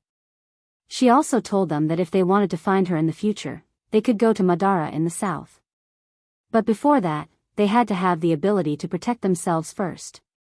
According to the tradition of the Silver Elves, they had to be adults before they had the right to travel. But not long after their mother left, the monastery's dean, greedy for the money that belonged to them, found a way to drive them out of the monastery. Lotus and her sister only carefully kept one of their mother's relics. She had a beautiful necklace pendant, while her sister had a cloak. After that, the two of them wandered around Manowar and Bragg's, struggling to survive. About 10 years ago, her sister managed to get a sum of money. Then, the two sisters left Erewhon and came to Madara together. But it was easier said than done to find a specific person in the vast kingdom of the Dead Moon. Moreover, it had been nearly half a century since their mother left them. Whether their mother was still alive was still a question. Otherwise, how could she bear to leave the two sisters in Erewhon and not care about them? After wandering around Madara for a few years, the two sisters went to most of the northern parts of the Dead Moon Inland Sea. This time, they wanted to go to the land of eternity to find their mother's whereabouts. They heard that there was a woman called White among the Night of the Queen of the Dead, and the name White was one of their mother's aliases. But they didn't expect to encounter such a thing on the way. Lute agreed with Lotus's experience. Although he had his own people and relatives, fairies were born without parents. Most of the time, they were driven by their own curiosity to wander around. Some fairies even came to the main plane, such as Miss Tada's sister Rose. Although Lute had never been to the prime material plane, he had traveled to most places outside of the elemental domain before meeting Brando. The two were silent for a moment. During this time, Lute drank some honey to fill his stomach. He stole it from a kitchen. Of course, it wasn't stealing for fairies, because they didn't have the concept of money. In their view, everything in the world was natural, and there was no such thing as a master. In fact, other than his sword, which was as important as his life as a swordsman, he would not hesitate to take out everything he had if there was another person who needed it more. Of course, in reality, most fairies were poor people who were born empty-handed and lived their lives without any worries. Lotus also ate a few biscuits, but she ate very little, although most of them were stolen by Lute. However, the little girl treasured all food. Only those who had experienced hunger would understand the value of food. She wanted to let her sister have a taste of these exquisite biscuits after she was rescued. I thought about it, Lute said vaguely as he sucked the honey on his fingertips. We should do this. I heard that humans like to go to a place called a bar. We can go there and ask for some information. Maybe we can find some useful information. We? Yes. Lute nodded. I'm too conspicuous here. You have to be the one to gather information. When the time comes, I'll hide in your hood. You just have to listen to my commands. You can't go wrong. Okay. Lotus's eyes lit up. If it wasn't for the fact that the little minx strictly forbade her from leaving this place every time she went out, she wouldn't have wanted to stay in this empty abandoned house by herself. Besides, in her opinion, although the little minx was very powerful, he wasn't very reliable. It had been half a month, and this was the first time she thought of asking for information. She didn't know if the fairy was too muddle-headed or not familiar with the way the human world worked. Chapter 1368. Let me say this first, you have to listen to my instructions. Lute reminded her again. The little girl nodded quickly. Then where are we going, Mr. Lute? Don't worry, I've already scouted the area. There's a bar called Purple Dendrobium near the square. It's very close to the square, so I'm sure we can find out a lot of information. But Mr. Lute, the Lord of Hardlands, Lord Danuk, has already issued a ban on alcohol. Before the ritual starts, those bars won't be open, right? Lute was stunned. There's such a thing? Ren nodded solemnly. Then what should we do? Do those despicable humans like to go anywhere else other than bars? The residents of this city are all believers of the sheep-headed demon, Akentu. They don't have to drink, but they have to attend the secret gathering. I know a place that I've been there before. Every Friday, the believers of Akentu will gather there. They will pray at the gathering and exchange some information. Friday, isn't that today? Yes, it's only 5 in the afternoon. Akentu's name is the Burning Dusk, and the demons worship the Dusk Dragon. Therefore, the secret gathering of its believers is usually held at 6 in the afternoon and lasts until 8 in the evening. If we go now, we can still make it in time. Ren spoke with confidence as if she was very familiar with these things, even though she had only been in Hardlands for a week or two. Then what are we waiting for? Lute said loudly. Go, change into the sheep-headed demon's clothes, and we'll leave immediately. The little girl smiled and nodded happily. Secret gathering? Brando, Huanghua, and Mr. Lu were walking on one of the streets of Hardlands. Magadal and Delphian were standing together, curiously admiring the architecture and customs of the northern part of the Dead Moon Inland Sea. Fang Qi was alone at the back of the group, looking at the sheep-headed demon's believers who were dressed like them from the corner of his eyes. After hearing Delphian's words, Huang Hua turned around and asked curiously. The Prime Minister's daughter nodded her head. Her gaze swept across the sheephead disciples who were hurrying towards a certain direction on the street. The secret gathering is a specific ritual of the sheephead cult. The sheephead cult is a follower of the Lord of Purgatory, Akentu. As a follower of a demon, the secret gathering is an essential and important ritual. Just like the meditation and daily prayers of the Holy Cathedral of Fire, as long as one is a devout believer, they will participate. The devil's believers are generally fanatics and will not be absent. However, Akentu only requires its believers to hold a ceremony once a week, during which it will bestow power to its most trusted servant.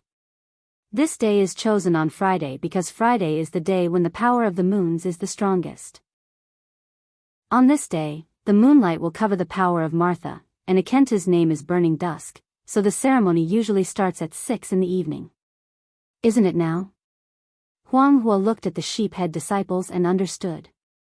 So, they are. Delphian nodded and looked at Brando. Brando was frowning. He was not Huang Hua, and he did not know much about the traditions and rules of some of the cultists in Wonde. With the experience of his previous life, he knew the roots of these rats living under the world of order.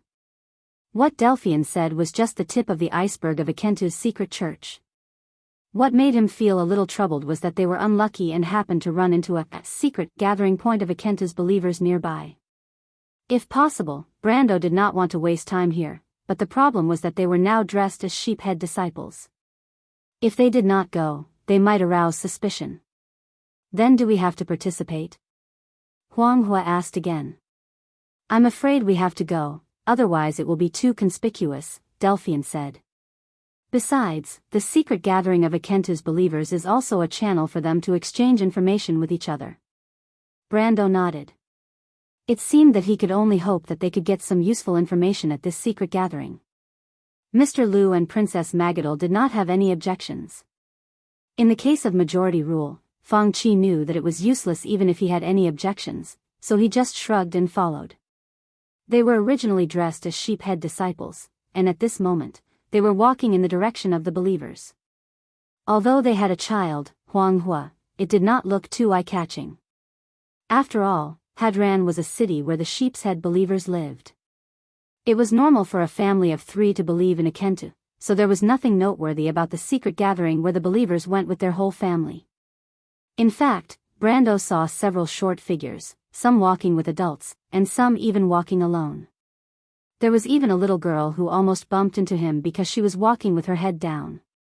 She quickly raised her head and apologized to him. Brando saw that the little girl was wearing a pair of glasses and had a gentle look. He could not help but feel that it was a pity that such a nice little girl was poisoned by the cult. However, he was a little surprised that a sheephead disciple was so polite. Most of the sheephead disciples they met along the way were vulgar and low-class people who had not received any education and lived in poverty. Otherwise, they would not have been so easily bewitched. But it was precisely because of this that Brando felt even more pity in his heart. The hatred for the sheephead disciples in his heart was inexplicably stronger. If he had the chance, he would definitely not let this kind of cancer continue to spread on this land. But what Brando did not know was that the little girl who was bewitched by the cult was so scared that her heart was about to jump out of her throat. As she hurried forward, she kept looking back in the direction of the sheephead disciple that she almost bumped into earlier, as if she was afraid that the other party would suddenly run up and pull her out of the crowd. I told you to be more careful. Lute hid in the little girl's hood and sat on her shoulder, complaining discontentedly. Fortunately, I didn't attract that guy's attention, but strange, why do I feel that his voice is so familiar? Lotus stuck out her tongue embarrassedly and whispered, I'm sorry, I was too nervous. However, she had a very different view of the crisis from before. What scared her half to death wasn't the fact that she almost ran into the cultist head-on.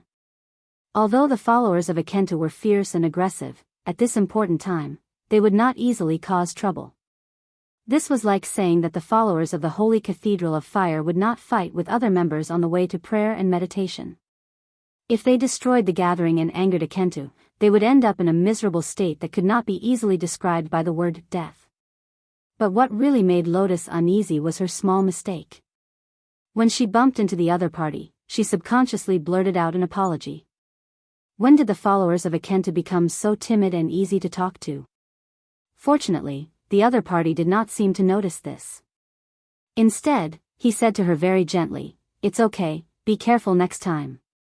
This sentence made Lotus's heart pound because she understood that among the believers present, the real threat to her and Mr. Lute was not the vulgar low-level believers. It was the highly educated, meticulous high-ranking clergy and even the devil's inspectors. If those people found out that she was pretending to be a believer, she would be skinned even if she did not die. Unlike Lute's carelessness, Brando's gentle and elegant answer almost made her hair stand on end. But what made her a little incredulous was that the other party let her go just like that. This was really too strange, so much so that she felt that it was a little unreal. With doubts and uneasiness in her heart, the little girl absent-mindedly followed the crowd into a church-like building. This is. When Brando stood in front of the church, he raised his head and looked at the place with some surprise. A temple? The cultists are openly using a temple as their secret meeting place? Princess Magadal also had a look of disbelief.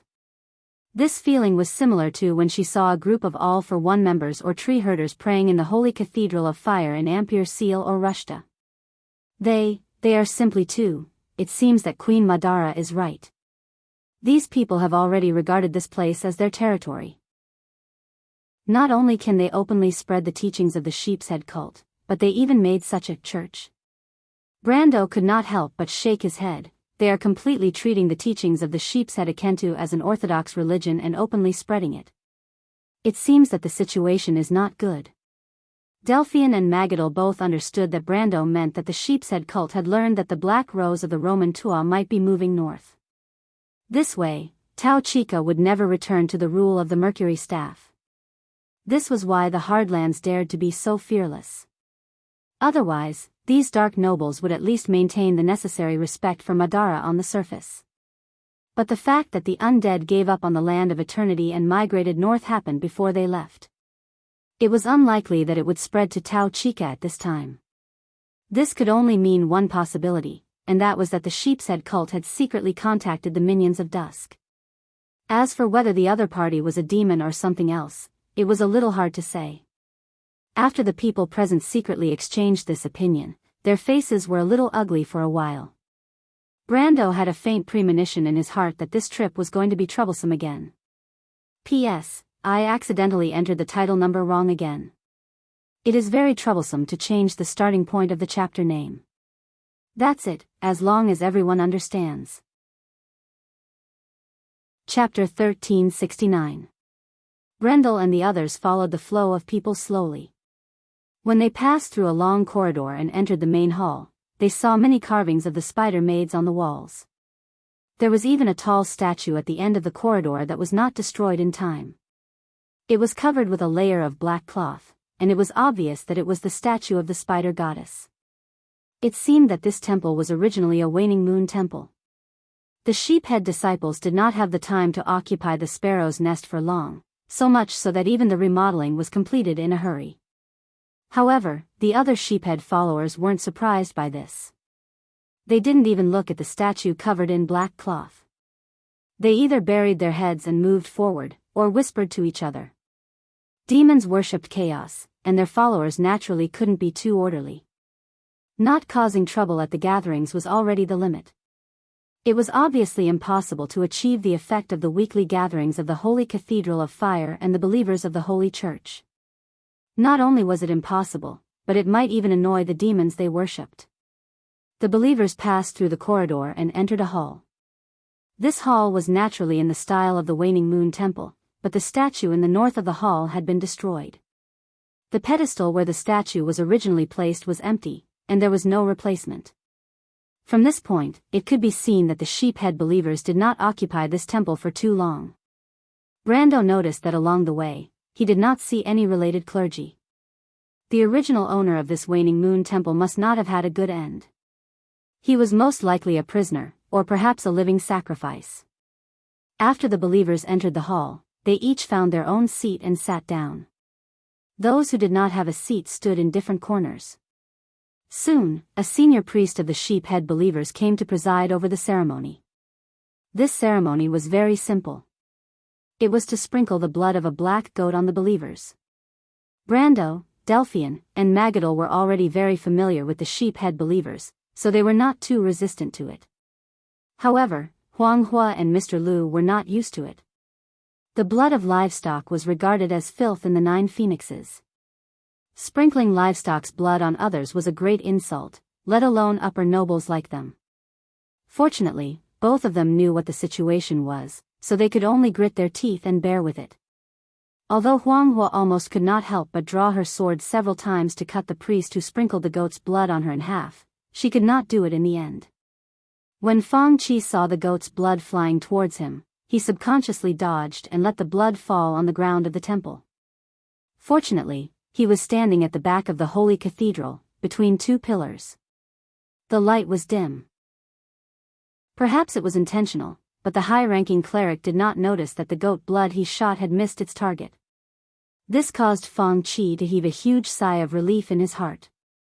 He was actually not afraid of his identity being exposed, but he was afraid of ruining Brendel's matter. What if Brendel wanted to ask him for the sacred jade sword? It was sad to say that the holy jade imperial sword was originally the sacred object of the Ghost Chariot clan, and now he seemed to be the one who had taken over the holy jade imperial sword. However, Fang Qi knew the gap between him and that damn guy. Although he was very reluctant, he had to admit that even if he was the Ghost Chariot clan's genius in 1,000 years, he was not enough in front of that man. If he wanted to keep the holy jade imperial sword, he had to satisfy the other party's request, and then it depended on whether the other party was in a good mood.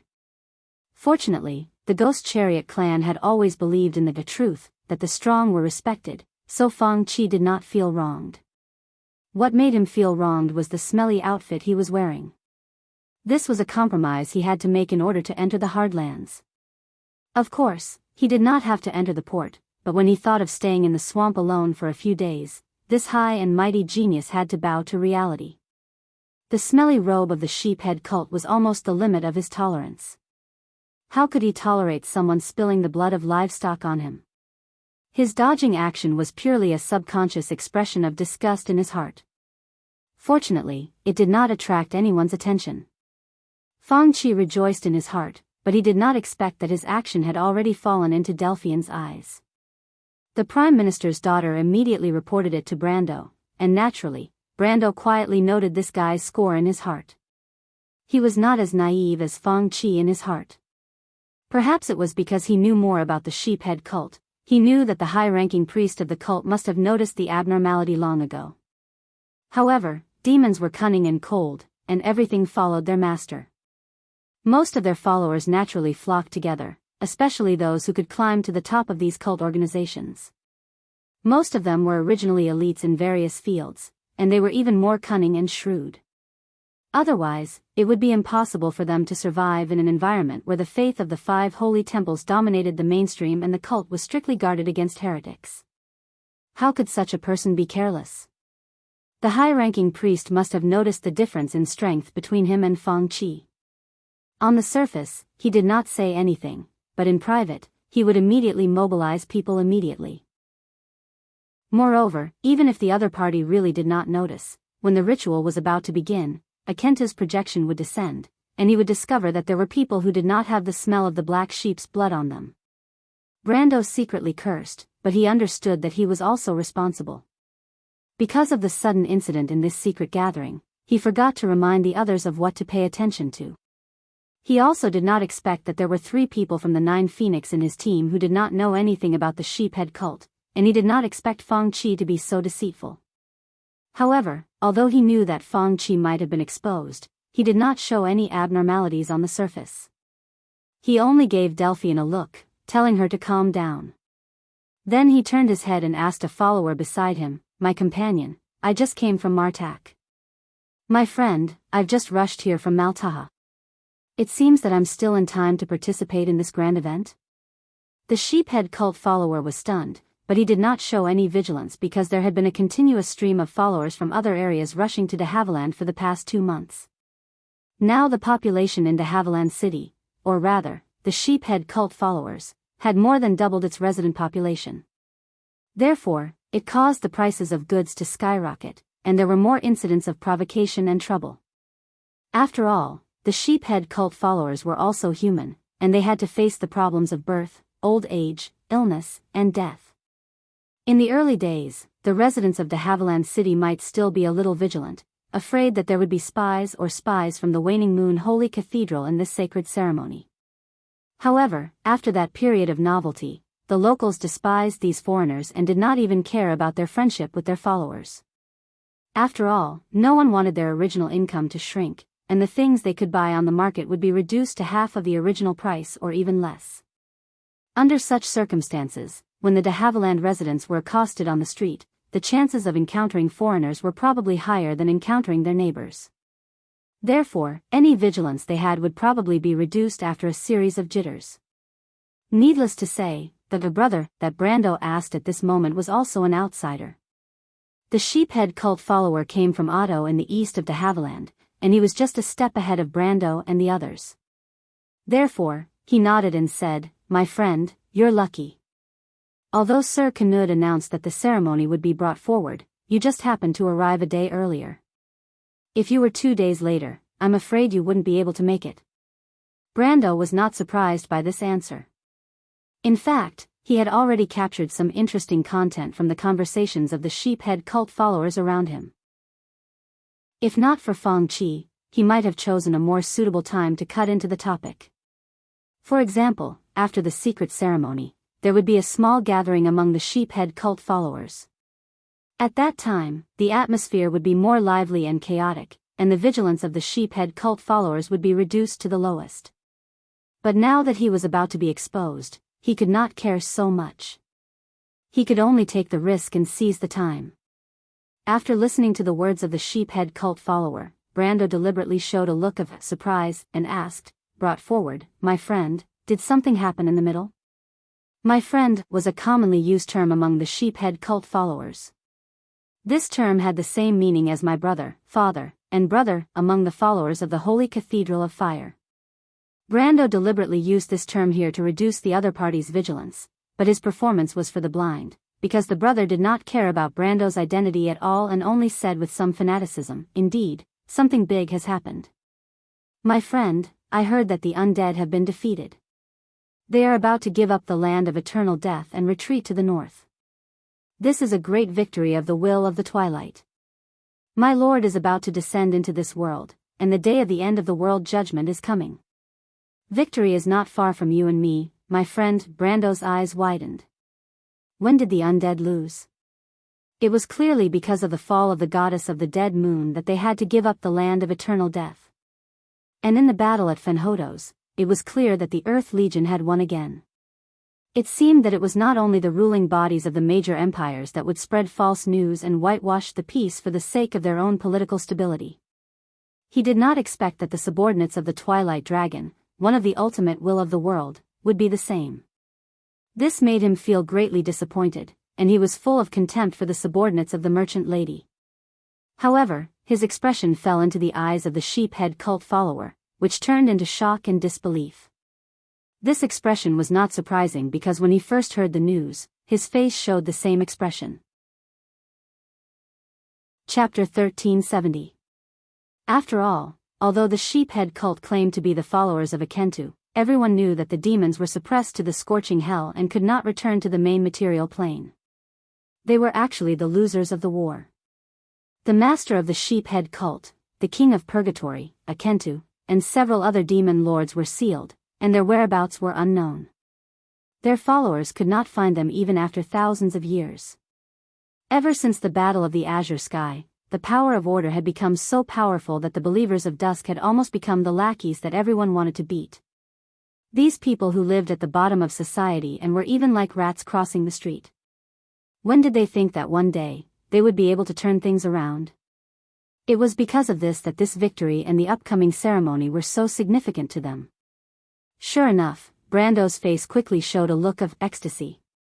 He tried to raise his voice as high as possible so that only a few people around him could hear, and shouted in a low voice, "It's true, the undead have moved north." When? Where did the rumor come from? he thought in his heart. The undead had only moved north in the past 1 or 2 days. How did it reach Tao Chica so quickly? Could it be that someone was using magic crystals to send messages? Doesn't this mean that there are still spies of the sheephead cult around Queen Madara? When did the sheephead cult become so meticulous? Could it be that they changed their name to All for One? The conversation between Brando and the sheephead cult member obviously fell into the ears of others, but this question and answer was being played out everywhere in Hardland, and it did not attract the slightest attention. The sheephead cult members around them did not even have the mood to look back at the two of them. Brando's appropriate ecstasy was so normal in the eyes of the sheephead cult member that he struck up a conversation with, and it even gave him a sense of familiarity. But next to the two of them, Huang Hua, who had heard the whole conversation without missing a word, shook her head vigorously. She wanted to laugh but did not dare to laugh out loud, so her little shoulders were trembling. Teacher's acting is too exaggerated. The little princess of the Jade Phoenix lineage thought in her heart, not knowing whether to laugh or cry. The sheephead believer replied without any doubt, just 2 days ago, we already gave up on the undead capital. However, this is not a rumor, but Lord Akentu's teachings. Lord Akentu. Brando sucked in a breath of cold air and asked, did anything happen in the Holy Land again? After asking this question, his expression immediately became cautious. The hand hidden under the robe also faintly made a sword-holding posture, as if he was ready to make a move if something went wrong. In fact, this question was what he was most concerned about. The sheephead believers were discussing the changes in the Holy Land of Atuk with great interest, and they were connecting those changes with the upcoming living sacrifice ceremony. The advance of Hadran's living sacrifice ceremony was clearly related to the changes in the Holy Land. Originally, no matter how abnormal Akentu's seal was, it had little to do with Brando, but the secret of the mystery of Emerald might be buried in the Green Sea, which made him have to be careful and pay attention to all the news related to it. But he didn't know much about the Holy Land itself. The only information he had came from Maltaha's inquiry. After listening to the conversation of the sheephead believers, he understood that the information he bought was worthless, and he knew nothing about the core secrets of the Holy Land of Atuk. Because of this, he had to carefully find an entry point to avoid being too ignorant in the conversation and attracting the attention of others. However, no matter how good the preparation work was, he couldn't help but feel nervous when he asked this question, so he was ready to be exposed at any time. But the sheephead believer didn't seem to notice the difference at all. He just nodded and replied, yes, you guessed right. With the rise of the magic tide, the seal of the Holy Land of Atuk has become weaker and weaker. Lord Akentu may break out of the seal at any time. Maybe when our living sacrifice ceremony is over, Lord Akentu will be resurrected. Brando frowned. This was not the news he wanted. He hesitated for a moment and asked, what's going on with the Holy Land of Atuk? Is it really the place where Lord Akentu was sealed? Of course, otherwise, why would we come to this place? The sheephead believer said proudly, I'll tell you a secret. In fact, the seal of the Holy Land of Atuk had already cracked as early as the first magic tide. Lord Akentu's will can already penetrate the Holy Land. He also left a clone in Hadran. That's why we know the news of the defeat of the undead. Brando thought to himself that the undead were defeated. It seemed that the king of purgatory, Akentu, was also a bullshitter. But this guy in front of him inadvertently revealed a shocking news.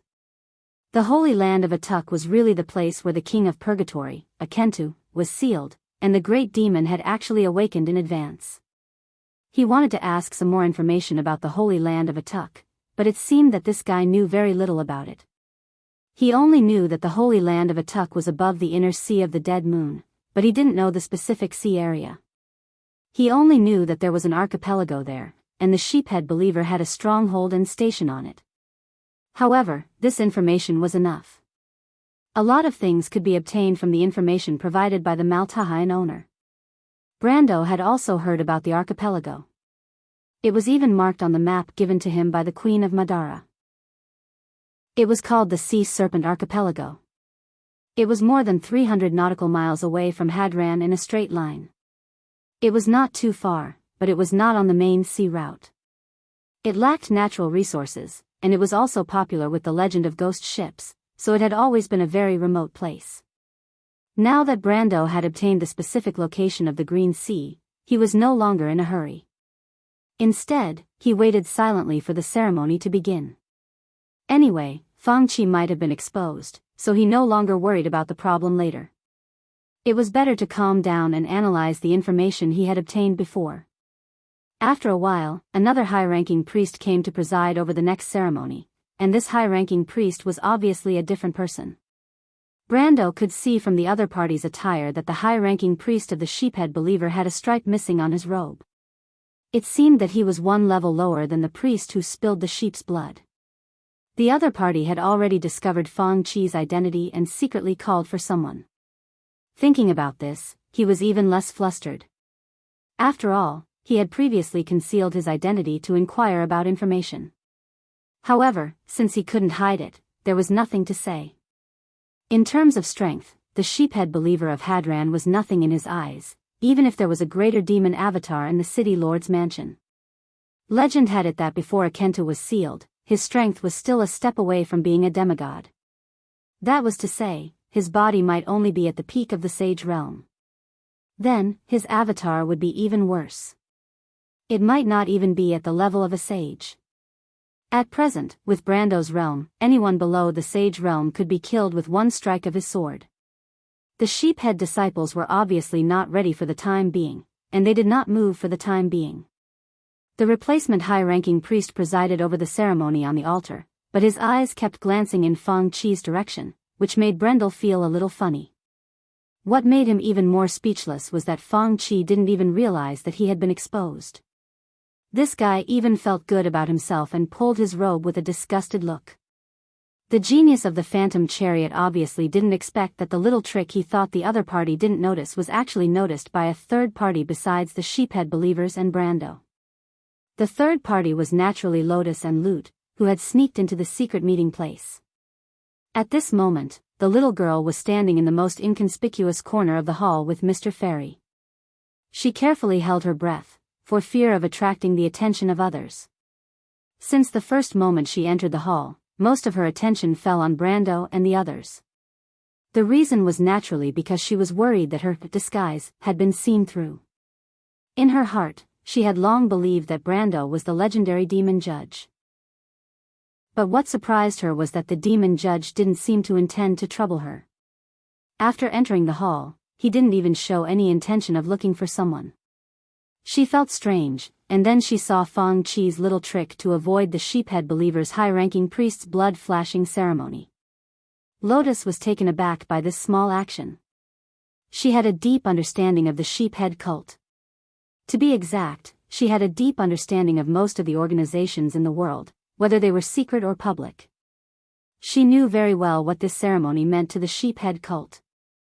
When Fang Qi's small action fell into her eyes, she understood that other than herself, there were others who had sneaked into the holy temple. She rolled her eyes and remembered this detail in her heart, but she did not show it on her face. On the other hand, Mr. Little Fairy kept nagging at her to quickly find out more information, but Lotus chose to turn a deaf ear to him. She was very smart. She knew when to speak at this sensitive time was the best choice.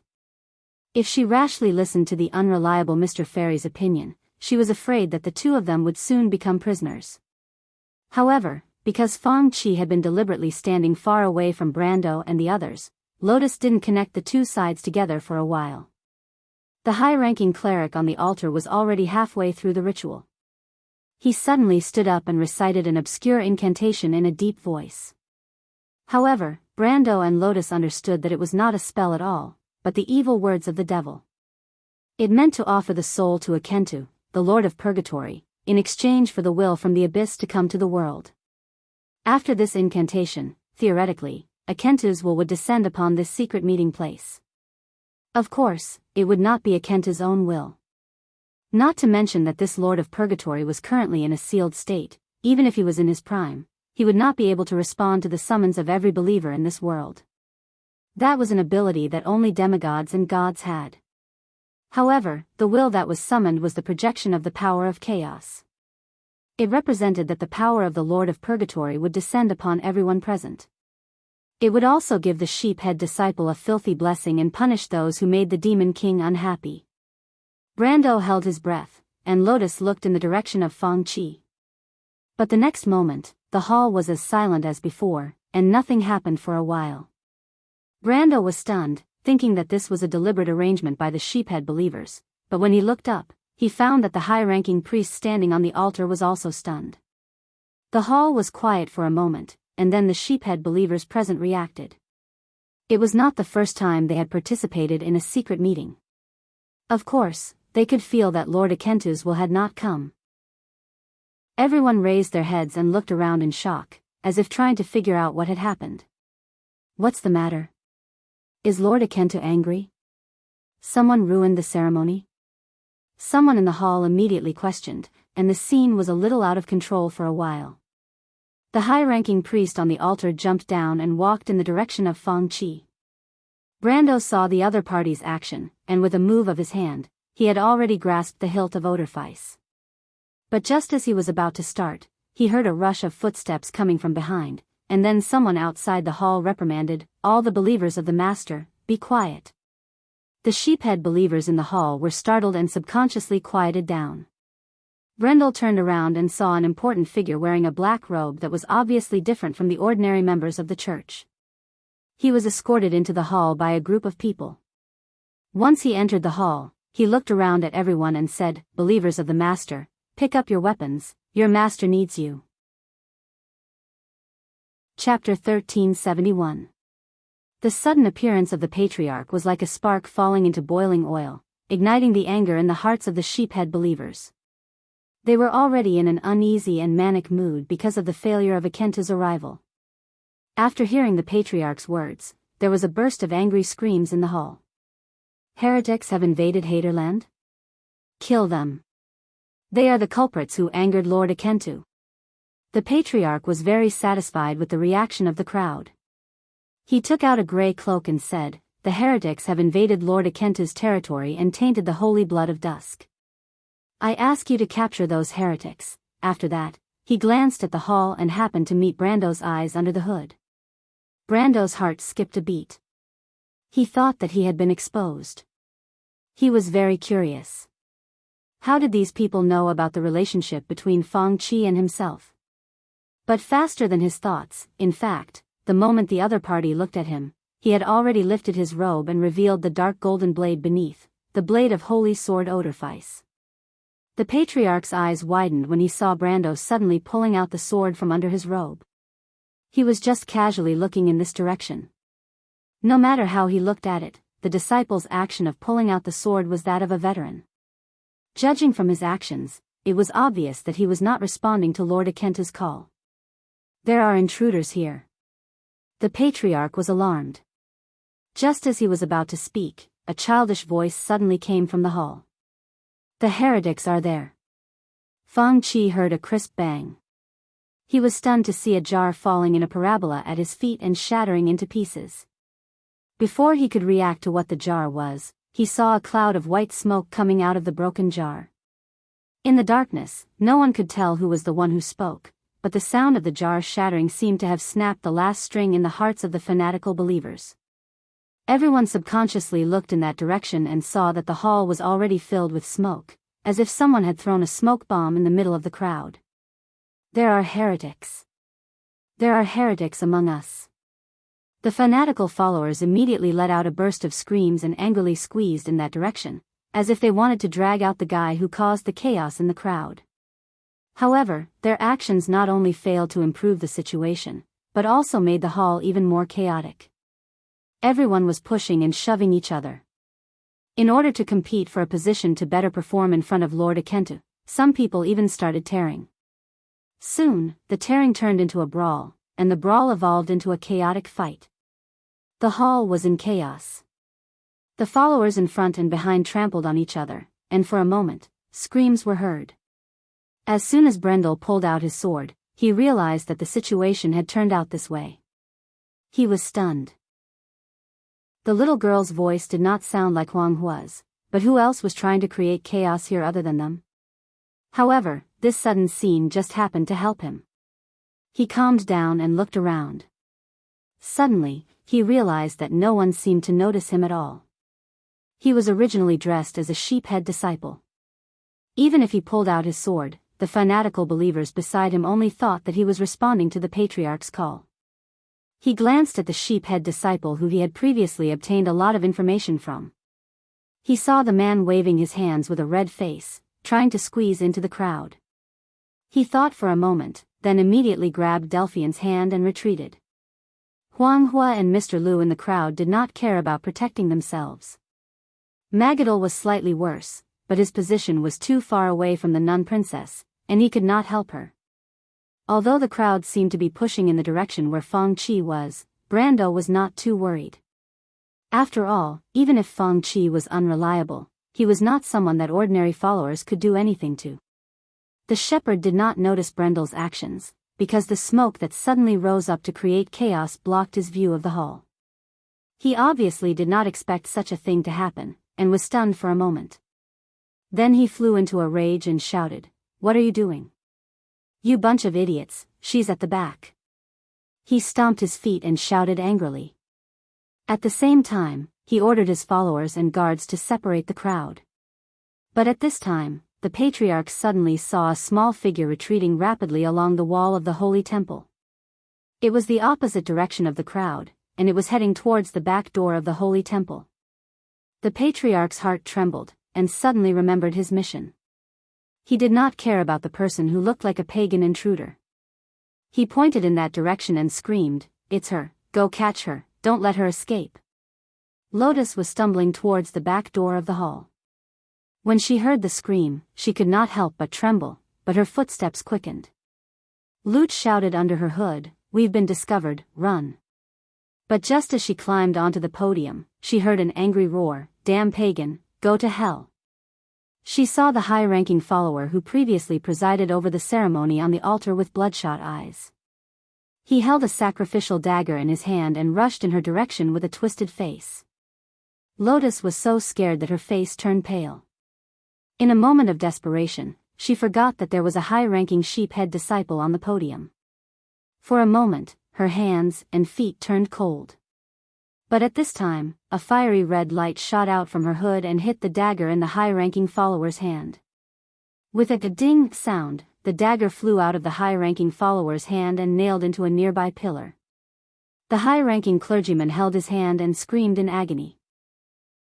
His entire arm was set ablaze. At this time, Brando just turned his head and saw this scene. He felt Oderfeis in his hand faintly jump. He subconsciously turned his head and saw the high-ranking follower turn into a torch. Lute. As soon as Brando saw the sword light, he reacted. It was obviously the sword light of the little fairy Lute. He had seen it once outside the elemental barrier, and the white mist also told him that the latter's power was actually a projection of the holy sword Oderfeis. So it was not surprising that the flaming blade could sense it. But in the chaos, the little fairy Lute apparently did not hear Brando's call. She killed the high-ranking follower with a sword and looked back to see Lotus still in a daze. He could not help but remind her angrily, "Don't be in a daze. Hurry up and leave this place. If we encounter the devil's avatar again, both of us will die." Only then did Lotus react. She did not have time to thank or be afraid. She hurriedly got up from the ground, carefully bypassed the high-ranking follower who was wailing and rolling on the ground, and ran in the direction of the back door behind the podium. But sometimes, the more you are afraid of something, the more you will encounter it. Originally, she was careful enough and was far enough away from the high-ranking follower. But suddenly, the sheephead follower screamed and grabbed her ankle with his left hand. The little girl screamed. How could her strength be compared to a high-ranking member of the sheephead cult? Not to mention, the latter had used his strength before he died. She fell to the ground in an instant, and even the fairy in her hood was thrown out. Lute was caught off guard and fell several times on the gray wooden floor of the temple before he got up with a dirty face. He looked back and suddenly became anxious because he saw the sheephead follower who was covered in flames was holding Lotus's calf and desperately pulling her back, as if he wanted to hug her and both of them die together. It was only a matter of 1 or 2 seconds. Even if it was him, he would not be able to save her in time. But at this time, there was a sudden roar in the hall, and a wave of air swept from the center of the hall. The wave of air passed through the podium, passed by the high-ranking follower who was holding Lotus, and passed by the little fairy lute. Immediately, the three of them were sent flying and hit the side of the wall. It turned out that Fang Qi, who was in the crowd, was finally annoyed by the followers who kept flocking to him. He no longer cared about hiding. He directly raised his strength to the highest level, and the surging elemental power immediately pushed in all directions. For a moment, there was a wave of expanding shock wave in the hall, exploding from the inside out. This shock wave was only slightly stronger than a strong wind to Brando and the others. It had no effect other than blowing their hair. But for the ordinary followers, this shock wave had become an invincible force. Those closest to the center were the first to be unlucky. They were unable to resist at all and were directly swept away by this force from the inside out. They hit the people behind them, and the people behind them were thrown off their feet. Like dominoes, they fell down one after another. The sheephead cult members were in a state of chaos. And his unintentional blow just happened to save Lotus' life. The little fairy lute was caught off guard and his head hit the wall on the side of the podium. He was dizzy, but when he thought that Lotus was still in danger, he did not care that his whole body was falling apart. He turned over and got up from the ground, and just as he was about to look for the little girl's position. But he saw a figure quickly pass by him. He widened his eyes and saw that the figure suddenly rushed to the high-ranking follower beside Lotus. The figure hit the follower, and the high-ranking follower, who was half wrapped in flames, was knocked off the podium. That high-ranking clergyman was already half dead to begin with, and after being swept into a mess by the shockwave, he was knocked off the platform. His head hit the ground and he immediately fainted. Wrapped in flames, he lost all signs of life. Then Lute saw that the figure stopped and pulled up Lotus, who was sitting on the ground. He heard Lotus's surprised voice, "Sister." Chapter 1372. Big Sister. Lotus cried out in surprise. The girl seemed indifferent as she pulled her up from the ground and said calmly, "Come with me." "Big Sister, wait." Lotus shouted, and then quickly ran to Lute's side, carefully picking her up and putting her back into her hood. "Thank you, Mr. Fairy. Thank you, I found my big sister," she said repeatedly, her eyes filled with tears. Lute had only helped the little girl out of her instinct to meddle in other people's business. Besides, she was the prince of the fire fairies, so she was naturally proud and full of righteousness. But at this moment, facing the little girl's gratitude, she felt a little warm in her heart, and felt that her trip to the prime material world was not in vain. The girl did not intend to give the two too much time to sigh. She watched her sister pick up the little fairy, then walked over and pulled her to the back door behind the podium. In fact, that was where she had just appeared. But just as the two sisters were about to leave, suddenly there were two roars from the other end of the hall. "Stop right there. Stop." Lotus was slightly stunned, and when she turned her head, she saw Fang Qi looking in her direction with a face full of anger. But at the same time, the patriarch of the sheephead cult was also looking in this direction. The two spoke almost at the same time, then froze for a moment and looked at each other. "Who are you?" The patriarch immediately noticed the sacred jade sword in Fang Qi's hand and screamed at the top of his voice. Fang Qi ignored him. It was the little girl who had thrown the jar next to him and exposed his position. As a result, he was almost drowned by the sheephead cult. Lotus's little trick might be able to fool others, but it could not fool him. In fact, it was Lotus who had caused chaos in the crowd. The simple smoke bomb was also made by the little fairy Lute, who was responsible for collecting the materials. And the reason she did that was because she saw the gray cloak in the patriarch's hand. That was her sister's cloak. The moment she saw the cloak, Lotus thought that she had been exposed. Of course, she would not sit still and wait for death. She almost immediately used the backup plan she had prepared beforehand. She threw the smoke grenade next to Fang Qi, hoping to use the real heretic to escape. Now it seemed that the effect was better than she had imagined. Not only did she create chaos as she wished, but Fang Qi also inadvertently saved her life. However, it was just a little too good. She didn't expect that the target of her misfortune was actually an expert. In fact, it was only when her sister appeared that she realized that she might have been wrong. The patriarch came here with her sister's cloak, not to capture her, but her sister. However, the result was the same. To be able to see her sister again, even if the two of them had to die here, she was willing to do so. These messy thoughts flashed through Lotus's mind for a moment. In addition, she stopped to take a look at Fang Qi, so her footsteps slowed down.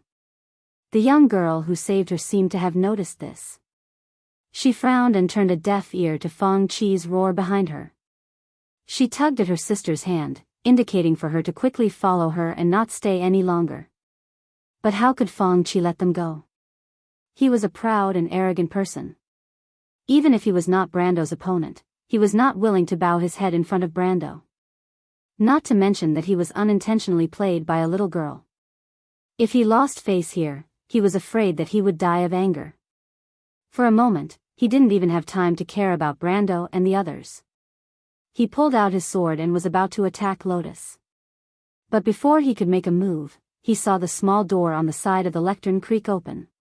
Several tin cans poured in from the outside. These guys dressed as black knights guarded the entrance as soon as they entered, then separated into 2 rows, allowing a sheephead disciple to walk in from the outside. The sheephead disciple who entered from the back door was dressed similar to the patriarch at the front door. As soon as he entered the hall, his gaze immediately fell on the girl who saved Lotus. He sneered, "Why aren't you running?" The girl who was holding Lotus's hand stopped in her tracks. She held her sister's hand tightly, her body tensed up as she stared at the uninvited guests who had just entered the room. She was like a little beast that was ready to go all out at any moment. "My companions," at this time, the patriarch of the sheephead disciple at the main door finally shouted, "Catch them quickly. These people are damn heretics. There are a few more in the hall besides them. Don't let them run away." Only then did the patriarch notice the situation in the hall. He nodded with a gloomy face. "They won't be able to escape. My companion, Lord Danuk, has already surrounded the outside. That damned little bitch, once I get what I want from her, I'll skin her alive." He turned his head and glanced coldly at Lotus and her sister. The little girl trembled in fear. Her sister was much calmer, but she also clenched her teeth. She was wearing a loose sheephead disciple's robe, and her face was hidden under the hood. At this moment, her head was lowered, and no one could see her expression, but one could imagine that her face was also terrifyingly pale. She knew that the man in front of her wasn't lying. In fact, she had already alerted the city guards of Hardland along the way. She escaped their pursuit and sneaked all the way to this temple, where she found her sister. She didn't expect to be caught red-handed by these people. But even in this desperate situation, the little girl didn't show any signs of fear. Instead, she let go of her younger sister's hand and stood in front of her. She pulled out a dagger from under her robe and held it with both hands, facing the knights who were taller than her by more than half a human's height. Seeing this familiar scene, Princess Magadal could not help but let out a soft cry. She looked at Brando, who was not far away, and whispered, "Mr. Brando?" Brando nodded. He actually recognized the little girl the moment she appeared. He did not expect the little girl to walk as fast as they did. It seemed like they had only taken a few steps. Hadran looked at the little girl behind him and realized that she might be the sister he had been looking for. As expected, she had fallen into the hands of the sheephead cult. But what made him a little curious was why Loot was with them. But these were all minor details. He certainly could not let the sheephead disciples take the sisters away. He asked Delphian to stand aside and prepared to make his move. But at this time, everyone heard the sheephead disciple standing in front of the little girl sneered. He seemed to not care about the short sword in the little girl's hand at all. He said, "Tell me, where did the dragon go?" But the little girl just shook her head and did not say a word. Ungrateful little bitch. The patriarch's face immediately became ferocious. "Capture them first and lock them up separately. Especially this one." He pointed at the sister and said, "Lord Danuk wants to interrogate her personally." The Black Knight immediately moved and surrounded the two sisters. But before they could take a step forward, a green light suddenly flew in front of them and cut in front of them. With a cracking sound, a crack of more than 10 meters appeared in front of the patriarch and the knight. It was like a straight line, blocking them. Fang Qi held the jade imperial sword in his hand and pointed at the patriarch and said, "I am the one who wants to settle the score with them. As for the rest, get lost." The patriarch's face changed drastically and he glared at Fang Qi. "You are not a member, who are you?" Fang Qi gave him a sideways glance and said, "Who I am is none of your business." "Nonsense," the patriarch roared, "they are accomplices, capture him." Several Black Knight immediately changed their target and turned to pounce on Fang Qi in the middle of the hall. Obviously, Fang Qi's previous attack contained the power of elemental power, which made them feel threatened. However, Fang Qi did not care about these guys at all. After all, he was still a genius of the Ghost Chariot clan. Even if he was not as good as Brando, in front of ordinary people, he was still a proud son of God. Facing the Black Knight who pounced on him, he did not even seem to be in the mood to use his sword. He directly raised his hand and pushed, and a green invisible force had already been pushed out. The Black Knight did not dare to be careless in the face of this attack and immediately got into a battle posture to deal with it. But when the green light reached their bodies, they found that they had no way to resist at all. They were directly pushed out by the light wall and hit the wall on the other side one after another like sacks.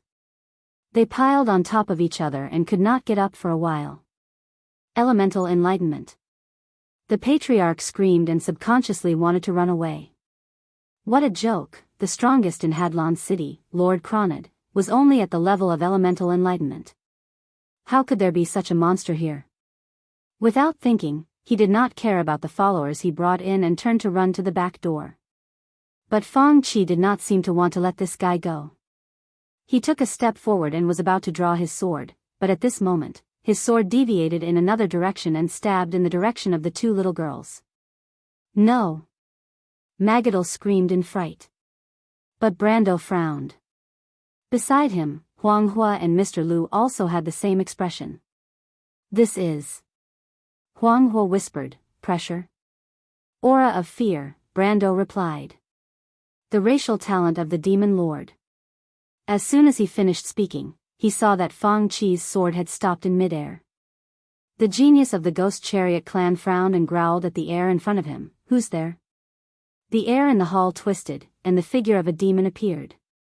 It had crimson skin, was almost 2 people tall, and had 2 pairs of curved horns on its head. Its upper body was that of a human, but it was covered in scales. Its lower body was that of a goat's hooves, and it had a long tail. As soon as this demon appeared, the sheephead disciples present knelt down and screamed excitedly, "My supreme, omnipotent master, I am willing to serve you wholeheartedly and offer my soul."